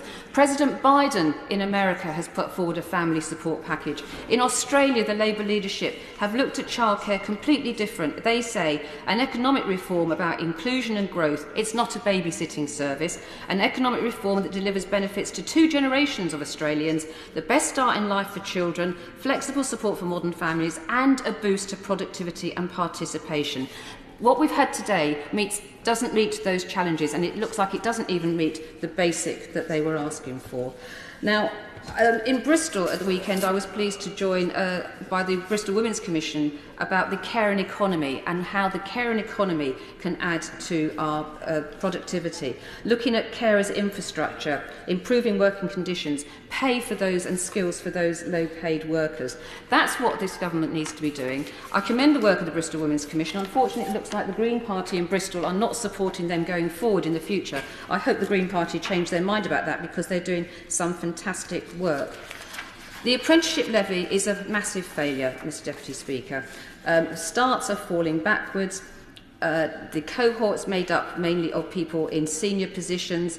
13% of degree-level apprenticeships are coming from neighbourhoods in the bottom fifth of levels of deprivation, and twice as many coming from the most advantaged backgrounds. That isn't good enough. And the new traineeship, or the returneeship thing, the shiny new thing we've seen today, I'm afraid the Department of Education has been a dreadful failure on apprenticeships, and the idea that they can help people come back is not something that we think we can really believe. But overall, Mr Deputy Speaker, there is nothing in here for the West and the South West. Again, we have been completely ignored by this government. Transport is a critical issue for us in Bristol South. We can only support our move towards the climate crisis and support net zero with a functioning transport system, and this government simply doesn't care. Many of my constituents rely on buses. The elderly and young people going to education need bus service, and with the end of the bus recovery grant, my constituents would like to know what on earth the government is going to do to support them. It looks like the only mention of the West Country is in the section about Devon, when we're going to get some money for the potholes. Literally the only mention of the West and the South West that I can find in this entire shoddy document. It's because the chuntering from the other side, I think, is talking about their MPs. Frankly, if that wall of Tory MPs across the West Country, that's the best they can come up with, well, I look forward to them disappearing. Because something much more could have happened. We are a good functioning economy. 116 pages, nothing for Swindon, Bristol, Filton, Plymouth, Stroud, Truro, Falmouth. Absolutely nothing. A complete waste of our time for the South West. And the sooner they go, the better. Thank you very much. Rachel Maskell. Thank you, Mr Deputy Speaker, and it's a pleasure to follow my friend from Bristol South and her analysis of nothing for Bristol South. I feel the same for York and York Central. 13 years and the OBR is hardly complimentary. Productivity dragging, growth the lowest in the G7, and the pace of change far too slow. And of the last 13 wasted years, the last 6 months have been the hardest for families, businesses and communities. 13.4 people now living in poverty, and now with sanctioning regimes to become more brutal and ill people forced into work, we know who is paying the price for this budget. And for those who got us through the last few years, the health workers, the teachers, the care staff and so many more, the longest pay squeeze for 200 years. Where is their pay rise? And while household budgets are set to fall by 5.7%, while 5.1 million will be hit by stealth taxes, these are the people who have worked their guts out over the last few years, and yet it is the top 1% who have gained. They are paying for the chaos in Downing Street, which has besieged our economy. Take Brexit, now costing the economy $100 billion in lost output every year, as Britain is becoming increasingly isolated and irrelevant. Take the 44-day Prime Minister, wiping $30 billion off the economy overnight, and with our global reputation now in tapetas, our influence to attract investment, jobs, and the very best from across the globe stymied. 13 years and Britain isn't booming, it's burning. Burning with the injustices that we see each day in our constituencies. Our NHS grinding to a halt without the staff to heal the sick. Second homes and Airbnbs for the rich, while ordinary families are locked out of home ownership or even a place to rent. Yet nothing to ignite a new generation of house building in today's budget. If these benches were not fighting each and every day, highlighting the prepayment scandal, where the very poorest were forced to pay the most for their energy, the injustice would have just continued. I'm glad the Chancellor has at last heeded and I trust the compensation is also on its way. Or take swimming baths, closing their doors as the float never came in time, while the Prime Minister spent tens of thousands on his own. And again, we have had to fight, and at last the lifeline has been thrown. And with childcare, it is right to invest in our children, but the ratios matter because quality matters. Right. But with the cost of childcare in my community, it's stripping parents and children of any opportunity. The average monthly cost of childcare in York is £1,083.33, while the average wage is just £1,980. 54.71% of wages spent on a service that enables parents to access work. Today's announcement takes us forward, but we need a workforce plan and ensure that those working in the sector, mainly women, receive a wage that reflects the value of their job. It is always the same with the Tories. Too little, too late. It matters, and it matters to my community in York. I look at Great British Railways on hearing about Great British Nuclear and another competition which would accelerate investment in Britain's rail supercluster and place York back on the global map for rail. The competition was launched over a year ago, and the announcement over 9 months late, still to come. And of course it has an impact on the 5,500 jobs in advanced and digital rail in our city. Nervousness that it may not come for political expediency elsewhere. But had it landed in time, we would already be accelerating the economic research and innovative opportunities, as well as getting our trains running. And take Bio-Yorkshire, Britain's largest Green New Deal, transitioning to a sustainable future while creating 4,000 green-collar jobs, upskilling 25,000 people, generating income through start-ups and spin-outs, while cutting carbon and landfill, and returning value back to the Treasury, creating new insect and hemp technologies. And quite frankly, one of the most globally transformative projects around. First raised in this House 2.5 years ago, and we are still waiting years for this government to make up its mind how to fund it. All the time, opportunity wasted, and our planet melting and burning. We have our creative sector bore out of XR Stories, making York a UNESCO city of media arts and leading the sphere in generating digital creative jobs and digital film, games and creativity. But where is the funding opportunity? While brilliant artists, technicians and so many more are waiting for the chance to help Britain back on its feet. Not a penny for York's science and technology superpower. And of course we have York Central, a major opportunity for investment, a site which is begging attention, and yet again the government pass it by. Too little, too late. 3 brilliant clusters that government should be fighting to invest in. 3 brilliant projects which will not just level up my city by creating the desperately needed jobs in post-industrial York, but will benefit the region, the country, and tech, science and climate mitigation around the world. In York, we think big, we plan hard, we build strong relations and partnerships, attract the very best brains and determine the greatest opportunities. But we have a government that does not back these opportunities or our young people. As we have shown in the past, when people put confidence in York, we go far in what we achieve. Instead, we have seen nothing today. The next generation is losing hope. They are losing the chance to do something special. The Treasury is losing income, and ultimately my community is losing the chance to create the next generation of jobs in our city that are desperately needed to close the ever-growing inequality. And while some will be breathing a sigh of relief as they scoop funding for investment zones, York has been left with nothing in this budget to enable our well-planned investment opportunities to flourish. This decision fails the people of my city who are fighting for a decent job, a decent home and a decent future. Today feels like government have missed the chance once again, aimed below the bar, looked down instead of up and reverted to type, dishing pots of money out here and there in desperation to win the next general election, not the next generation. Well, the next general election is coming, and the next generation is rising. It is their jobs, their hopes, their planet, their dreams and their future. They are clear, and they have had enough.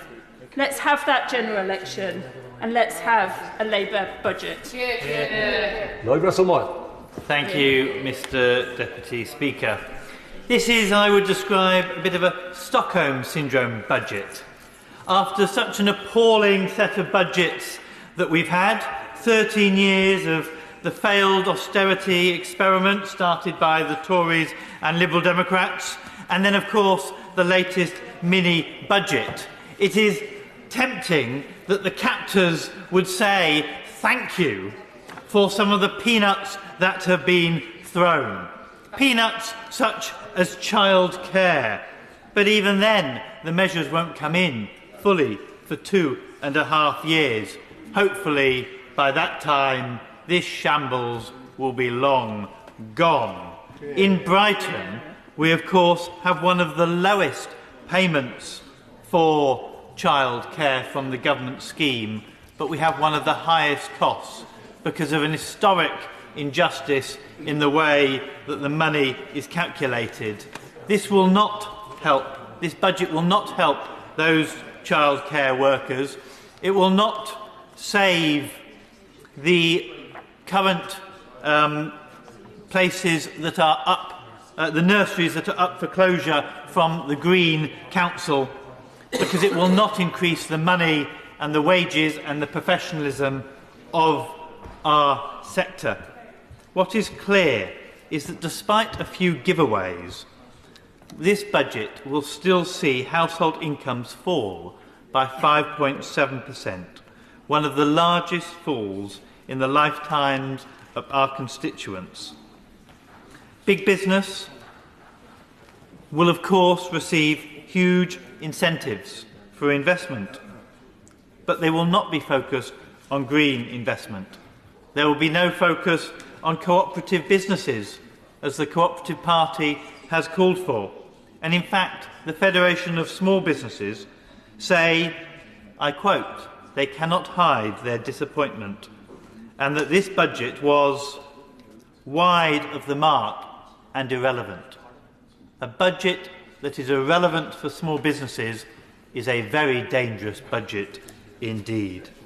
The Chancellor said that he would save Labour the bother of reviewing business tax, but then made no mention of business rates, a regressive tax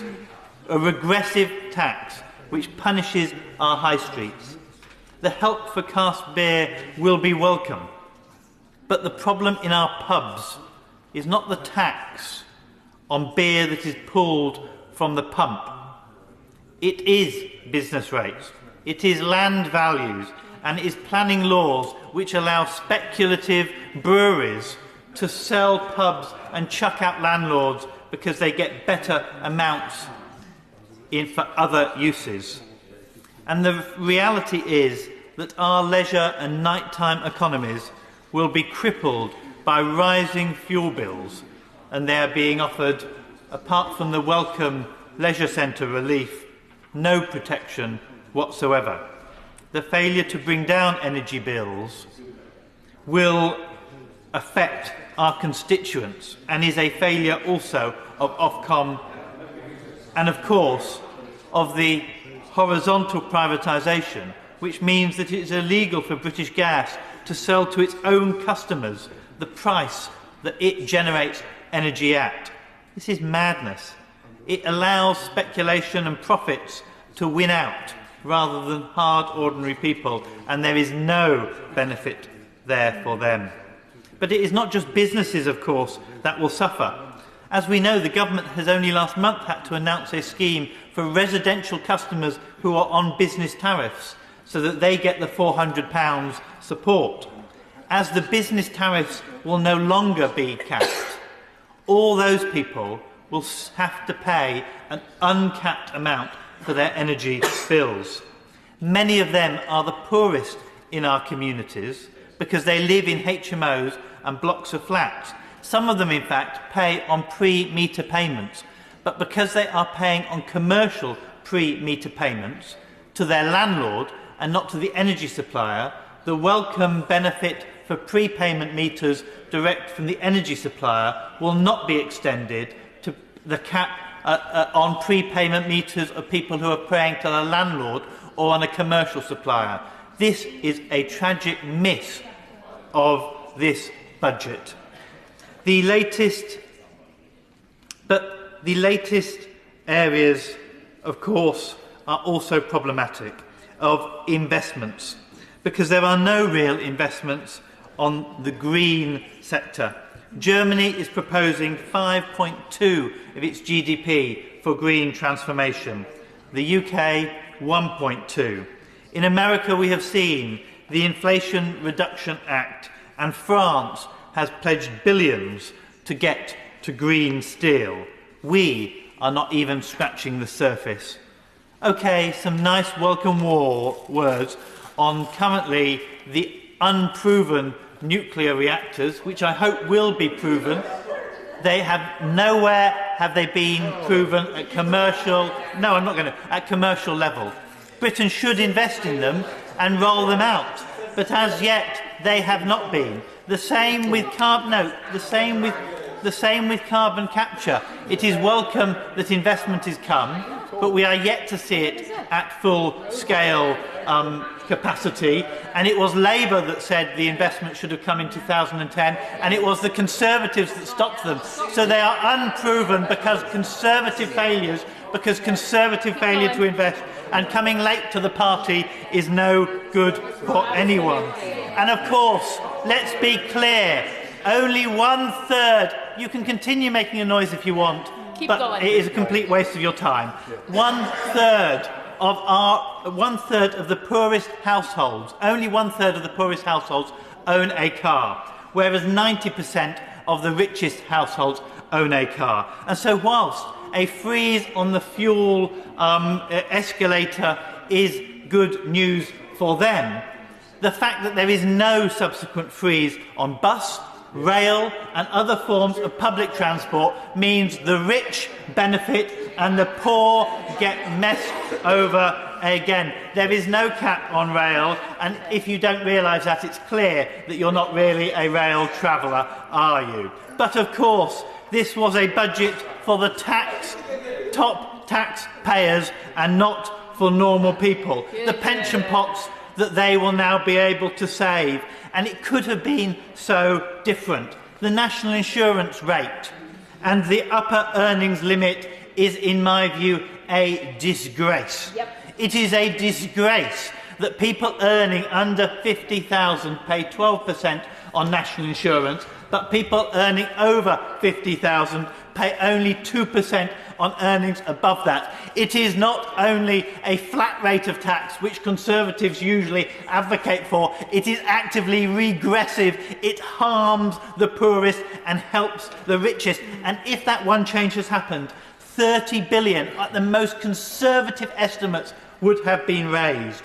30 billion, what could have that been paid for? Well, I can tell you one thing, social care, another area that was totally missed in this budget, could have been paid for out of that.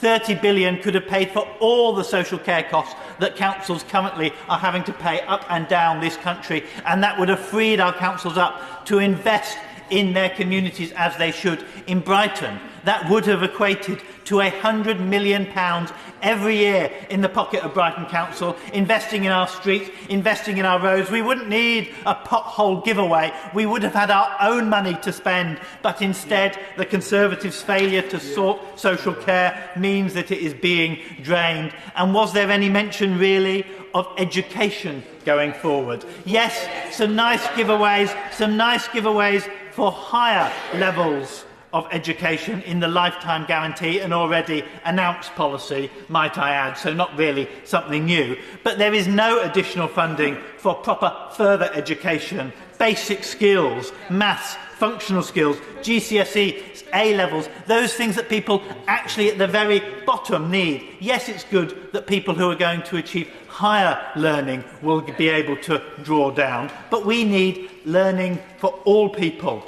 And of course, in this budget, The biggest thing that comes into my inbox and my letterbox is special educational needs in the education sector. And was there any mention of more money into the awful system that we have at the moment for special educational needs? Not a jolt. Those children will go without the need, without the care, without the support that they currently have, and that is a disgrace, because every day that they go without the education they need, it is a day of their potential that is being squandered. Instead, of course, we also get no movement on capital gains or unearned income. And we have now the situation where landlords using company shells pay little or no tax compared to hard-working, ordinary people. It is wrong morally that people who survive of unearned income pay less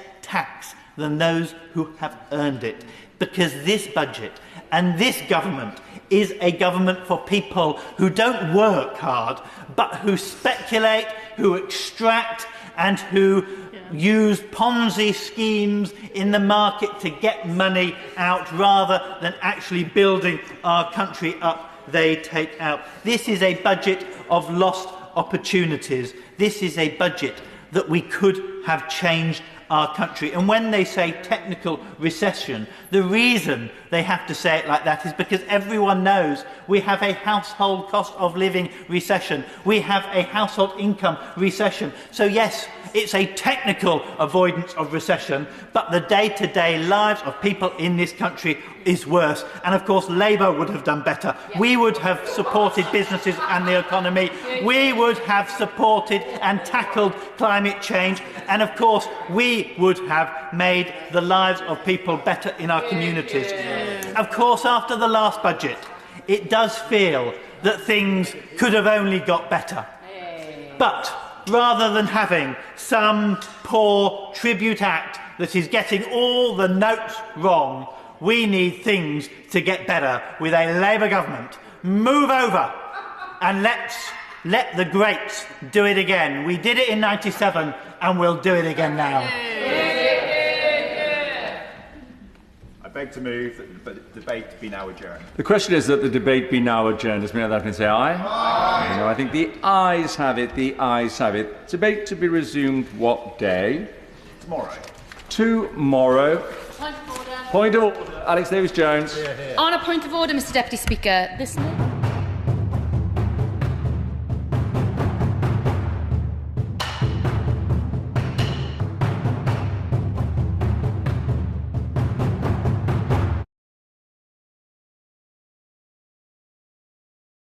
What distinguishes Broadcasting Scotland from a website or blog, apart from our brilliant programmes? Hi there, I'm Gordon Ross. Are the costs we face to enable us to produce those programmes. These costs are significant and ongoing. However, our facilities are able to do so much more if only we had the staff.